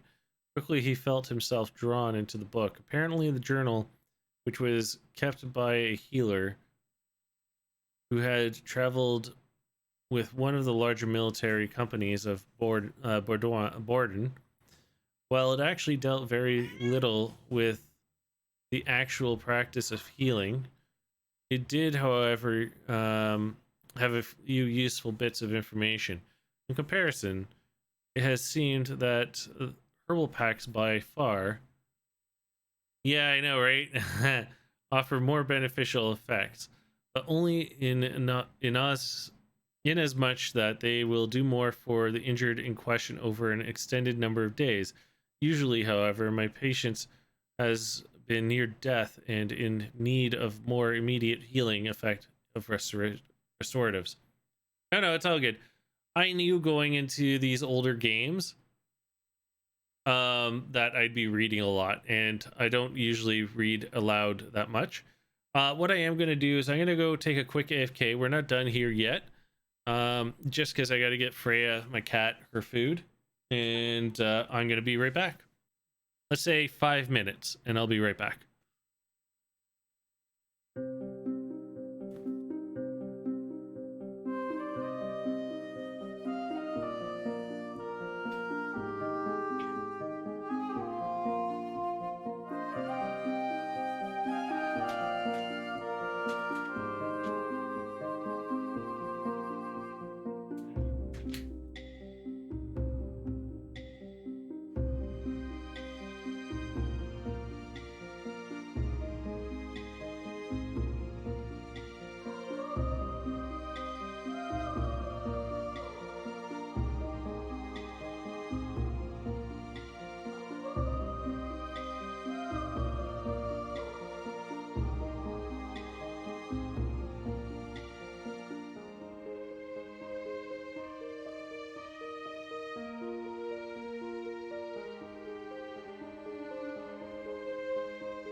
Okay, I am back. I even grabbed a coffee that I had sitting on the counter, which I completely forgot about. Decaf coffee. So I have no problem drinking it because it's late in the evening and it's not caffeinated. Well, there's a little bit of caffeine, but anyway, let's keep going. The newest volume on the shelf on which it was located, the book So you went to Hawks Hollow. Concerned itself solely with the administration of the new anti-venom created by Father Nathan of Krondor. Follow the unfortunate events which transpired shortly. Yeah, the drilling's still going on, by the way. Shortly followed the ascension of Arutha Kondion, the to the Princeton. You know what? I'm gonna pass on these. I'm not gonna read them. We're gonna quickly flip through them. I'm making the decision. As much as I like the flavor text, this is a freaking library.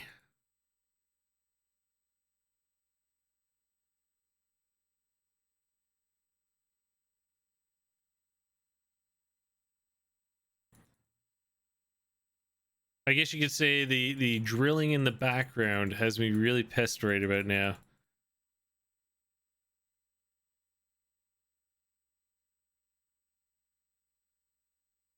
Let's just check these ones down here. Okay, so that seems like everything. So we've been to the temple. Is it now? This is all the library.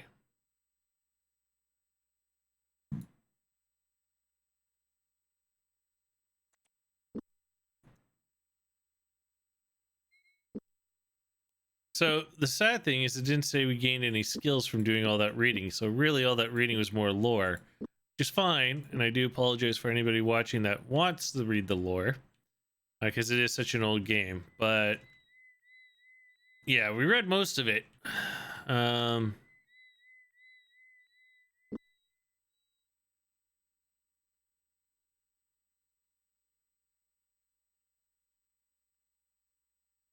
Like, it's got to be one of my neighbors because even my floor shakes when that happens.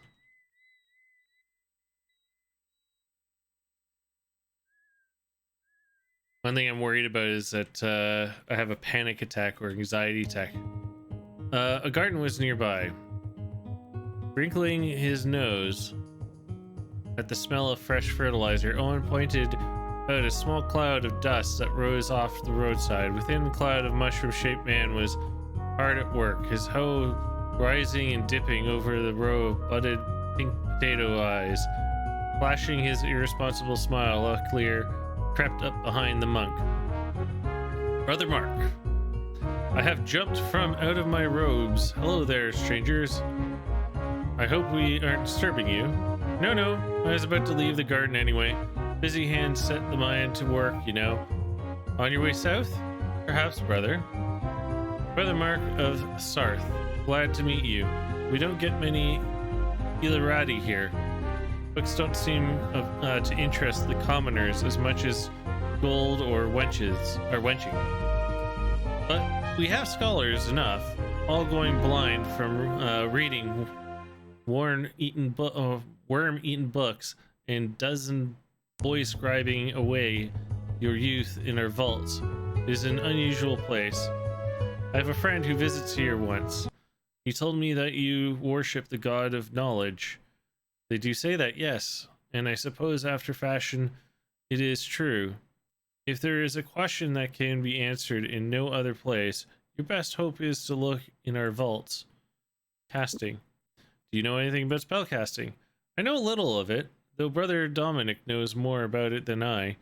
As soon as he finishes his studies in Quagian civil codes, I'm certain he would be more than happy to sit down and talk to you about it. He should be only another 2 or 3 months at it, I would think. I am afraid we don't have 2 or 3 months to wait. Why don't we leave the brother alone, nephew? Tis. Now don't discourage the boy from asking questions, or he'll become afraid of questioning anything. I think I might have some time to teach him a bit about focusing if you can spare a few sovereigns, say 50. That acceptable to everyone? More than acceptable. Where do we start? Ah, an enthusiastic student. Delightful. This will be a pleasure to teach. Owen blanched.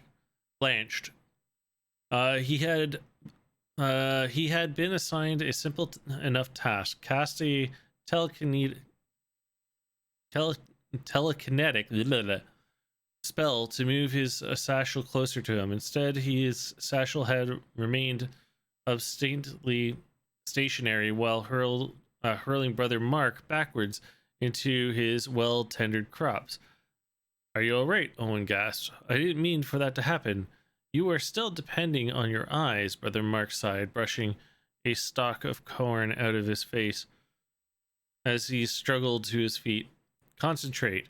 If you ever find yourself in a situation when you can't see what you're affecting, all the spells in the world will be utterly useless to you. Instead of trying to see your target, try to feel it. Now, let's try again. I know you'll learn this eventually. We don't have any more time to waste, Gorath said. Why don't you pick up your things and we can get ready to move on. Again on his feet, Brother Mark went to the console, his downcast pupil, patting him reassuringly on the shoulder. Remember, feel the target. That's the key. Until then, I suggest you stock up on good supply of Luton's concentration to get you through your exercises. Road south. Are there any hazards on the road south from here to Krondor? We are in something of a hurry, and I would hate to run into any unexpected delays. I haven't heard any complaints from the travelers that have been through here in the past few weeks. I don't think mercenaries that stopped by to speak to Brother Dominic said anything of it. Mercenaries? They're not in Quigian press gangs, are they? Not to my knowledge, no. These lot landed just south of Quester's View on a ship called the Foam Spinner. As much as they've been up and down the road, I assume they were in on a shore leave. Were there many of them? Many of them. If you laid them head to foot, I imagine you could walk across the straits of darkness without getting your feet wet. It seems one of those Quigian galleys can carry a small village from one place to another. Bad weather. So when is the storm going to hit? We're a little concerned about finding a place to stay so we don't get soaked. Storm? Is it the first I've heard of such a meteorological disturbance? Brother Giron didn't mention it to me before I left to the Abbey this morning. That's strange. We met a gentleman named Rowe who said a storm had been predicted by the brothers in the Abbey. I wonder why he would tell you such a thing. Of course, he has been acting peculiarly since his wife died. Terrible tragedy, and striking at such a time he had to give up his farm. I really must feel the poor old soul. Spells. Now that I know a little bit more about spells casting, perhaps there is a simple spell you can teach me. Owen? Just something simple, so we can defend ourselves in case we run into anyone hostile on the road. I don't know what you imagine is waiting out there for you, but I believe I have just the thing. I will have to run up to the vault to search for it, but it is a little spell called Flamecast. Of course, there will be a matter of fee, say 30 sovereigns? No. On second thought, I probably spent more today than I can afford. Very well. Vaults. Is it permanent for outsiders to browse the books in the vault? I would be interested to look over them. It's fine with me, but it's Brother Anthony you may have to convince. He doesn't like strangers wandering around down there without supervision.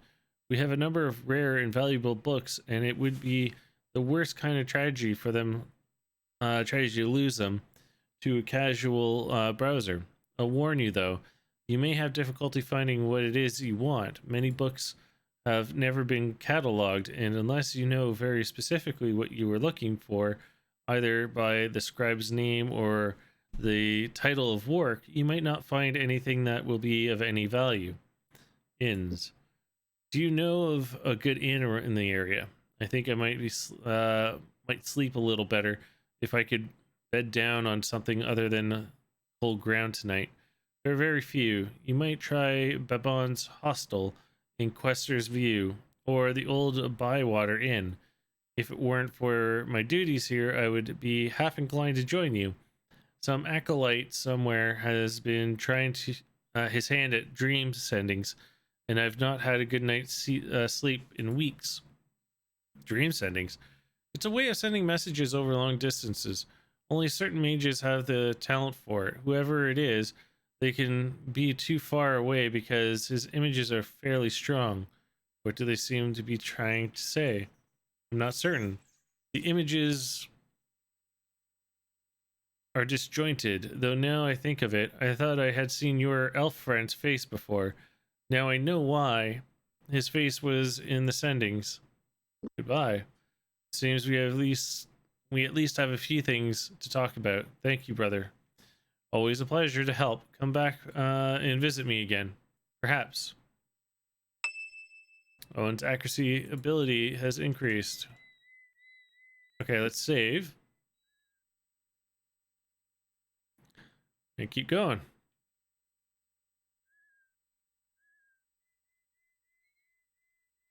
See if there's any chests out here in the field.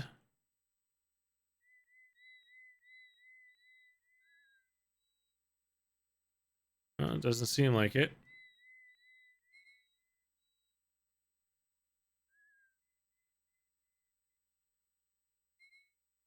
Oh, temple. Ah, good. We now have another one. I didn't read all those because it's the same stuff. Okay, so we have access to 3 temples now.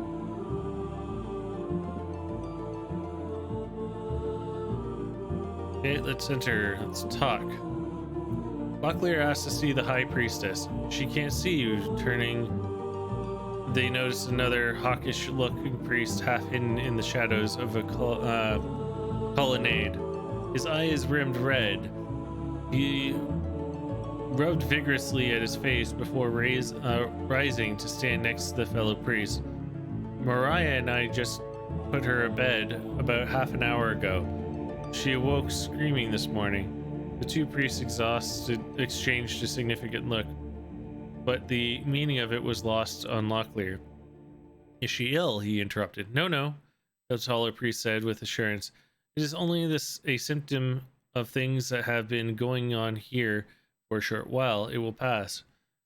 You sound very certain, Kellen, the other priest said angrily. None of us have slept well in weeks. Our healer is so exhausted that he may not even bind so much as a finger pricked on the spindle. There is something evil at work here. Bemused, Locklear looked at Kellen. Why would someone be trying to keep you from sleeping? Who could do it? Both priests shrugged. The purpose is beyond us, but we know that whoever is responsible is a magician and very close by. The shorter priest replied, I have also sensed in his dream sendings that he has others with him.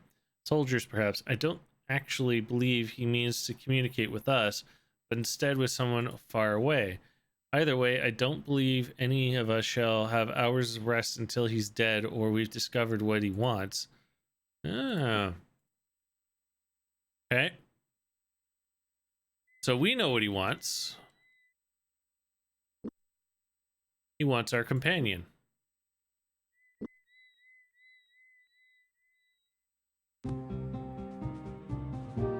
Ah.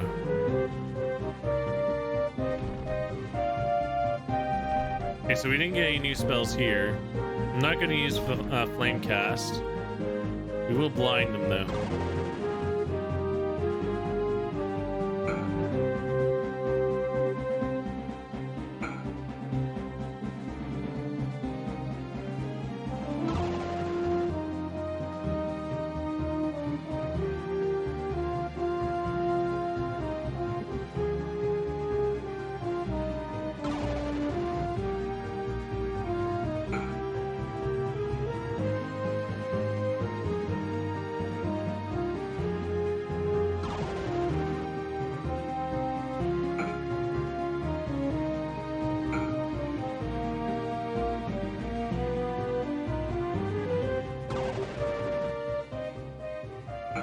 There we go. 1 down. 2 down. Perfect.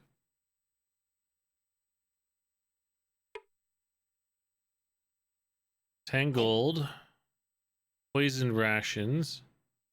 Horrible looking armor. Fedamor's formula. It's still commanded high price for soldiers looking to advance their positions within deployed lords. Oh, it's a strength potion. Okay.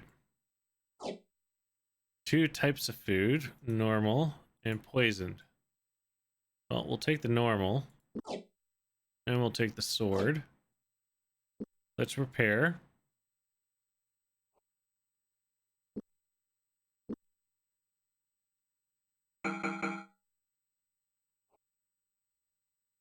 Beautiful. Okay, and we'll save. There's a little bit of a farm here. The air rippled, as if the world about them were nothing more than a curtain to be yanked aside. 4 fingers warped into existence before the very eyes, all Mordell,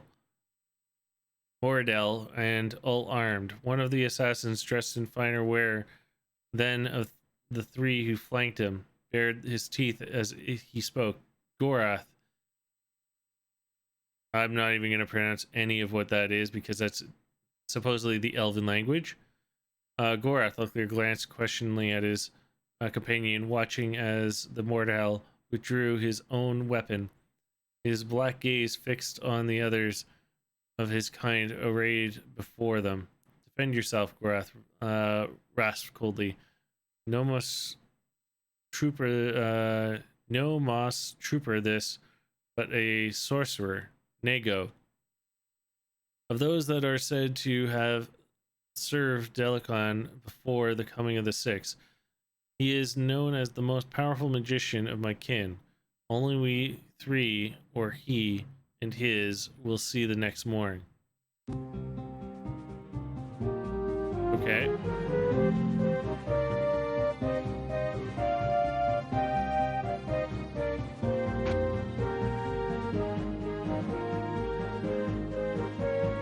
You go after his magician. Oh wow, he's running.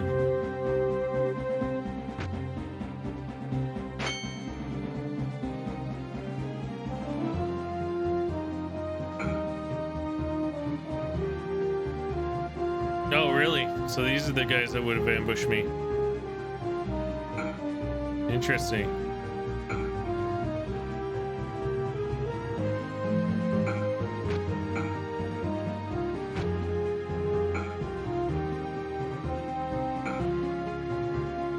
Oh snap.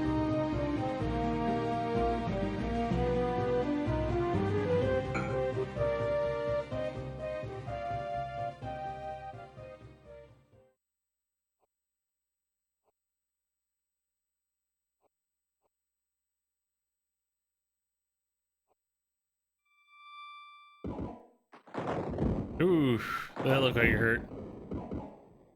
Yep, that hurt.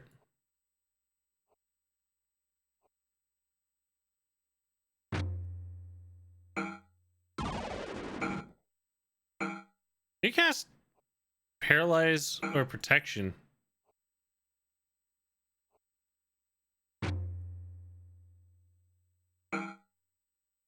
There we go. Owen, do your thing.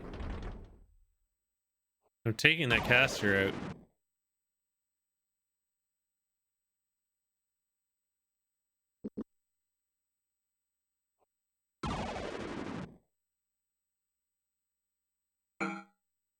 One hit is all that took.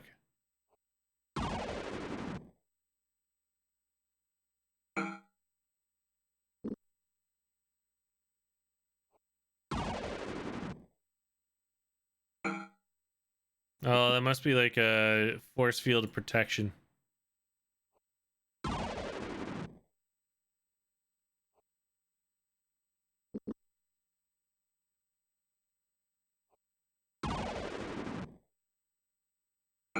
There we go. Whew. Oh, that was a rough fight.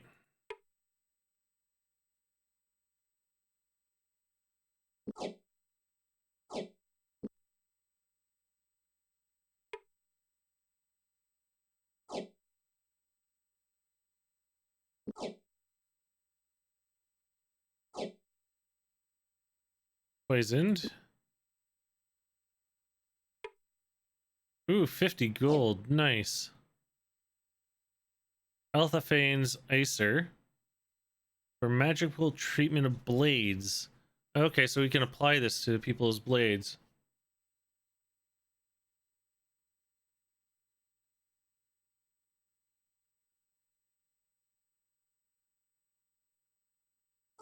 Infinite ice cream maker. I know, right? Ooh, a two-handed sword. This is new.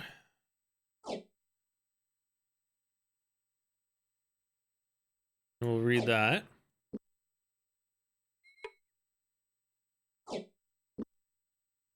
Okay.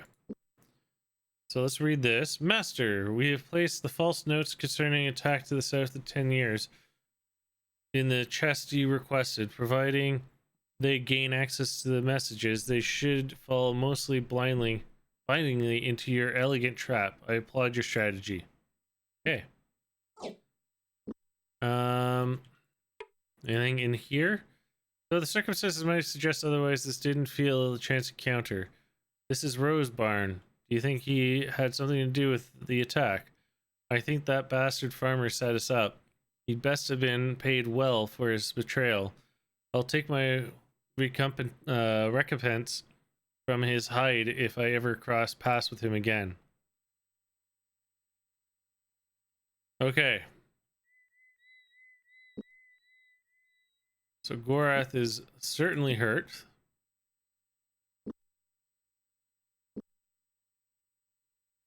So let's do this.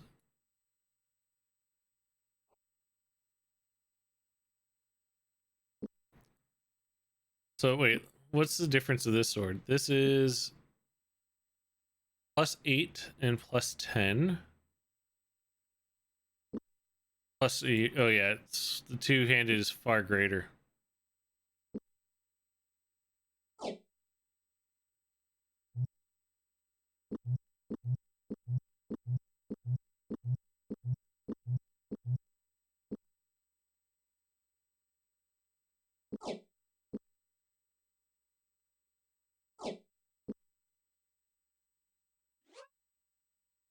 Okay. Where does hammer go? Oh, I just gave it to Owen. That's why. There we go. Perfect. Okay, let's do some resting.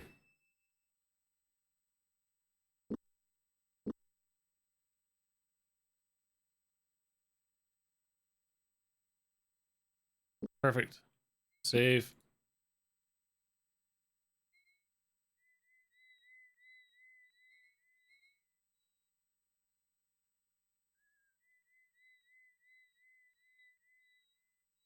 I thought I saw you.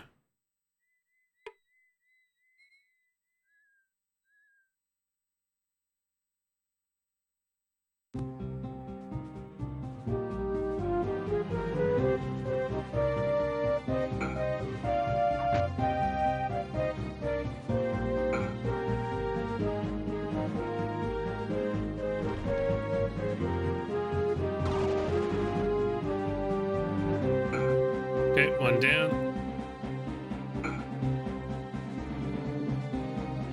One attempting to flee.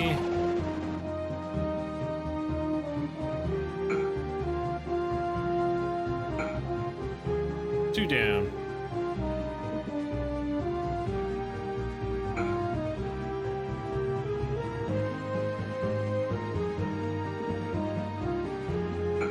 And there we go.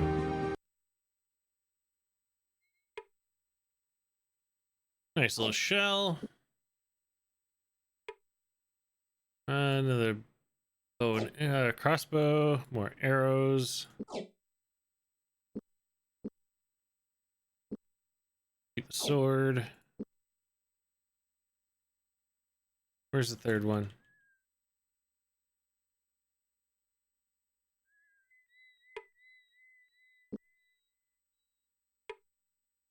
There we go. Perfect. Okay, let's rest.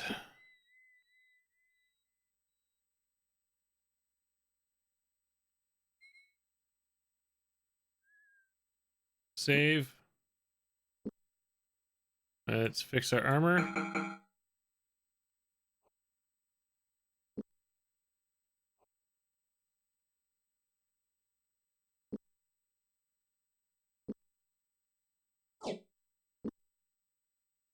Oops.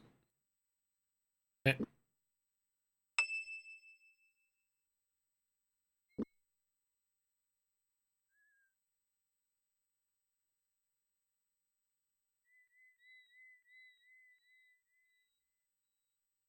I'm guessing that's Krondor up ahead because we can see the top of the castle.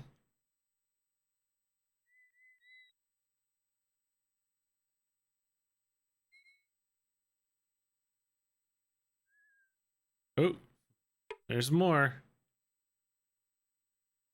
Just one? Oh no, there's the other one.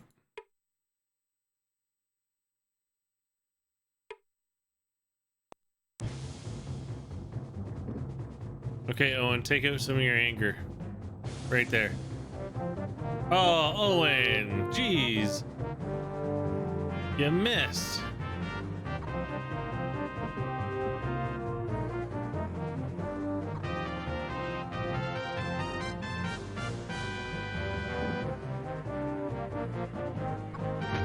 Ooh. Rude.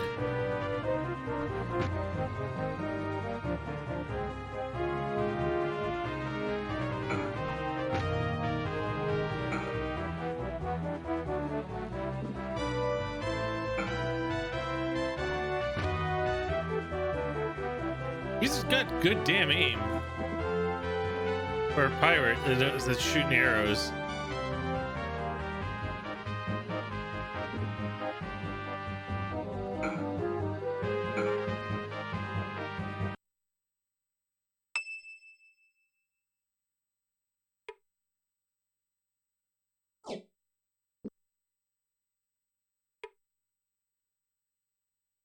Oh, a shovel. You could always use another one. Why not?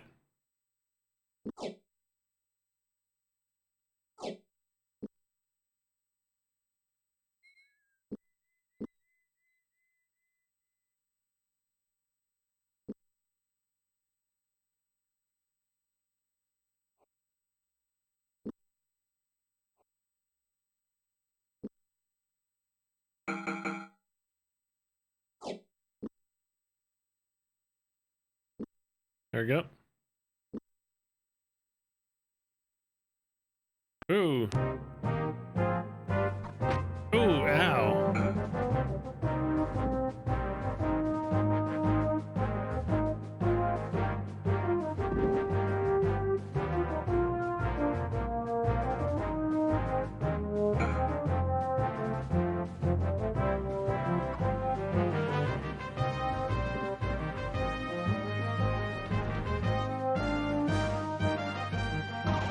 You're not running.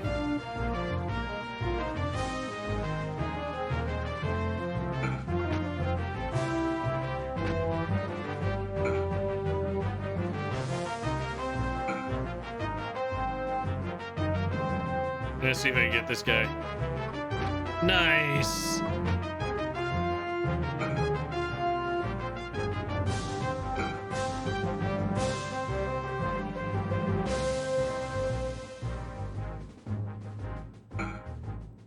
Crap. Take him down. Thank you.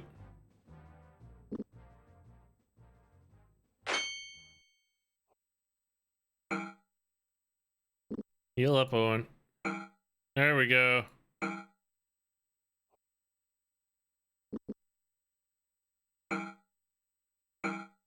Nice. Whew. That was quite the ambush.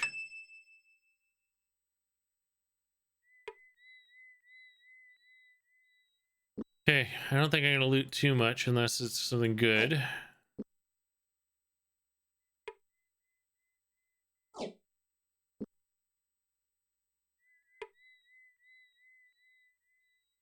we got some rations. Good. We'll need those.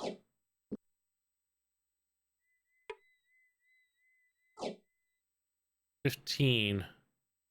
What you guys are looking like? Yeah, 9, 18, and 13. Whoops, I didn't mean to do that. You know, here, have that one. More rations. Okay, perfect. Rest up to heal. Perfect. And save.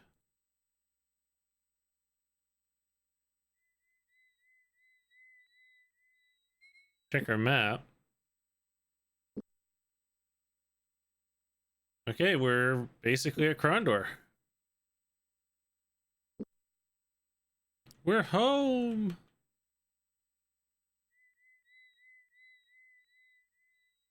Here we go.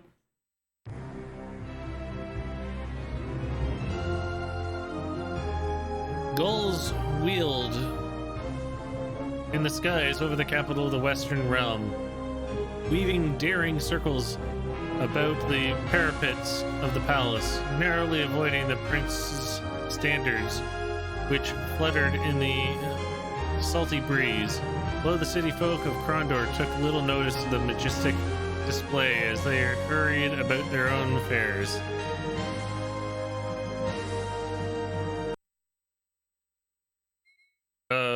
Why did we... Oh, did I accidentally leave? Whoops. Yes. Okay, so let's take a look. We got shops.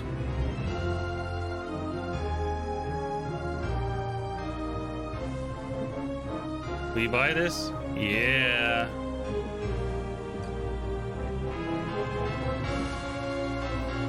Time to make some money.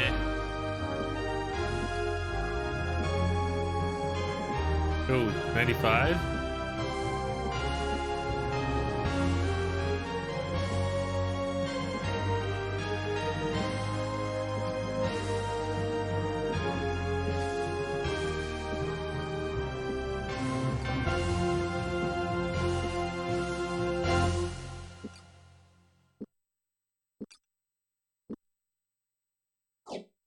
There we go.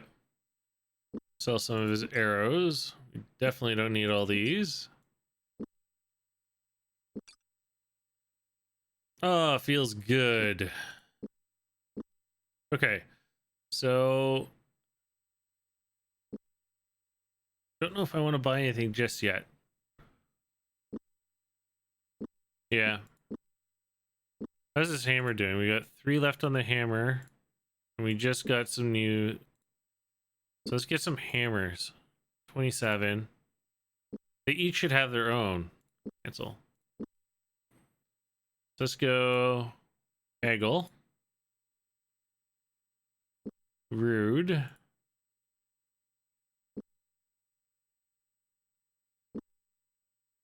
Nice. Okay, so we got it lowered. So that way we have 3. Okay. Exit. Let's take a look. What else we have here?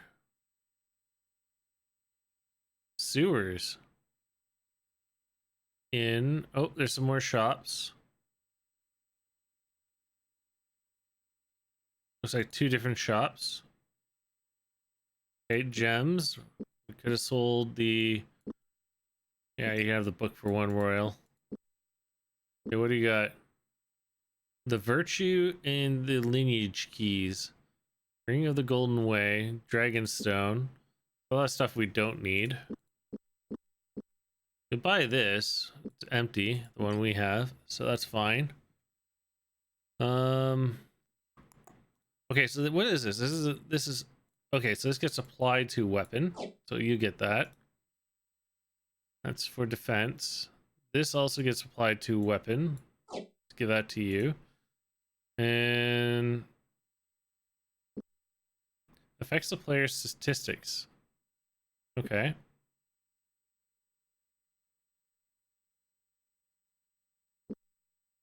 Nice. His melee's already freaking 80. Locklear, you're a beast. Is there another shop here? Okay, so this is the same shop. I thought there was two separate shops here, but not. Okay, so there's the inn, there's the palace. And there's sewers. Ooh, it's over here. 5 gold. Ta-da!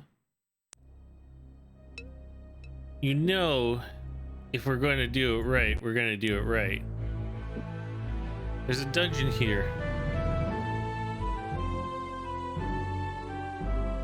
Sewers. Alright, Owen. Cast us some light. What's this spell? Creates a thick fog. Oh, I guess that's so we can sneak up on people. I get it.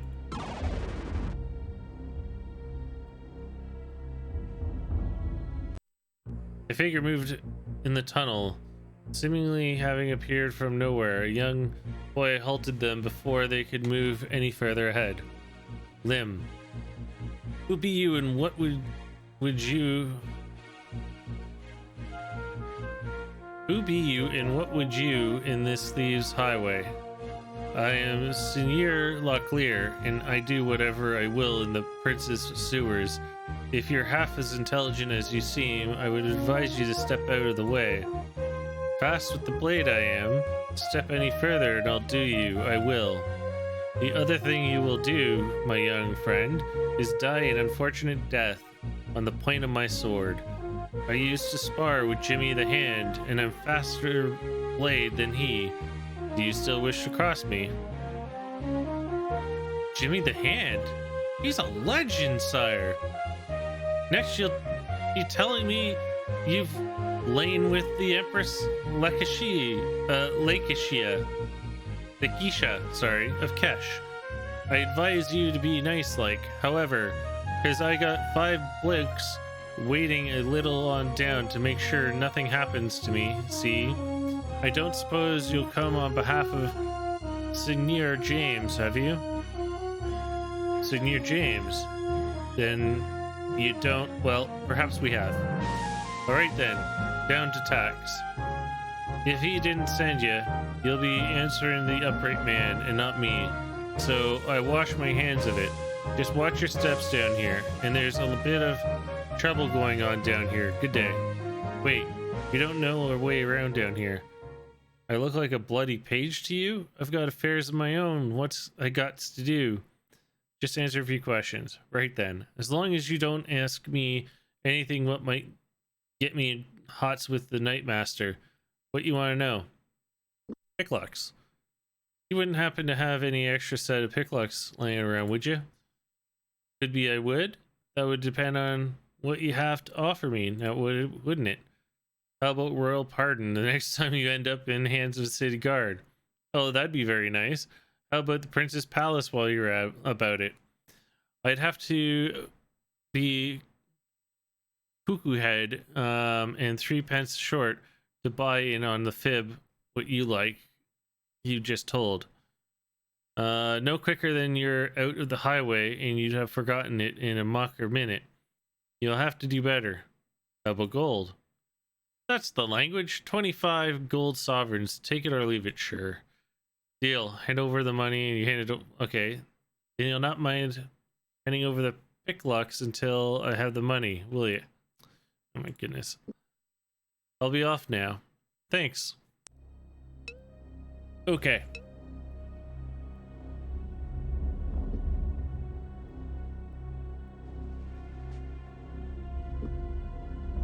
Oops, didn't mean to do that. Let's go left first.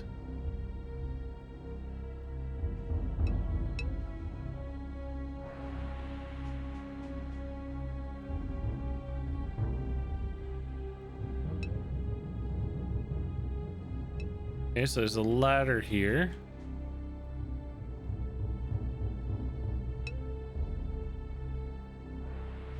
I'm gonna look at this floor first before I decide to go upstairs. Let's do a quick save.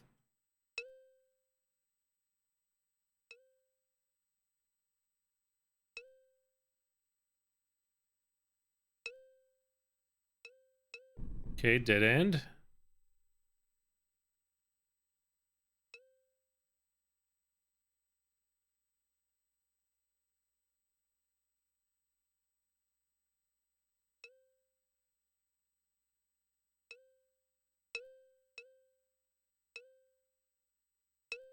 Okay, another ladder. A dead body.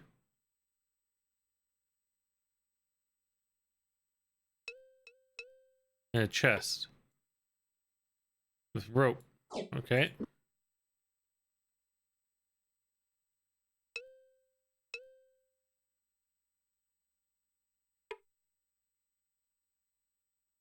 A very poor sword. And 3 rations.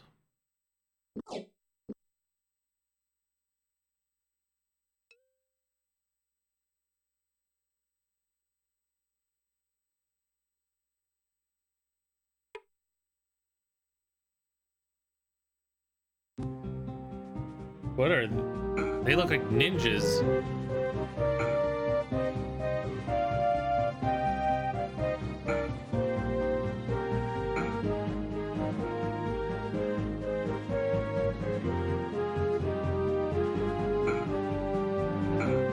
Okay, one down.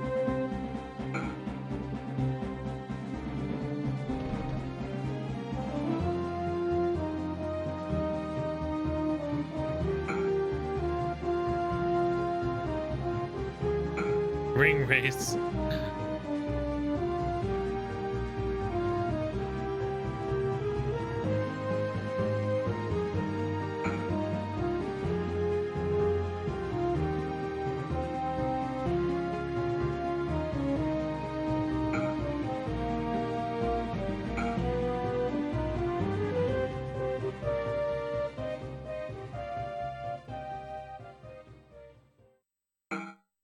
Two down.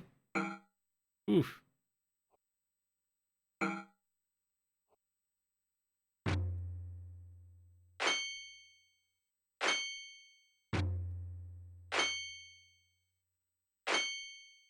This guy's a good fighter.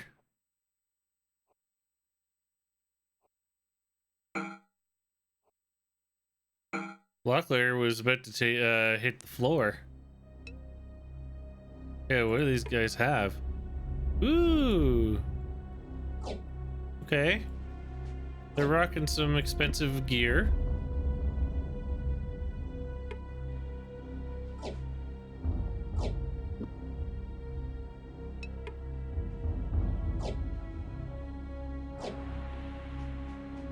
No more rations. Alright, we're still healed.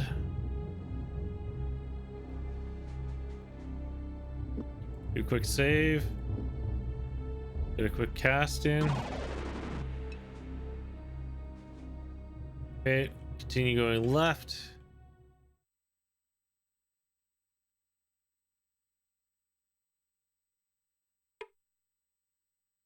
Another rope. Wow, there's a lot of rope in this level.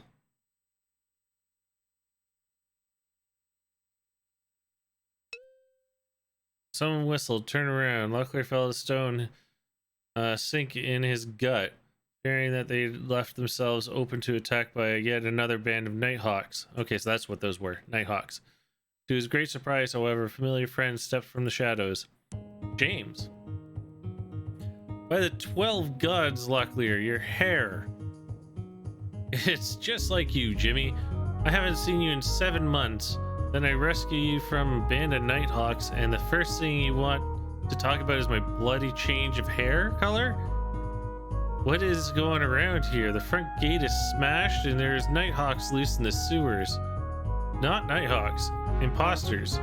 Someone has been trying to convince Prince Arutha that the Guild of Death has re-established operations here in Krondor and is using the sewers as their hideout, hoping that the Lancers will come down and clean out the place.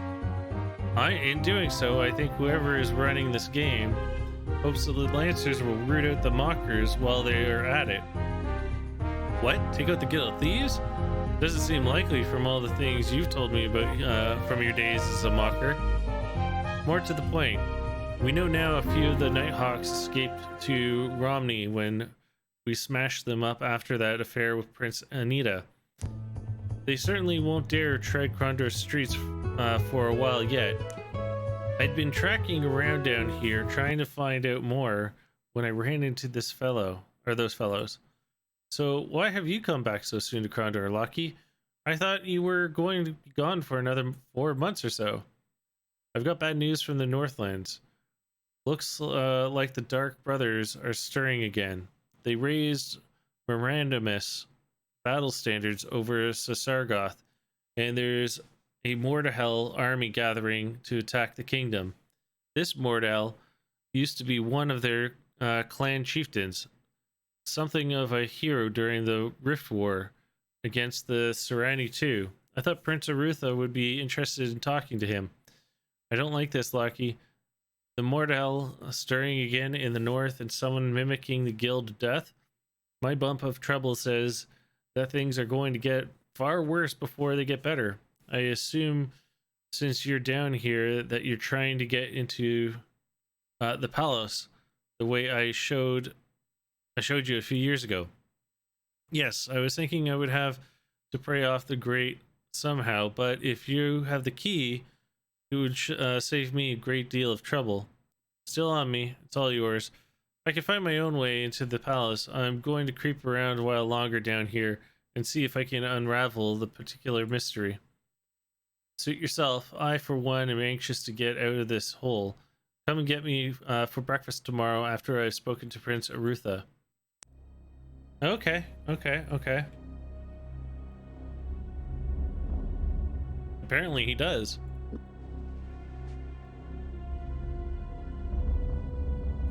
Okay, so I'm not mapping out this place like I should be.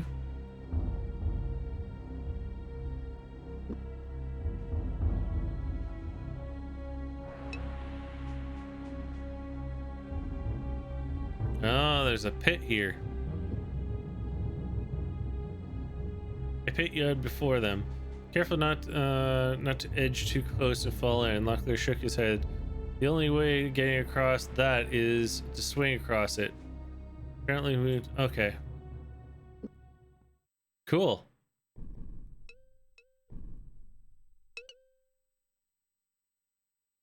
Yeah, there's nothing there. But good to know. Okay, let's look up.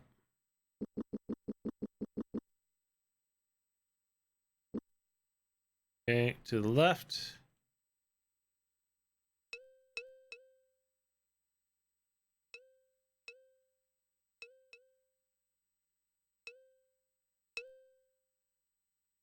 Keep going left.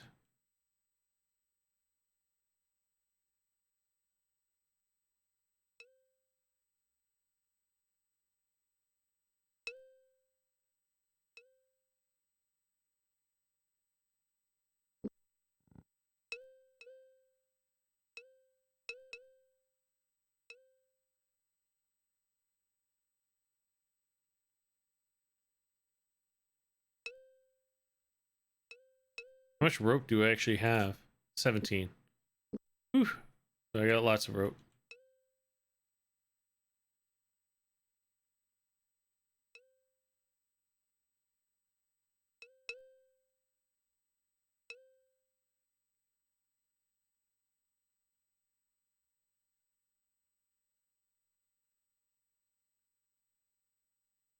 Okay, let's save it because I see enemies ahead.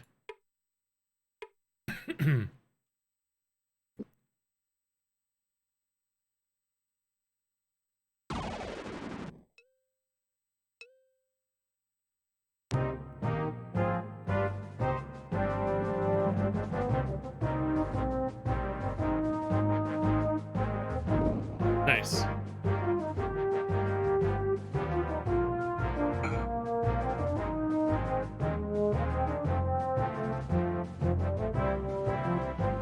Now you can see. Yeah, I know, right?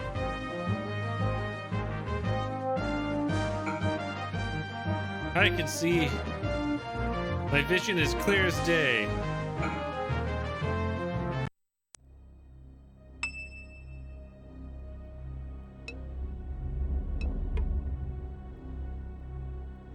Oh, they didn't have much on them.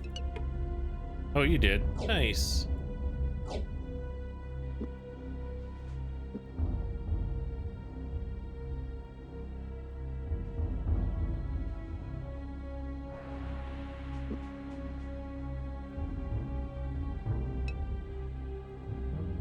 This might have been a mistake.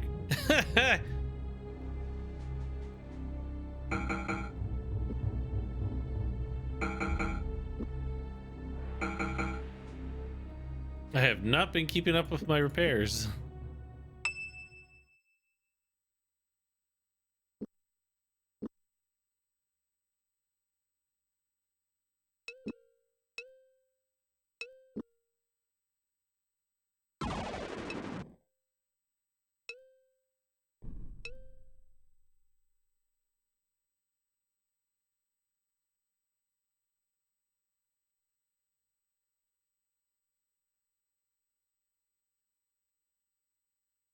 Oh, hello.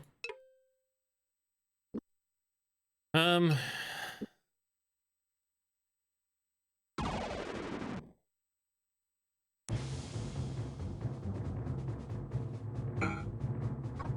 ooh.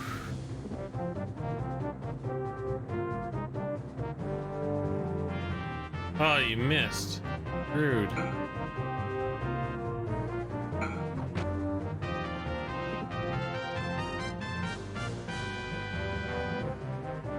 There it goes. Nice little hit.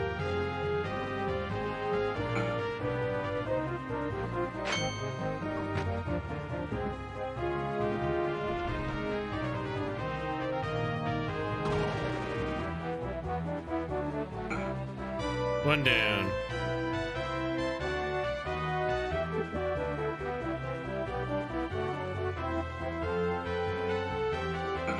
Two down.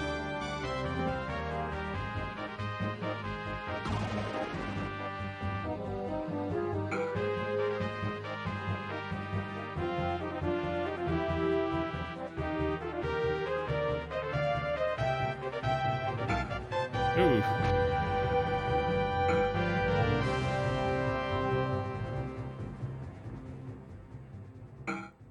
And there we go.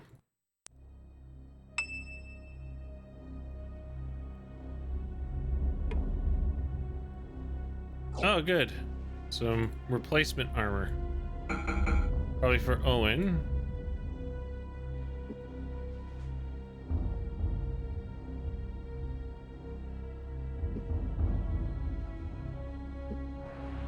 Here, let's see if you can repair it.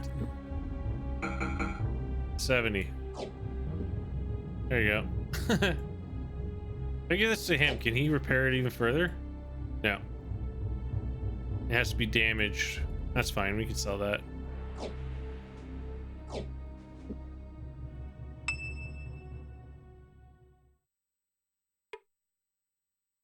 Good, a key.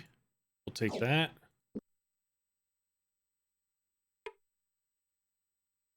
Definitely take that.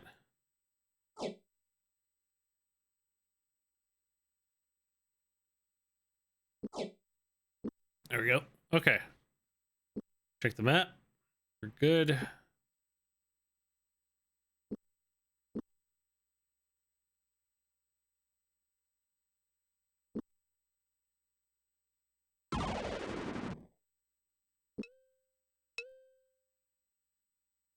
There's a lot of passageways in this sewer. Okay, so dead end.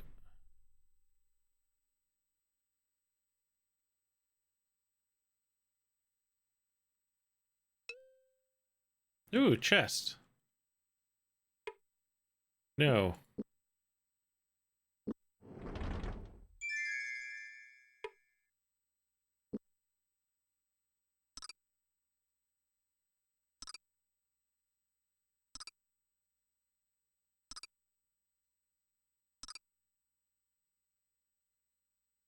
$59 lockpicks. Okay, so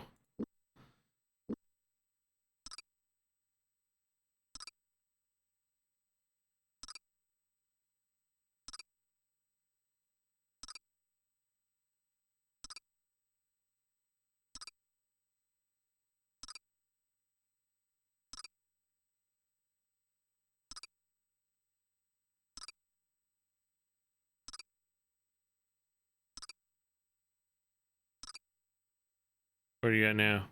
60. It's getting there.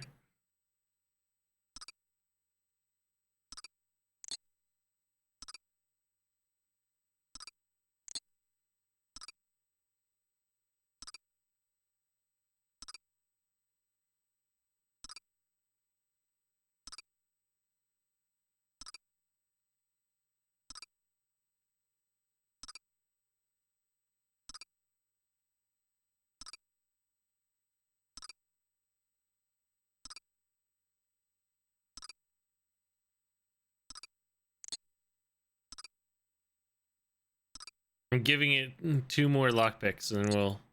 There's one more.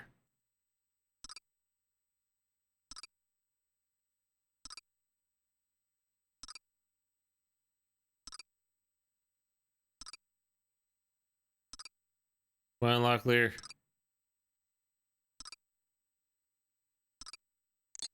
Okay. You got him to 62% though. Still not bad at all. This one? Nope. Has to be this one. Oh no. We have to pick it.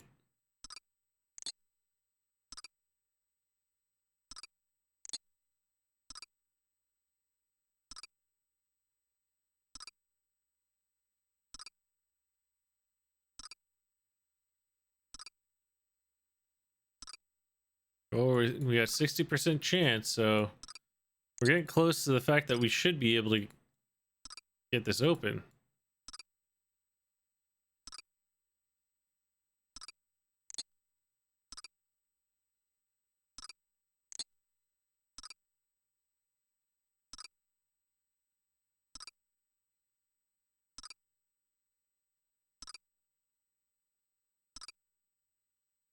Come on. Oof. Oof.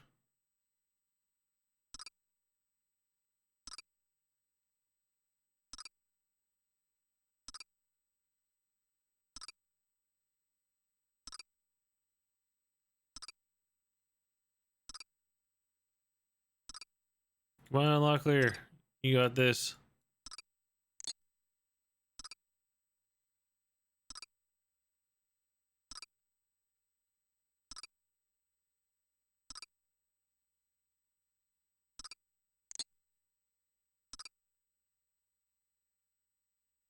It was at 64%. So we've gained like 5% in lockpicking alone just doing this.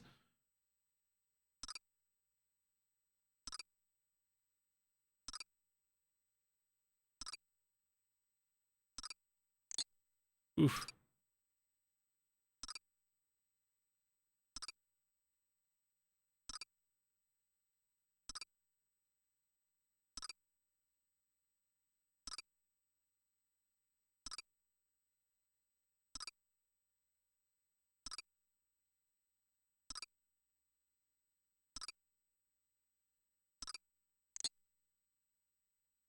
Ooh, we're at 65. Oof. How difficult can this lock actually be?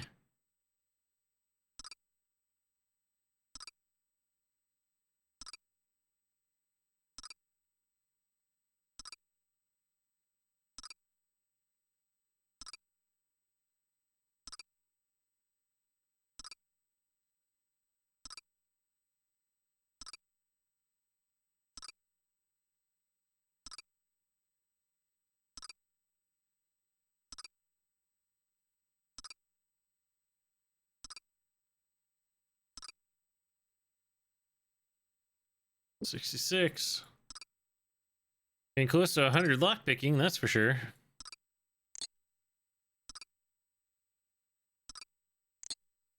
Well.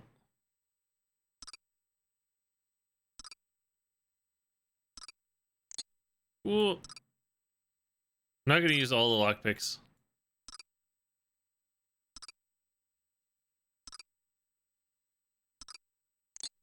Okay. Still, that's a 66% lockpicking.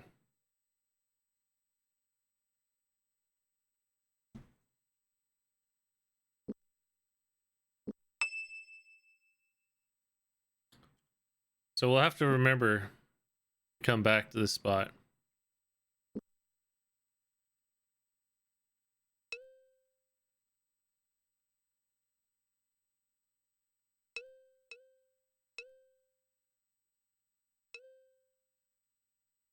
Oh, there's another chest right here. It's trapped. Uh-oh. We got deactivated. Yeah! Nice. Beautiful.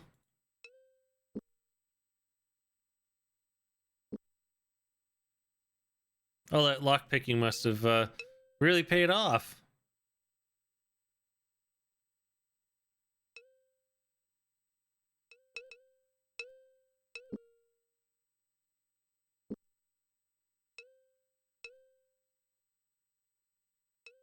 Another dead end? Yeah.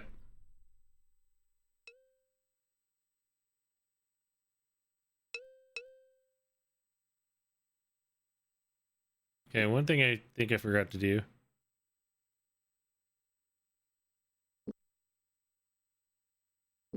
Just double checking. Okay, good.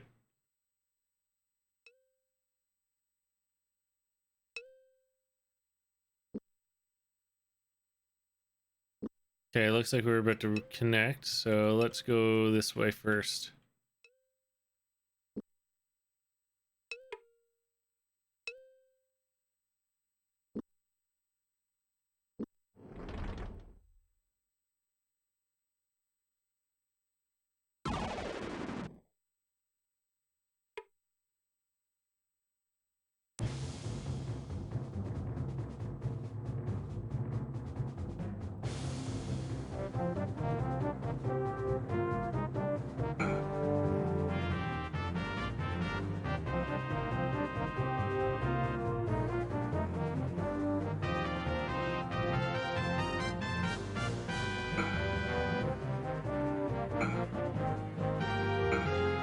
Ow.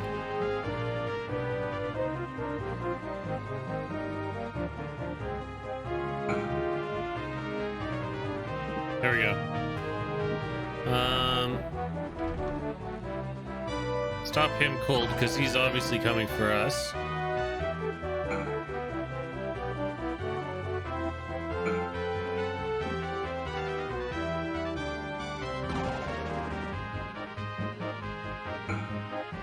Okay, one down. Two down.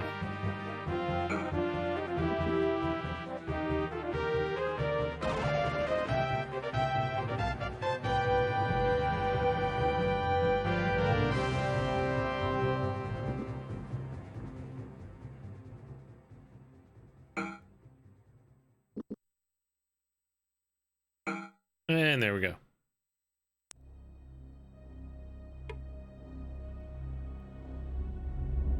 Okay, nice rations. Oh,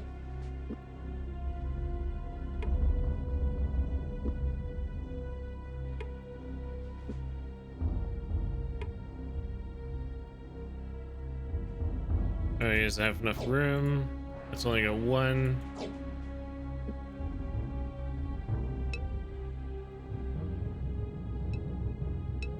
I think I saw a chest in that fight. Probably was just the ladder.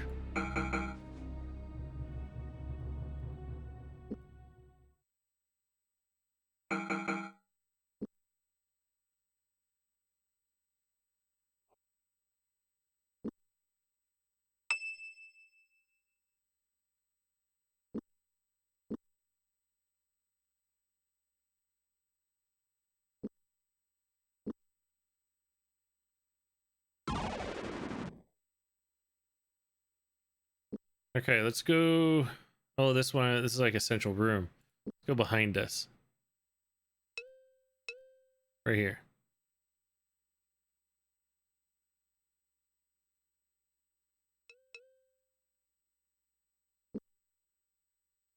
Okay. Looking around. Okay, so this connects to where we've already gone. We'll just do this. Go back. Go right. There we go.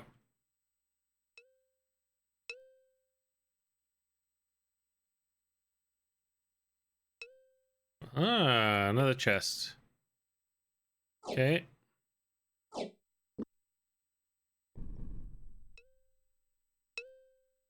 Just look at the map.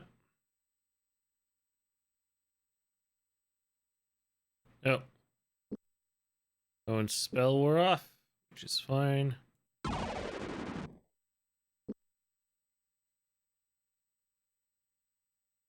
Okay, we'll go forward this time.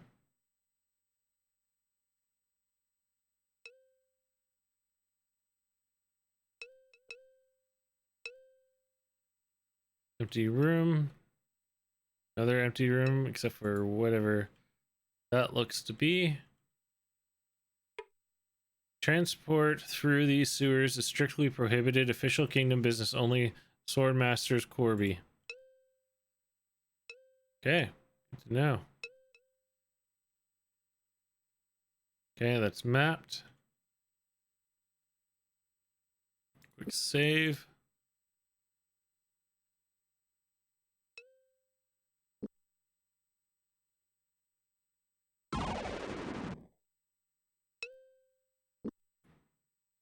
Okay, so we've connected.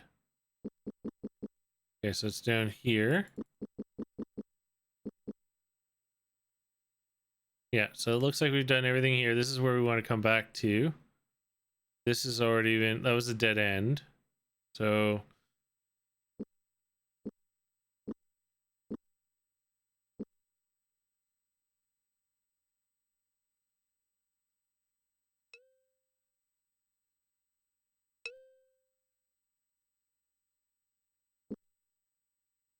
okay, so this is a new hallway. This probably comes into there, but we'll go check.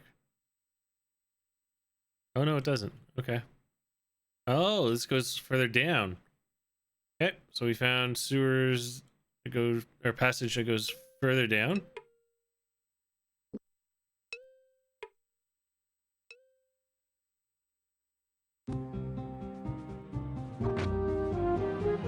Would you stop with the arrows? It's rude.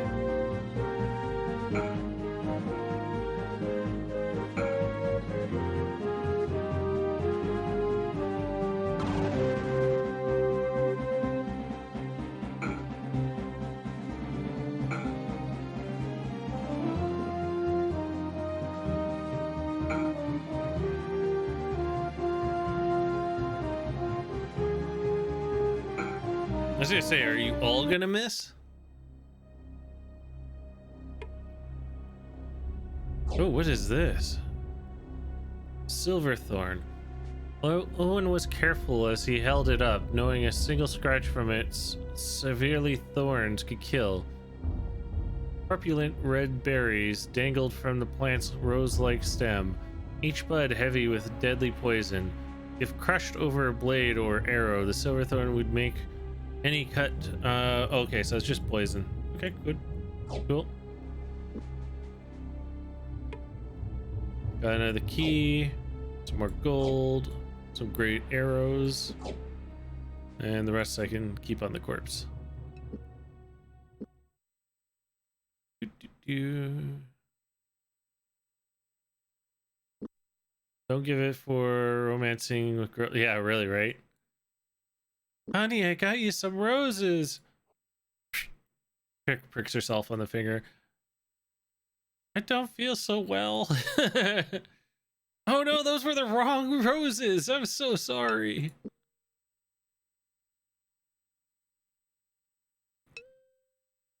Or am I?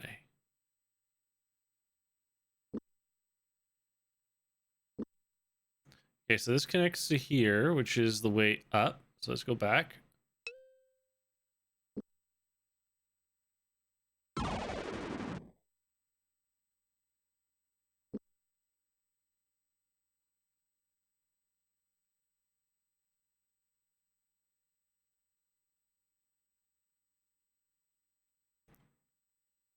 Oh, that was it. Okay.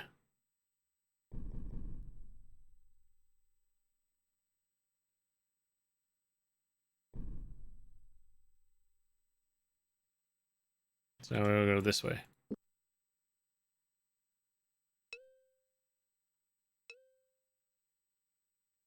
No matter, just smell them.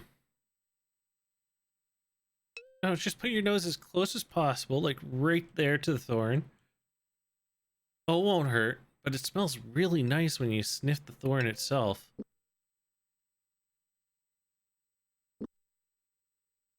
Okay, so it looks like we've connected everything.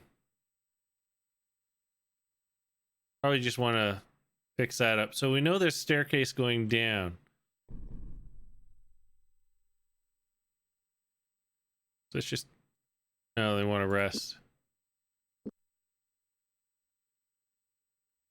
Who said you guys get time to rest? Like, jeez. Okay, quick save. Let's go back.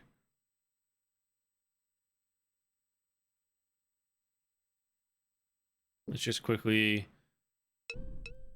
get this mapped out. Boom, done. Okay, so really we did everything except for one chest, which I didn't have enough lockpicks to keep going at it.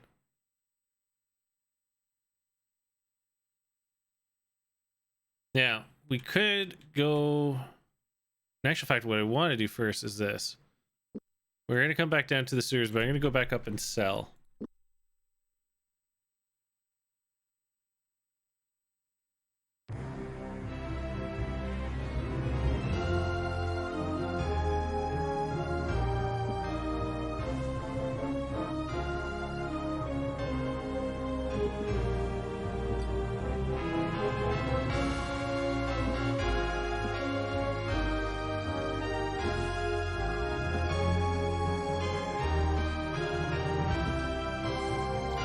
And 3, that's fine.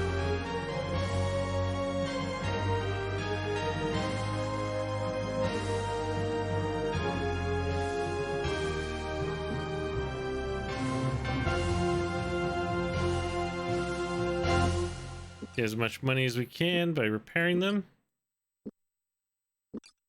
Okay, perfect. Anything I want here? No, I think we're pretty good.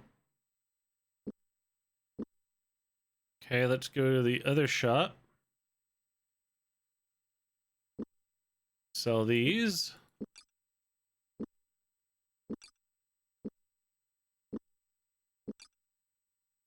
Damn, we're getting a lot of decent money.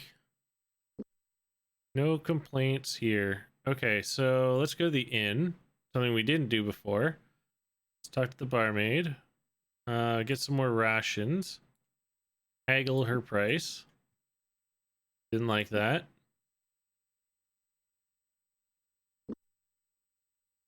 Okay, 7. I'll take it.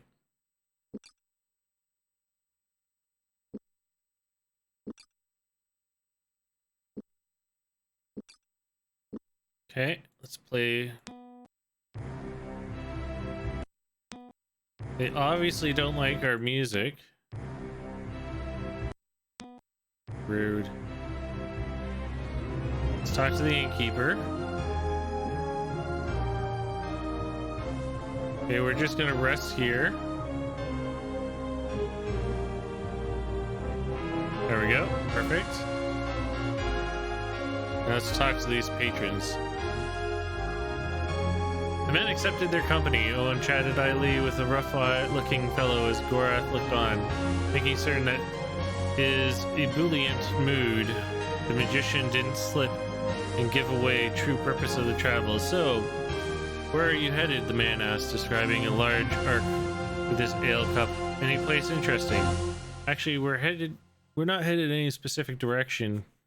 Well, this is a conversation we've had before.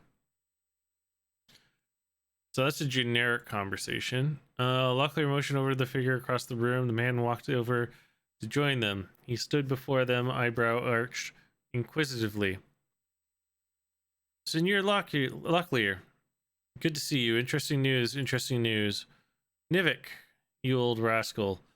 Got your ears to the grapevine again, eh? What is it this time? I've been to see Nia at the 6, towed near Sithenen.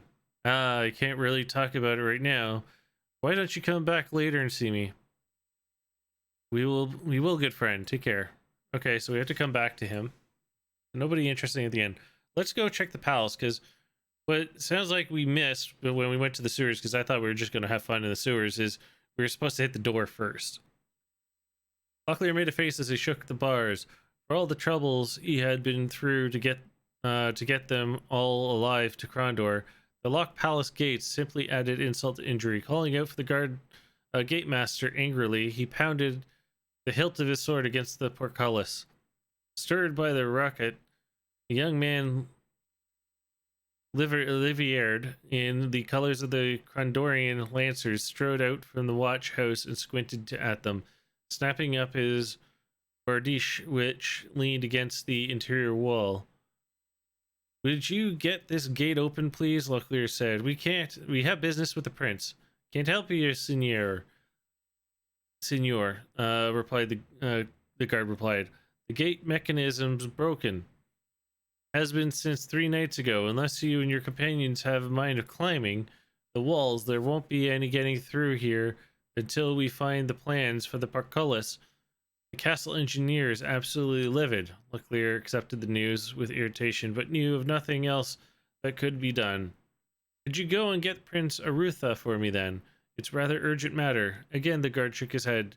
He's meeting with Pug of Stardock, and some Surani fellow named Makala. Gave explicit instructions he wasn't to be disturbed unless the castle was burned down around their ears. Could you at least find Senior James? The guard cut him off with a shake of his shaggy head. Been missing for 2 days. No one knows quite where he's off to. But you know how James can be. Locklear added, all too well. My bump of trouble tells me he's looking for whoever sabotaged the gate. Sabotage? The guard looked puzzled, as if the thought hadn't occurred to him. Why would anyone do that? I'm not sure. But if the thought occurred to me, I can guarantee you it has occurred to Senior James. Resheathing his sword, Locklear bid the guard farewell and motioned for his companions to follow him. I have a feeling that the only way to solve both our problems is by going through the sewers that leads beneath the city, Locklear whispered, hurrying them to the northern gate.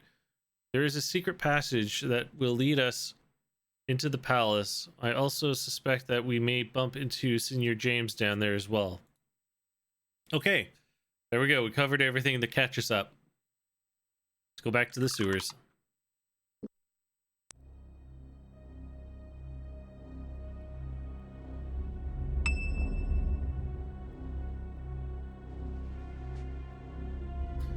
Do a quick save.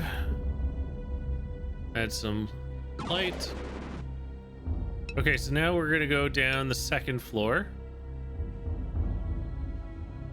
because I'm feeling adventurous. Which is right here.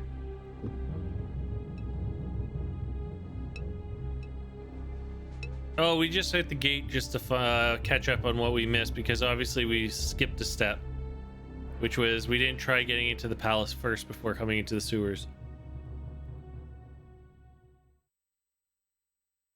So now we're going down to the second floor of the sewers. Oh, descend the stairway halfway down the spiral. Discover a heavy iron door from moving further down. Looks like it's rusted shut. Okay, so we can't go down. Oh yeah, we looked through the entrance screen.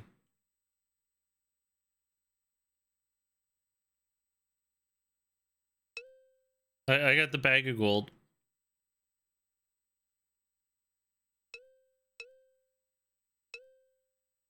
He did give me the key, yes.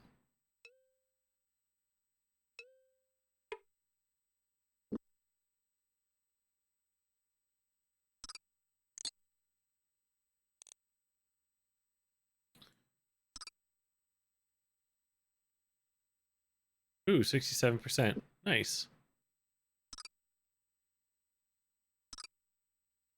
Well, it's obviously not this one.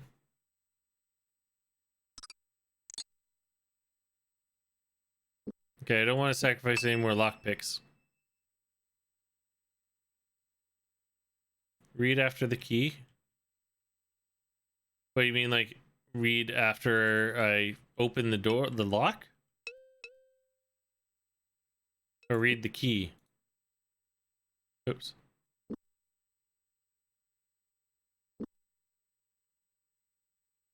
Locklear turned the tear-shaped key over. The Prince of Krondor standard, he said, indicated the base half image of the eagle soaring high over the mountain peak. I could see why thieves might be interested in getting a hold of the key that opens every door in the prince's palace.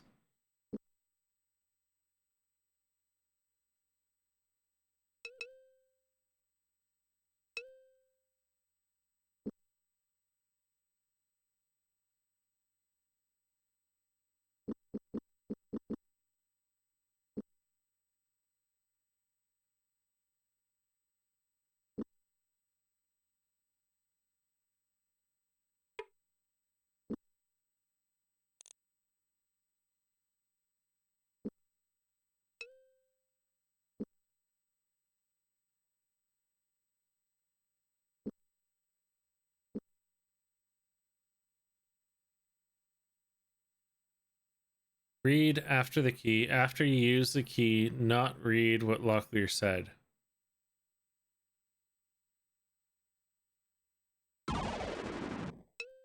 What should I be reading? I read what the key said.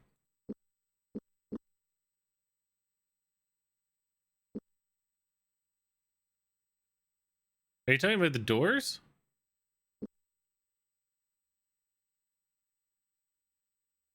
After you used it on the ladder. Oh. Read. Oh, okay, I see what you're saying. Okay. So let's use it on this ladder.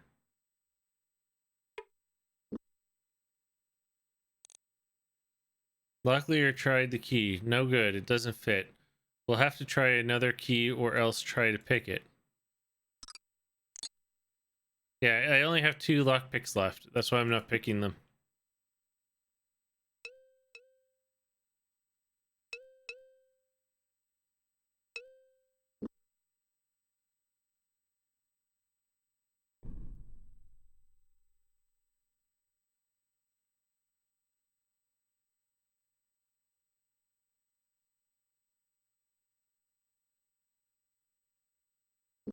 Yep, so we're doing as many of the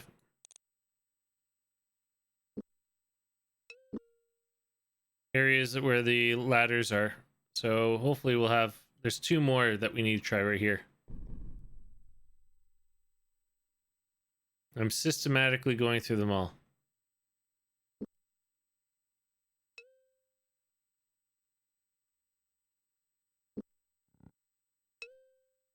Oop. It would make sense it was this one. Nope, not that one. Must be this one over here.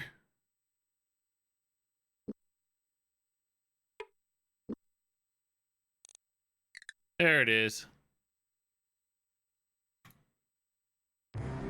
The gate swung open, revolted by a thick scent of excrement in the chamber.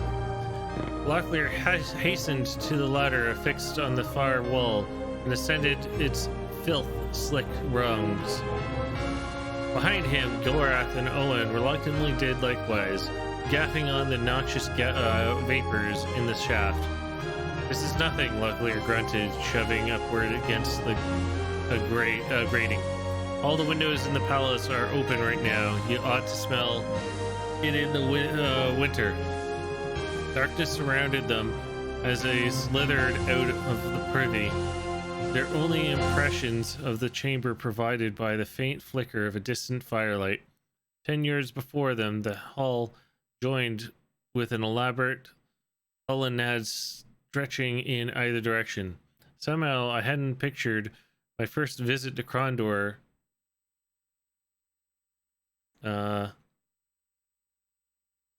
face? No. What happened? That was weird. I didn't do that. As glad as I am at the sight of you safely home again, Locklear, I can't say that my nose is as well pleased. I thought we had broken you and Senior James of climbing round in the sewers. Yeah, I'm gonna have to reload. Here, let's get through this and I'll reload.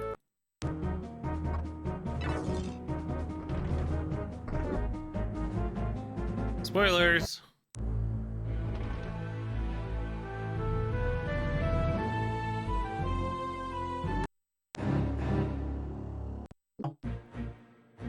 Spoilers! Oh my god, there's a lot.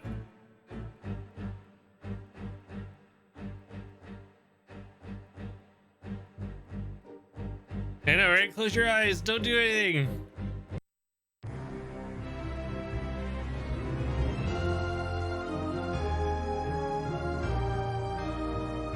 Oh my god, would you let me leave?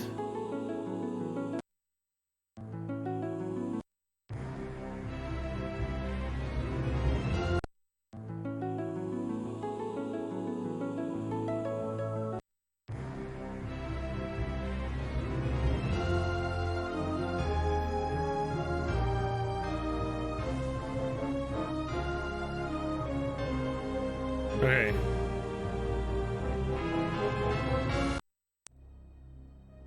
There we go. Let's go restore.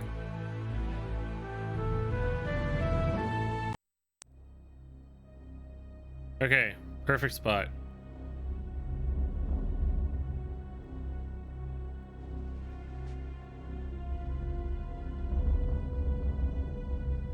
I could take the long way around. You know, let's do that.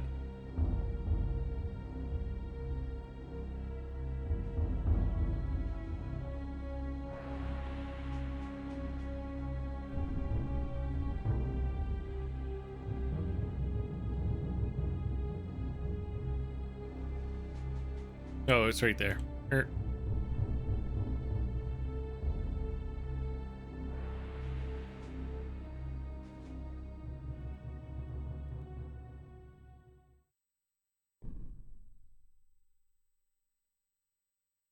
Who needs light when you know where you're going? There we go. Okay. The gate swung open. Revolted by the thick scent of excrement in the chamber, Locklear hastened to the ladder affixed to the far wall and ascended its filth-slick rung. Behind him, Gorath and Owen reluctantly did likewise, gaffing on the noxious vapors in the shaft. This is nothing, Locklear grunted, shoving upwards against the grating. All the windows in the palace are open right now. You ought to smell it in the winter. Darkness surrounded them, and they slithered out of the privy. Their only impression of the chamber provided by the faint flicker of distant fire flight. 10 yards before them, the hall joined with an elaborate colonnade stretching in either direction. Somehow I hadn't pictured my first visit to Krondor like... I gotta wait for it. I right-clicked, it hasn't switched over. Like this, Owen sighed, falling blindly into step behind Gorath and Sinyar. What? You didn't like the romantic tour? Locklear chuckled. Not many people get to see that way to the palace. Drawing up short, Locklear's features brightened as he observed a pair of approaching figures lost in conversation, self-conscious of his rugged condition. He straightened his uniform and cleared his throat with the Centaurian air. Greetings, Prince Arutha and Master Magician Pug. There we go. As glad as I am at the sight of you safely home again, Locklear, I can't say that my nose is as well pleased. I thought we'd broken you and Senior James of climbing round in the sewers. You know the way of old habits, Highness. We encountered a bit of trouble with the gate, and so I chose a more expedient through somewhat more disagreeable path. It came to be a happy end, however. James told us that to send word that he is well and would see you in the morning. Incurable sewer rats, the both of you. I shall have to order that each of you accompanied by a score of washing maids to keep you presentable enough for court. Welcome home, Lucky. Thank you. As happy as I am to be here, I'm afraid I come bad news from the Northlands. I expected as much. With the false Nighthawks prowling my streets above and below, it can only mean that the Mordal are up to their old mischief. What do you know? Motioning to Gorath, Locklear introduced the former Mordal chieftain, chieftain, with a wave. Slowly, Gorath lowered his hood. The gasps and startled reactions of those crowding the hall helped mask the stealthy entrance of a second Mordal in the chamber, this one armed with a longbow. Assassin, get down!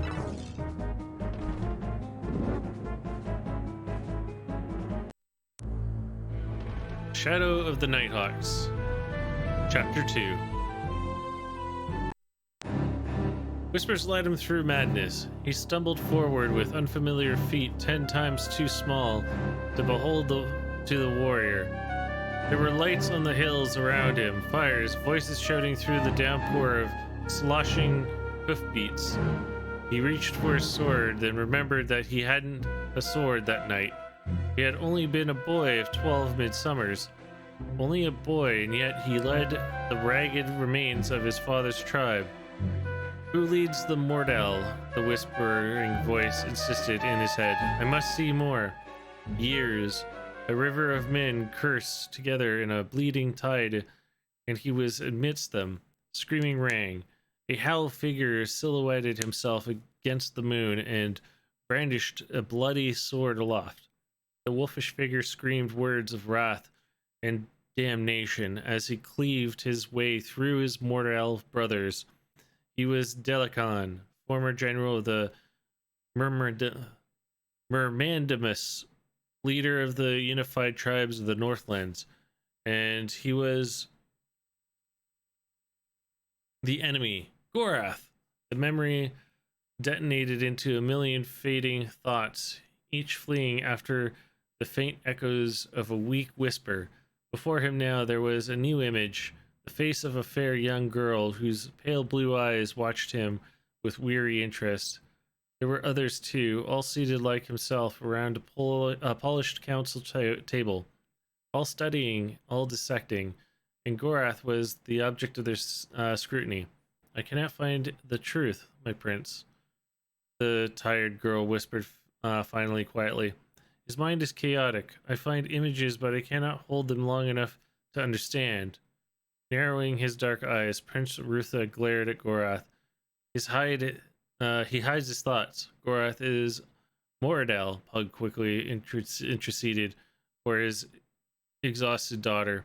Even with Gamina's exceptional talent for sensing thoughts, his mind may have many innate psychic defenses. I may need to send for one of my advanced students. No need to disturb studies, Master Magician Pug. The Mordal speaks truly. Council members exchanged surprising glances, then turned their attention to the aged magician seated next to Pug. Lowering his eyes, the man made a dismissive gesture. Forgive me, I do not mean to presume, but I have looked into his mind as well. Makala continued. War in the kingdom would have many wide-ranging effects, not the least of which could lead to a disruption of trade between our two worlds. My emperor of Saranuani would be most displeased if our rift-making secrets were seized by barbarians in warfare. Gorath glowered at the Sarani magician. Trading agreements notwithstanding, the Moradel watched your borders. Nighthawks spy on your imperial cousins, and before us know there shall be an army come to the kingdom. Heed my words, Prince of Krondor. You must prepare your troops. Anger flashed in the thunderhead of Arutha's eyes as he rose to his feet. What I must or must not do will not be dictated by a descendant Mordal. If not for Locklear's good faith in you, I would have had your head staked on a pole and paraded up and down the low quarters of Krondor once I saw you. I have been tolerant while I listened to your vague speculations based on incidental, half-heard conversations, but how am I to believe what you say? What evidence have you laid before this council to prove what Delacan's intends to do? What evidence? I bear the humiliation of betrayal, my vow as a Mordell, and the indignity of surrendering to a sworn enemy. Why betray Delacan to the kingdom of the Isles? Of what benefit to you is it to snare him? He is leader in name only, however bitter a drought Delacan may be for your kith and kin to drink, magician. His rule is black poison in the gullets of me and mine. Already he enslaves my cousins and rapes lands. Bloody his nose, Prince of Krondor. Blunt his swords, and the unified tribes will cast him down in wrath. Let him cross your northern border, however, and 10 other clans will join their strength to his, and the legacy of Murmandamus will but a spark next to his glory. Oh my god, that's such a long name. Murmandamus. There we go. Where would you have me send my troops? If indeed he intends to strike against one of our northernmost possessions, which castle shall I garrison for the attack? High Castle? Iron Pass? Northward? If I am to fight a war, by my teeth, tell me where would you have me fight it? With that I could tell you. Delacan holds in good confidence only a handful of cowering dogs, and among them only a few are privy to his war plans. His private council are restricted to choice individuals, his advisors Nerab and Nago, his mistress Lealin, his son Moralf, and Nighthawks. He keeps foul company, that leader of yours. Your Highness, if you give me leave, I believe I can find the evidence of Delacan's intent. I will need someone to accompany me to Romney and supplies for my journey in small parcel of gold. Romney? What do you think you could find in a provincial river town in the heart of the kingdom? I aim to catch the bird in flight. Of late, Delacan has emptied a good deal of his treasury to revive the service of the Nighthawks. In exchange, he has demanded tactical information about kingdom holdings. He's turned the guild of assassins into a guild of spies. Only for a time. Although the payments have been left in various hidden locales, the messengers were always sent to a rendezvous in Romney. If I go there, I may be able to intercept information concerning a forthcoming attack. Would such evidence suffice? Perhaps. Damn me, but I don't trust you, Gorath. How do I know that this isn't a plot of yours? We can weigh the evidence to our heart's content, and your cousins could be slitting the throats of my serfs as we sit dawdling. Go to Romney, but you will provide for yourself. If this is part of some secret Moradel scheme, I'll not look to foul before the world, or fool before the world. Pug, unroll the map for me. The scroll smelled of dust. Scrawled in chicken scratches and spider tracks, tiny lines staggered across the moth-eaten paper, indicating the path that were the major roads within the kingdom. Pointer in hand, Arutha bent over the map and pointed to a large black dot. We are here in Krondor. At dawn tomorrow, you will leave through the main gate and rendezvous with your escort, Senior James. I know you might have preferred Locklear's company, but he has business elsewhere. You will also head to Romney, providing one of Delacan's assassins doesn't slit your throat first. You should reach the Ursine Ford within the month. In Romney, you will join a special detachment of King Liam's soldiers staying at the Black Sheep Tavern. They may be of service to you. Nodding, Gorath took the Arutha's advice, listening studiously as the prince reviewed the details. If you find the evidence, I will act only when James has conveyed the information to me. Is that clear? Only when I receive James' word. Until then, I wait. Understood, Gorath replied. Good, Arutha replied, slapping the surface of the table with his palm. Looking around the council chamber, he noted the wearied expressions of all who sat around the map. Why don't you let Gemina and Makala show you around Krondor? I have a few things I need to consider alone.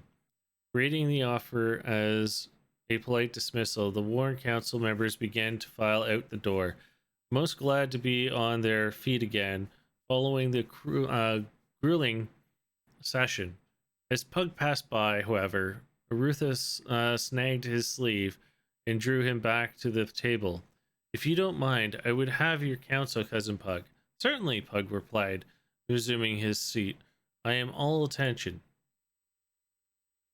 As I see it, Delacan could have only two potential targets for attack into the Kingdom High Castle. Into the Kingdom High Castle and the North Warden. His fortress at Sarsagoth is 300 miles to the north, and I doubt he has the resources to defend a line that long. So an attack at North Warden seems unlikely, leaving High Castle, which is a viable alternative, but neither target seems to have an obvious goal. I know you are no field strategist, and you hate to become involved in state matters, but I should like you to delay your return to your home in Stardock for a while. I feel ill at ease. You are not alone at that. I too have sensed something unusual in the air, but I won't ascribe it to anything as dire as magic. More likely we suffer from bad soup. Feelings aside, I will call up the militia reserve from Malek's Cross, Darkmoor, and Lighton, and join them to detachment of Krondorian lancers just outside the Dim Wood. James will send word to me there. What of the garrison? It will remain in place. I have considered the option of a full push south, and it seems unlikely, but I will give Dalakan nothing. Our agreement remains. Now we wait. God help Gorath if he betrays us to that Moradel. The majesty of the palace was impressive, drawing appreciative glances of astonishment from all as they wound through the room after room of banquet halls, reception areas, and at last a colorful, decorated gymnasium before entering the throne chamber of the Prince of Krondor. They could be seen. James halted the party and to consider. Let's not give Delacan any more help than he needs. If we leave through the palace main gates, we might as well have trumpeted going before us and announcing the fact that everyone within the kingdom of the Isles, the sewers are probably our best option. Okay. Itala, a pleasure to see you again, James. Mine is the greater pleasure, my lady. Is Pug about? You've just missed him. He and Makala went off to discuss magic someplace, and if I know my husband, that means I won't see him for a few days, even on holiday. He can't seem to take his mind away from the art for long. In many ways, he and the prince are much alike. Where is Arutha now, anyway? Out with the twins and the Princess Anita.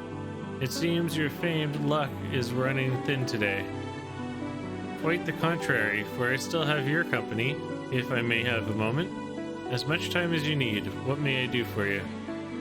Gamina. So when do I get to meet this stunning daughter of yours? I've heard quite a bit about Kamina, but I've been too busy to make time to meet her. I imagine you will see her as soon as I do. She's more than likely trailing Pug and Makala about the palace. Any opportunity to hear her father discuss magic, and she's immediately at his side. Then, too, it may be she's hiding away at Arutha's twins. She's not quite interested in boys yet. Magic supplies. I know that quite few of artificers in Starduck have begun exporting their goods from the academy. Are there any good places to buy magical items near here? The most notable is ones that's close is a little place called Starduck Annex at the Abbey of Bishop at Sereth. Officially, they have no ties with the academy, but there's not much we can do to keep them from using the name.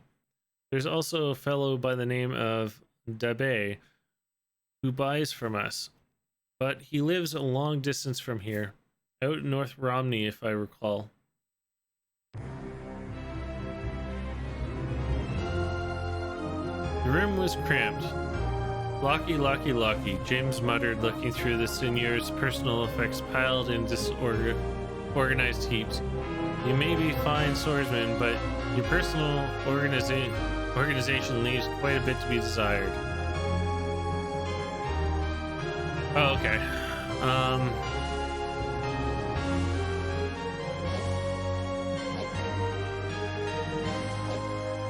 Let's grab it all.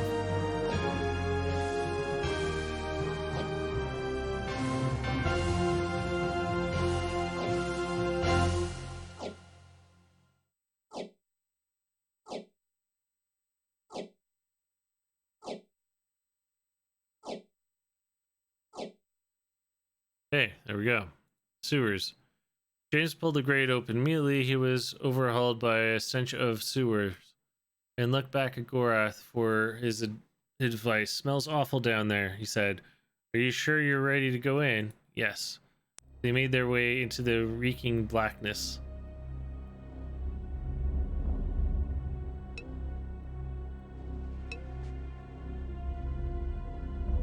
You have 20 torches on you?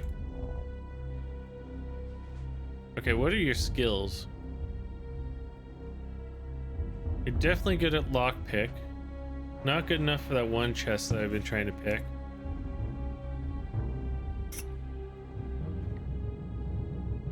Good at defense. You're a crossbowman. And your stealth.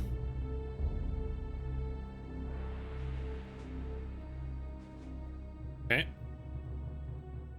Let's give you the upgrades. Oh, you got a better bow. Damn. You know what? Here. What's this? This is plus 10%.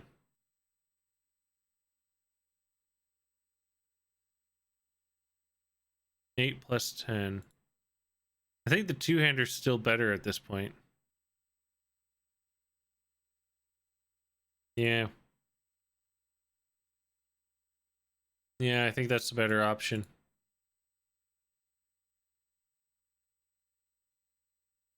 Okay.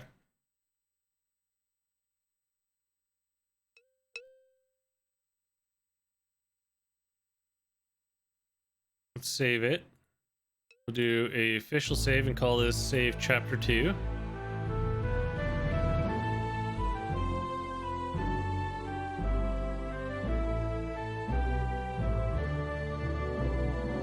There we go. Now I'm suspecting that enemies have respawned.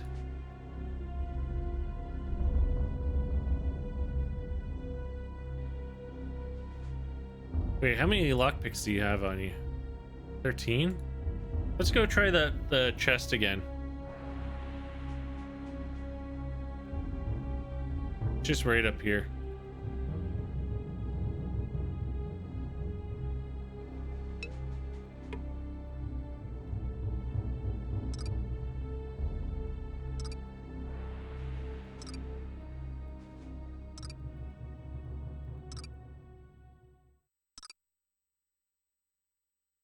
Yeah, let's make sure he's only focusing on it.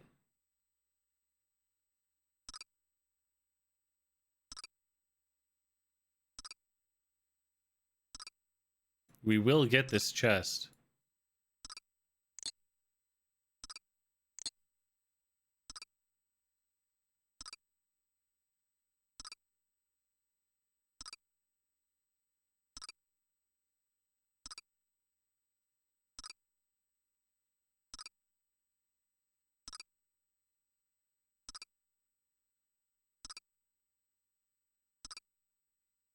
Come on. I think we got Locklear to 65 before we stopped. You're at 64.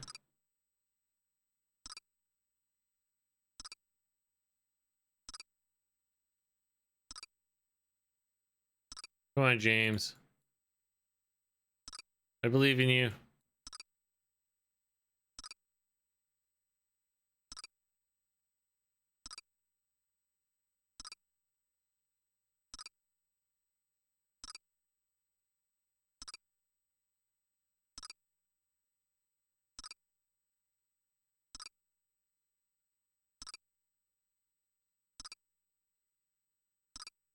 If nothing else, we're getting skill ups.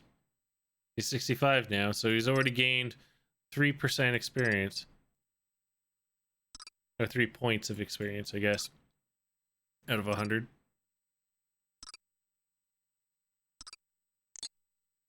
Okay.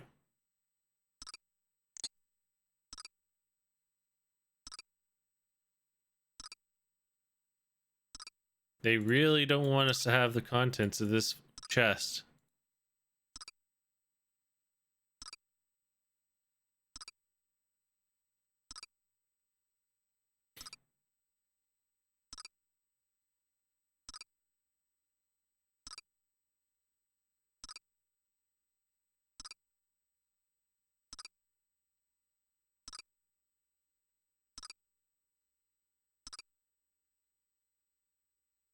$66.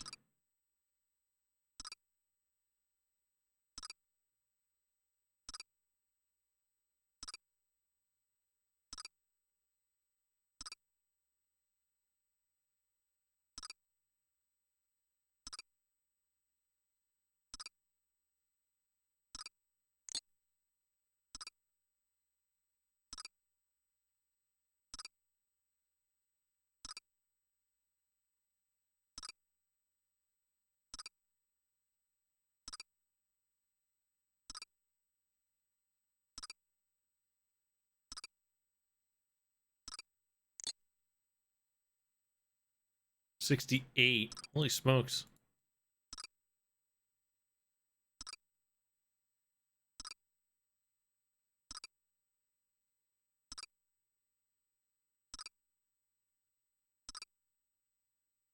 This is one demanding lock, let me tell you.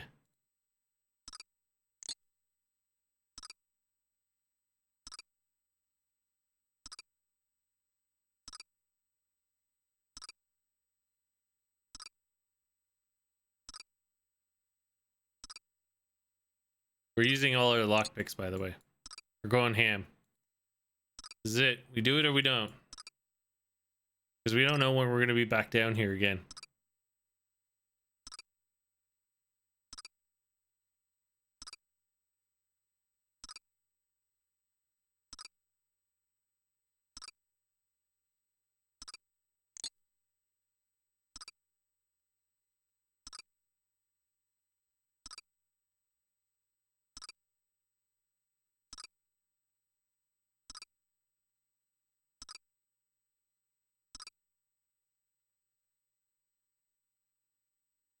He's at 70. Like, dude, open the damn lock.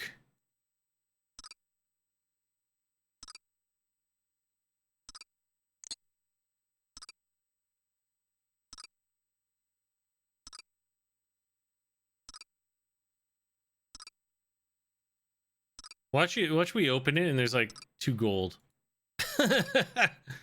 That's it.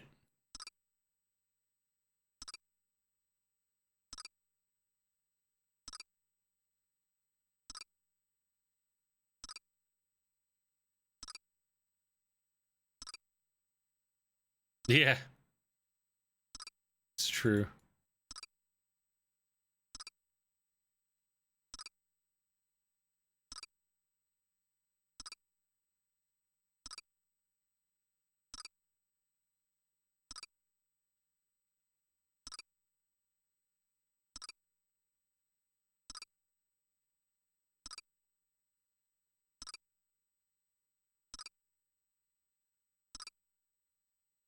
Where are we at now? We're at 72%.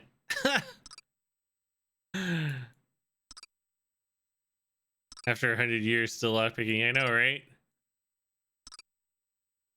Hey, at least we're earning skill off of this. If I wouldn't be doing this if I wasn't at least earning something from it, right?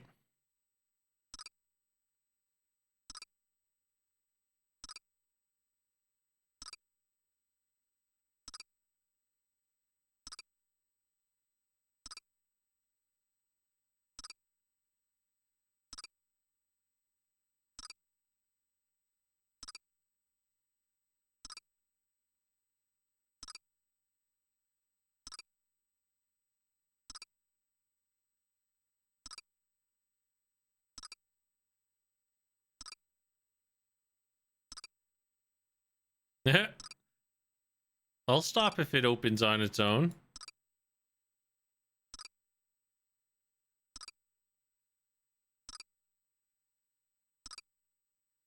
Are 75 yet? 74.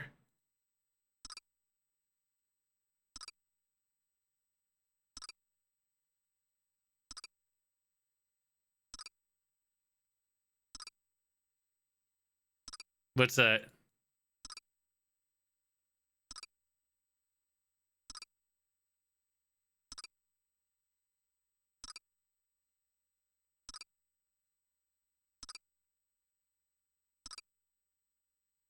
If you break at 2, you can reload and continue.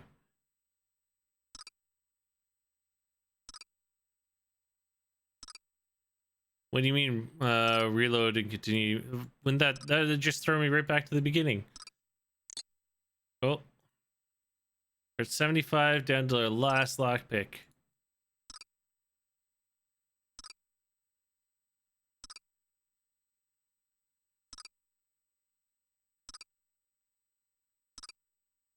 Well, we could easily just go outside and buy more.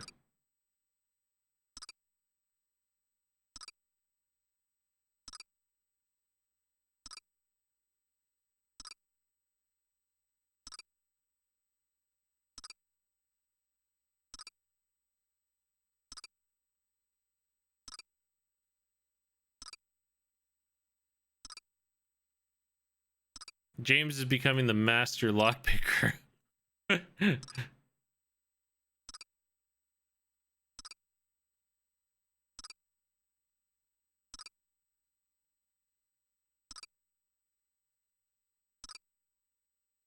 Yeah, really, right? Oh, I am no fool. We got it. Oh god, it's just a repair hammer and True Sight T and Skyfire. That's nice. We'll take Skyfire. Okay. Hey, James' lockpicking ability has increased. You think? I think it increased too. Okay, so that clears everything in this dungeon, or in the sewers.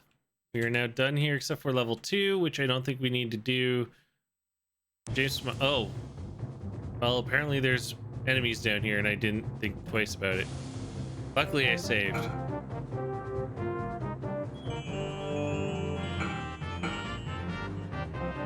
Oh, they're advanced.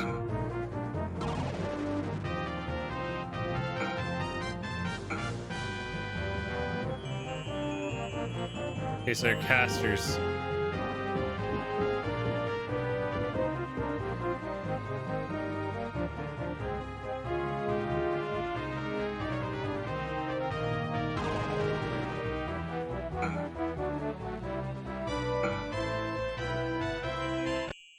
James Gas Pain sapping his strength. He was unable to raise from the ground, but dimly perceived Packer moved closely. Faster, James whispered. His vision began to dim.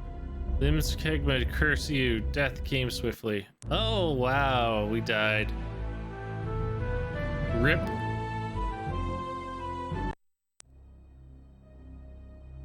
Alrighty then.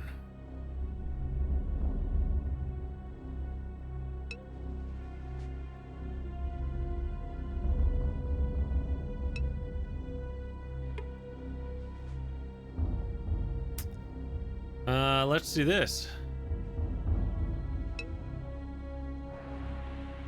What do you have?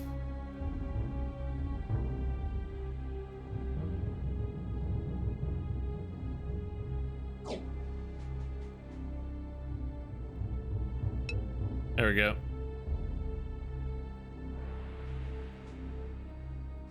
Get him.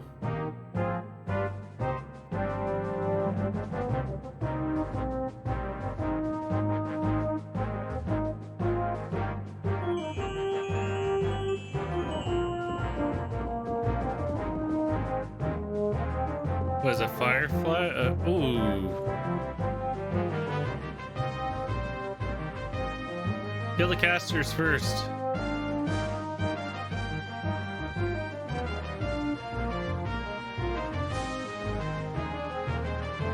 How are you guys missing the casters? There we go.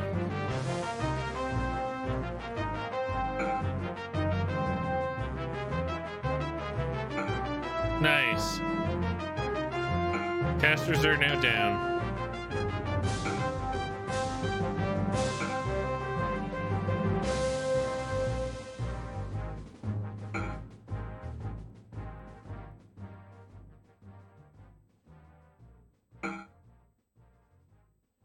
Yeah, let's move over here.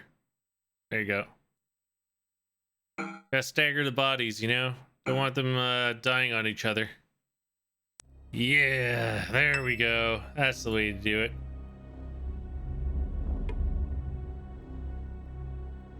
Good gem.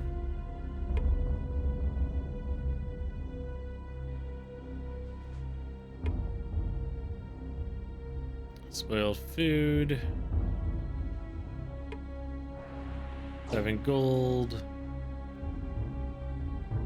Some good rations.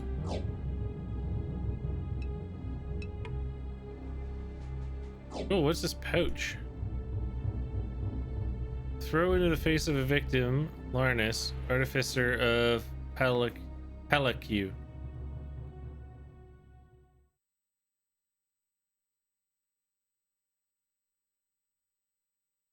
Okay. Cool. Let's rest. Still healed. Perfect. Oh, right. Repair. You're fine there.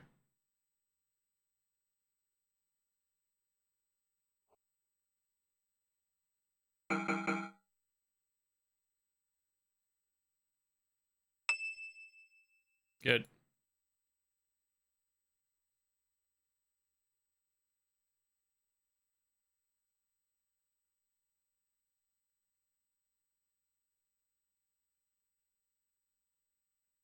Okay. Might be enemies here. Nope. A shadow approached. From a murky corner of the room, a figure advanced towards them. Gorath's pulse quickened for a moment, but he relaxed slightly as he saw they were not about to attack. It took you too long enough. I was beginning to think mockers had you begged up again. Senior James, is everything all right? Squire, suppose I ignore the fact that this trip is a state secret to which you are not supposed to be privy, and that we are hurrying out of the sewer instead of leaving by the main gate at the proper time. How did you find out where we were coming? Well, after Senior Locklear dumped me off after we got here and told me I could go home, I got bored and decided to check out Krondor. Unfortunately, there's nothing much interesting going on here, so I decided to come back to the palace. I tried to pay Gorath an unexpected visit last night, but discovered that the guards had been doubled with orders that no one could see him. I might have followed for it if I hadn't heard someone snoring in his cell. Gorath doesn't snore, I take it. Not a sound. When I realized that something was in the air, I went to find Locklear and discovered that he was mysteriously absent, despite the tray of food delivered to his door just moments after I slipped away. Finally, I came down here and talked to Lim, who told me you had been down here earlier this morning. At that point, I realized Arutha meant to slip Gorath at Krondor for some reason. Are you sure you're not a thief by profession? You think unnervingly like a mocker. I used to know. So, are we ready? We should probably get moving. Where are we going anyway? You cannot accompany us, Owen. Our mission is much too important. Quiet, Mordell. I'll handle this. But I could jeopardize your mission. Who knows who might take me captive between here and Tibern. If I go back to Krondor now, I might accidentally talk to someone. Besides, I'm from the eastern part of the kingdom. I know the area, and I might be able to help. For better or worse, you seem determined to hitch your fate to catastrophe. But if you want to get yourself killed at a tender young age, who am I to naysay it? I used to pull the same stunts when Arutha wished to pull out of Krondor. All right then, Squire, you can come along. But these are the ground rules. 1, I am in charge and you do whatever I say without question. 2, under no circumstances do you reveal anything about Gorath or our mission to anyone. If someone asks, we will continue with Senior Locklear's suggestion. Gorath is an elf. Thirdly, and lastly, you don't wander off on your own. I don't care if you're watering the trees. Ask me first. Is that all clear? Absolutely, whatever you say. Stop smiling. You're going to earn your keep. I know I'm going to regret this, but let's get moving. We have a long way to go and no time to get there. Poor kid Owen just pleading to play after he was forced to accompany Locklear Gorath. Yeah, I know, right? So true.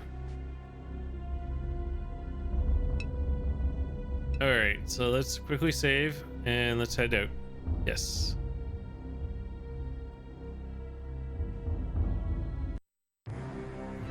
Any more loot? Nope.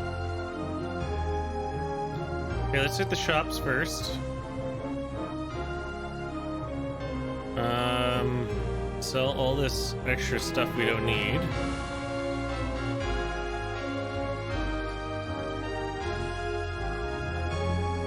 Oh, and you have a good hammer. Sell your hammers.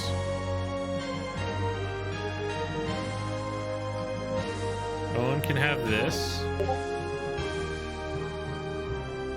You can have... Oh wait, sorry.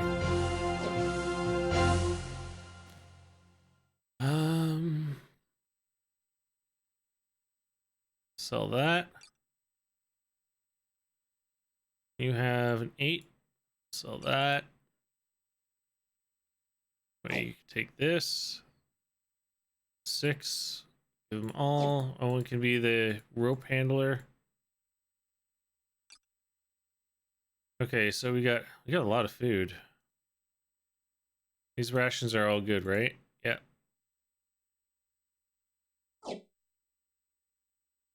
Come on. Perfect. Well, not so much. Okay, you know what? You got what, 28? Get 19.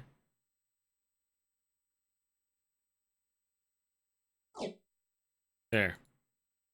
Okay, so you got a crap load of potions. Here, you can have that one. Stack in with the one you got. You got 23 here, you got 6 here.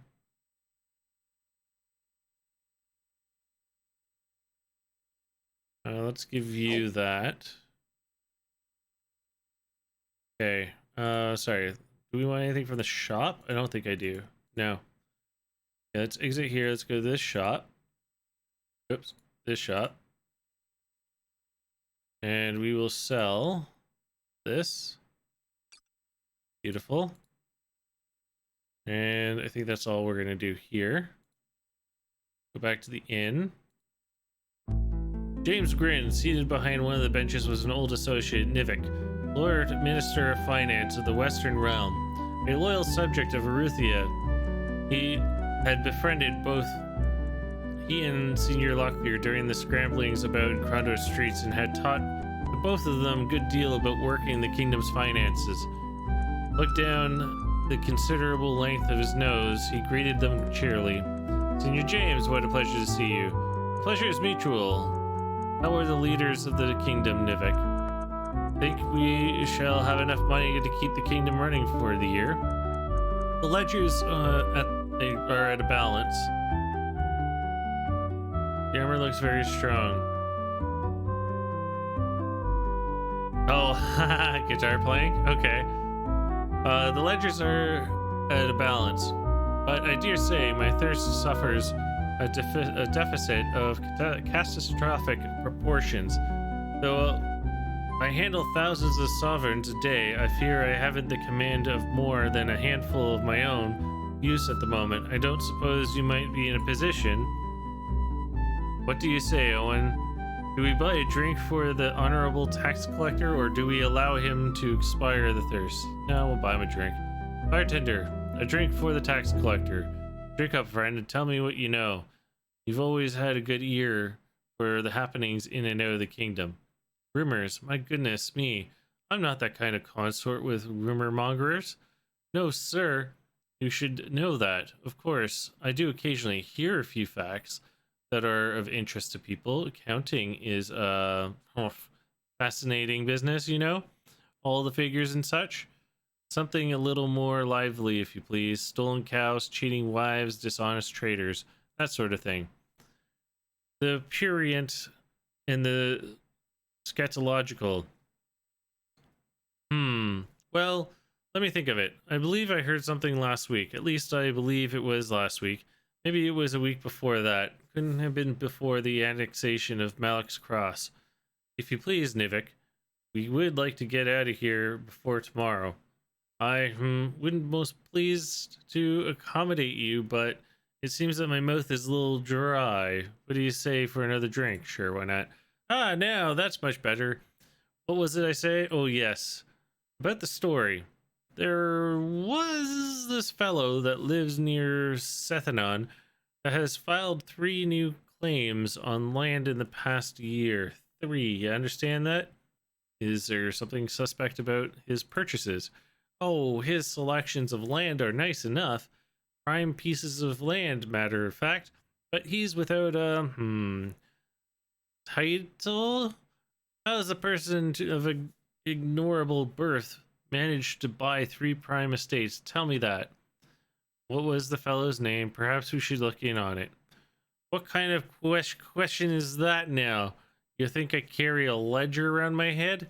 I mean, you might as well ask me to name Prince Arutha's wife. You mean to tell me that you can't remember Prince Anita's name? What? Her name? You were telling me about the man near Sethanon.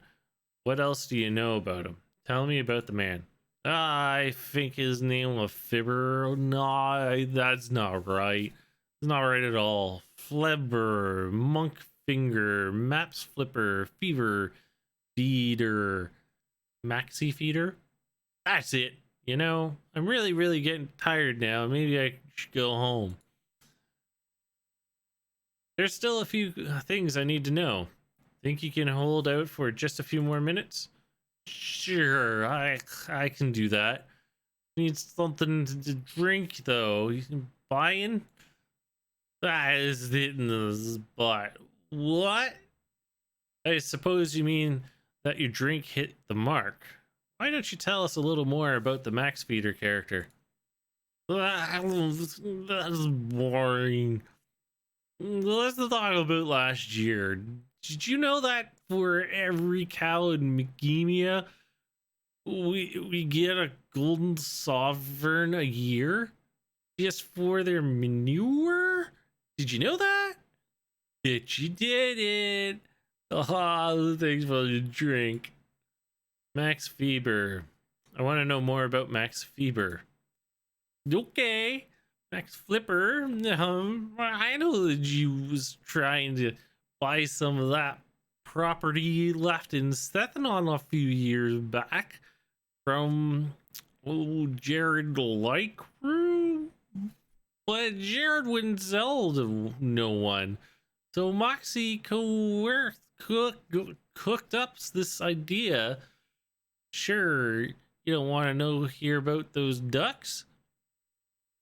No. Just tell us about Max. What did he do? He got himself a shovel and dug, trying to scare Jared. Of course, Jared wasn't scared of nothing. It frightened him. What was he digging up? Go on to sleep now. Good night. Thud. Maybe I could buy you another drink. Well, you haven't run out of money yet? Oh, in that case, I'll have another. If you're buying. Sure. Grother near Zithon, that's what was digging up. Freight of Goss and Jared, wouldn't it? Not all of Jersnia, Little Nia. Where do you think he got the funds to buy the land? That's got it in the hole. All the monies. Money in the hole. Just got to get it. Ain't freight no gooshy. What hole are you talking about? Where is he going? I think I go home now. One more tankard of ale to keep you going? Yeah, I just Dr. Turkey. And skewers treat the suet tone, but I no criminal. Oh, cleaner. Oh, God, I was such a. The what? I don't understand. I said, I'm sick. Blah. Okay. I think I've abused you enough for now. Sleep well, Nivik. I think we know we need. I think we know all we need to know.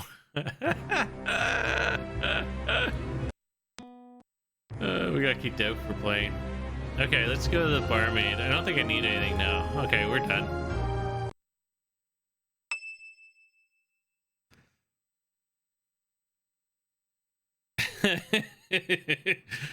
Okay, that might have been a little bit of fun.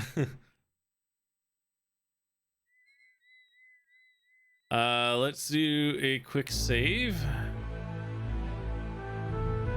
Chapter 2. Save.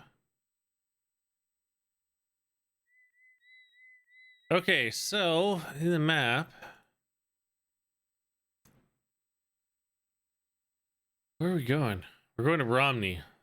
So we've been through here, we've come down to here. So we want to go up like Darkmoor to Malik's Cross to Lighton, Sethanon, and Temner. So I know that there was mention of Sethanon, but I think we should actually go up this route. We'll do that. So it's this way. Oh, Owen, right. Here, have a spell. Cool. He now has a new spell.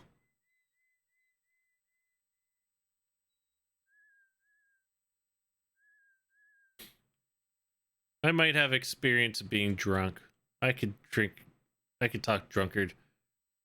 Yes.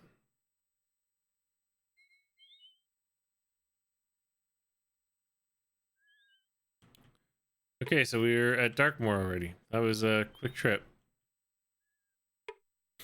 After knocking several times, James had just about concluded that nobody was home. Come on, he said in Gorath's general direction. There doesn't seem to be anyone about. Just as he was preparing to leave, a shuffling sound inside the house caught his attention. Hello?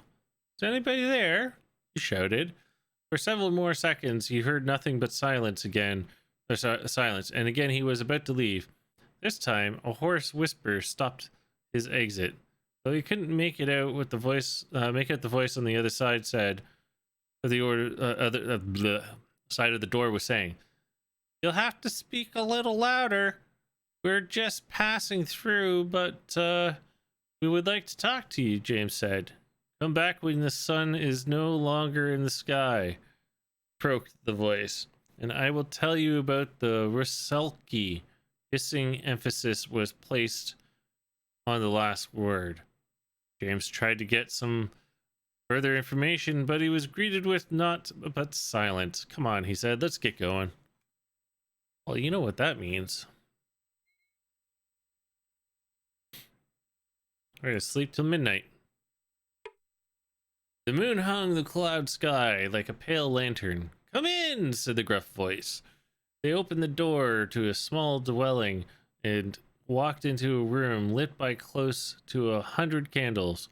Shadows danced crazily on the walls, a sight so distracting it took James several moments before he noticed the strange old woman sitting cross-legged on the floor. No words were exchanged, but they walked across the room and sat on the floor in front of her. "I shall speak of the Rusalki," as the woman spoke and began to rock gently back and forth, her gravely voice taking on a song-like quality. "Innocence lost, lost, spring blossoms, robbed of carnal bliss, the goddess of death, their first kiss, their first kiss." Candlelight flashed in the wetness of her eyes as she continued. "They will shrink away from her from her touch. They hate her so, hate her so. Find the magic touch, or you too may feel her icy kiss." The woman's head dropped to her lap, and James got up to leave. He started to speak, but thought better of it. They left the house as quietly as possible, and probably as creeped out as could be. One there. Oh, I'll take the 47 gold and a bow.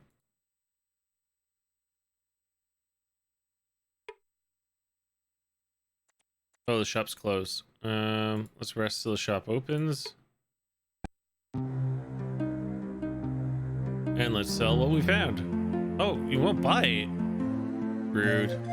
Ooh, but you have stuff I want.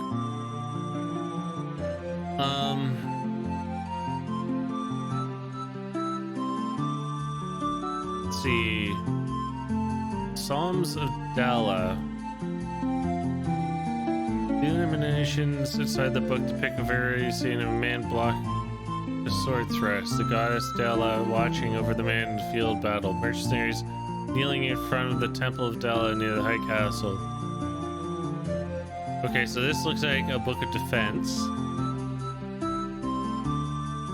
Even with a cursory glance, you could tell the book was rife with spelling errors.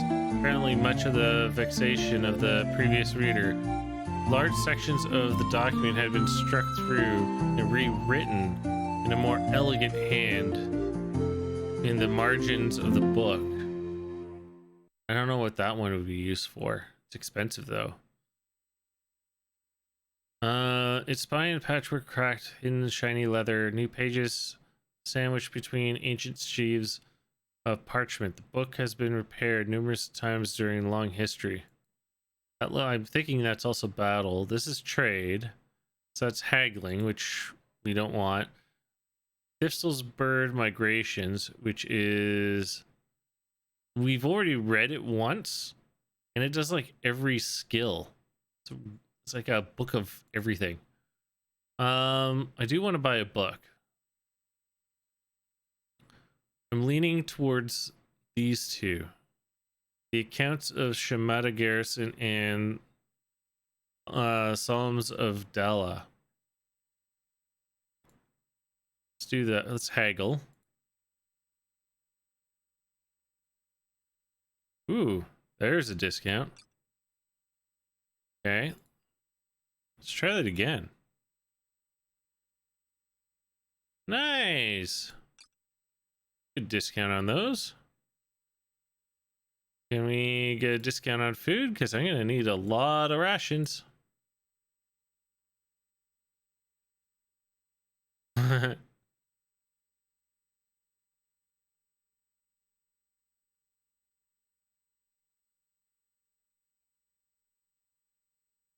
Wait, I think James is a better haggler.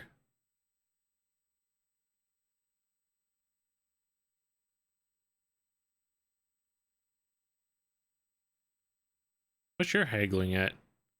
Oh, wow. His lockpicking is at 77 now. Damn, James.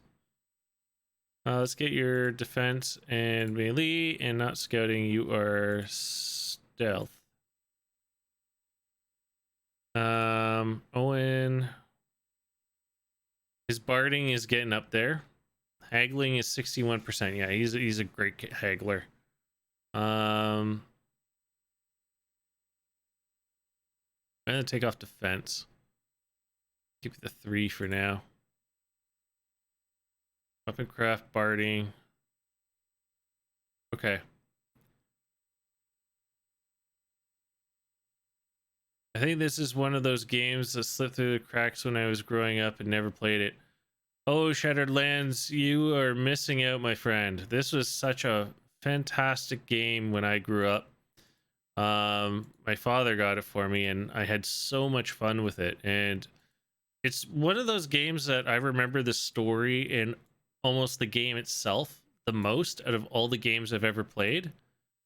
And it's what I've always wanted to come back to. That and Eye of Beholder, which is why those two were the top of my list. So what I'm doing now is I'm buying a bunch of food, a ton of food. And the reason I'm buying all this food is because we're going to go read a book. And the reason we're going to read the book is each book or each page is about a day that you study. So we're going to come back after in a second. So this is a lot of food here. Let's go exit. And I've been focusing on Owen on these books. So, okay, so it's all clear. Let's try this one first. What skill was that? Assessment. Okay, so we're going to focus on assessment, which is fine because I wanted him trained in assessment anyway. What's this one?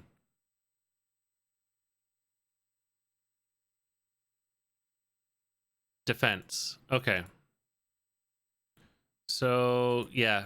You know what? Those were perfect books for him. So basically each book has 100 reads. And what that means is every time I read the book, there's always a chance I'm going to gain a skill. This is just one of many ways to gain skills in this game. Besides actually in combat, then there's NPCs that you train with. Yeah, so different ways to get different skills. Kind of want Owen to be extremely versatile, just because he is my weakest link in every NPC in this game. Like the AI in this always goes for the caster. So I want to get him as beefed up as possible first. That way he can last a couple fights or a couple hits before we can move him far enough away to actually attack. Or cast spells, I should say.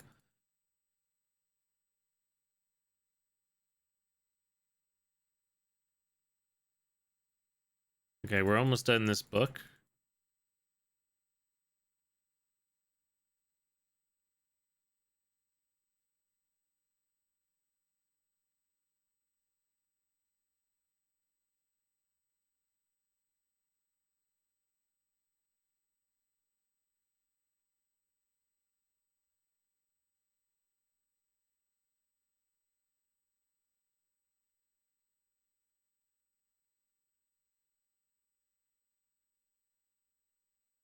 Okay, what did that do?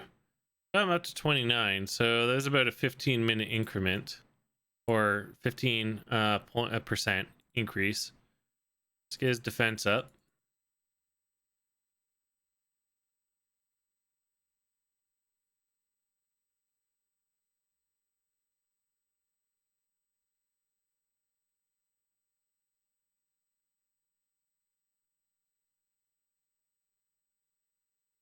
Oop.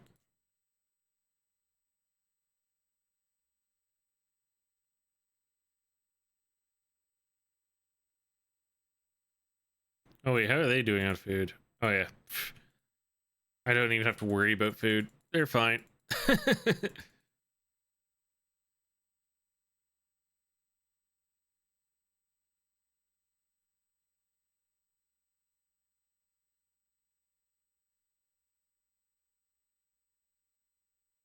I just don't know how long until food starts going bad.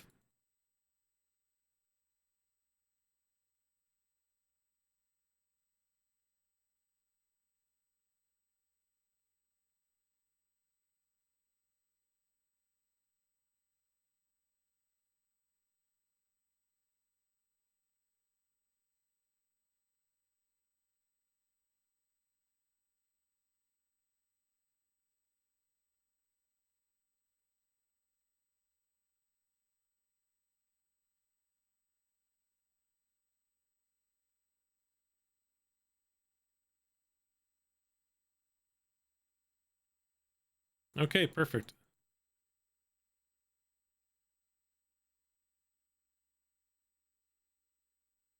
There we go.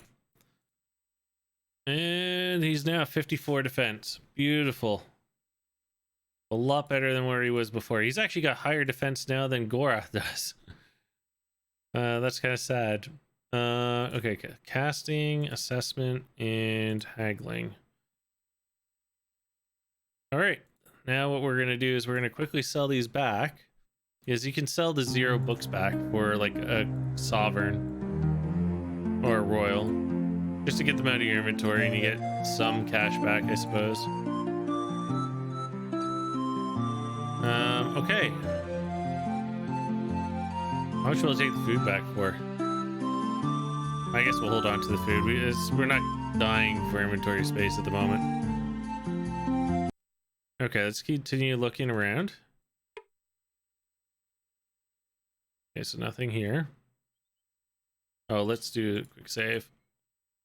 Oh, James yawns. Really? Drawing some water from the small well, they drank greedily, then stopped only long enough to fill their pouches. They packed up and prepared to leave. Oh, okay, so we just filled it with water. Okay, let's rest till healed, and then rest till the next day. Oh, ooh, lockpicks. And how many shovels do I have? 2. I don't need another one.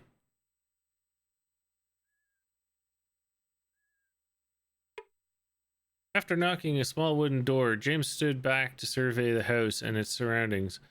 Darkmoor seems friendly enough, he said. The door swung open, and his attention swifted to a smallish woman who greeted him with a hug. Oh my! Aren't you a dear? My name is Caroline. What's your name? Before James had a chance to answer, she ushered them all into the house. Inside, amidst a collection of knickknacks and odds and ends, no doubt collection over 3/4 of a lifetime, they introduced themselves. They talked several minutes as she refilled their water pouches, which we just filled, with the pitcher sitting on a small wooden table in the corner. Have you seen the crazy old hen that lives down the road? She queried breathlessly. Only comes out at night. My sister Elizabeth thinks she's a witch or something. I just think she's crazy. Can't really blame her. Husband and son were both killed by evil spirits. That's what they say, you know. Their pouch is full. They managed to work their way to the door. The woman was still talking as she closed the door behind them. Well, you know, she's just being nice, right? What do you mean? Out, out, out. And our barding has increased. And our barding is increased. Oh god, I could do this all night, which we're not going to do, but you know. Oh, our barding didn't increase. Our barding increased. Is that the whole party? Or like, it is actually. Oh yeah, Owen's the better bard. Okay, let's actually go in here. Let's talk to this gentleman. A table was cleaned for them, sitting down on a splintered bench across from a man. James shared a bit of the mercenary's bread as he listened to the story about the failed love affair with a married woman. As the story progressed from a sentiment recounting to a drunken bludder, it became evident the man had no intention of finishing the tale anytime soon. That's terrible, James intoned around a mouthful of bread, his attention fixed instead on a wooden boards behind the mercenary's head. Awfully tragic. Ah, there you are, a steward said, laying a heavy hand on Owen's shoulder. Are you lads still going to help me carry in those bags like we talked about? Initially at a loss, but suddenly understood they had been rescued. James clapped his hands together and go, yes, yes, of course we are. If our drinking companion will forgive the absence. Blearily, the man looked up at them and nodded, waving someone to come and fill his cup. Okay, so we've had that before. I'm going to stop reading those, the ones we've had. A table was cleared for them, sitting down, spreading a bench across from a man. James, wait. We just did this one. These two gentlemen have the same... I've never seen that before. The man scowled, apparently far more intent on something going on across the common room. He seemed uninterested in James' repeated attempts to chat. At last, he glanced up and gave an exasperated sigh. What exactly do you want? Just a little friendly talk, James said with a companionable smile. News, gossip, and song, perhaps. Well, go and find a bloody jongleur, and then leave me be. I've got better things to do than entertain every jackaboot that comes through the door. Okay. Innkeepers just rest. Oh, we can do some rest. Why not? Get our maximums back up. There we go. Barmaid. Don't need anything from you. Thanks. Okay.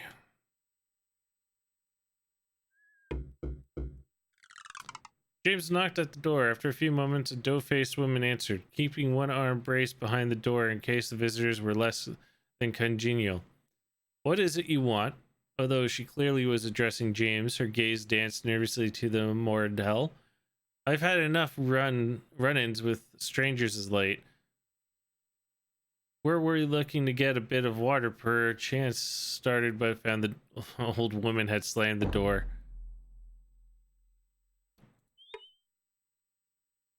Oh, we have a key.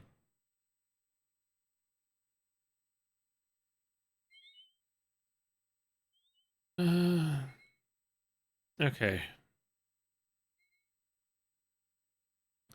I think I'm probably going to end it there for tonight. Which has been great. You know, we actually made quite progress through Betrayal at Krondor. We've been streaming for just shy of 7 hours, which is what I was aiming for. About 10 minutes shy, actually, because I started a little early. But I'm going to call it here. I appreciate everybody that joined me today for the second run of Betrayal at Krondor. We will be on again tomorrow. I plan to start at 1 p.m. like I did today, and we'll be going on for another 7 to 8 hours tomorrow as well. So I appreciate everybody that came in, new followers, new subscribers, and I hope you have yourselves a wonderful morning, daytime, evening, wherever you are. And if you haven't already, you can follow me on Twitter and on Twitch, again, for those that haven't. And I will be posting when I go live, so you'll know exactly when the party starts. Anyway, have yourselves a good time. Look forward to seeing you again tomorrow. If not, the VODs will be up on YouTube every night, the same night that I stream. Have a good night. I'll talk to you soon. Bye-bye.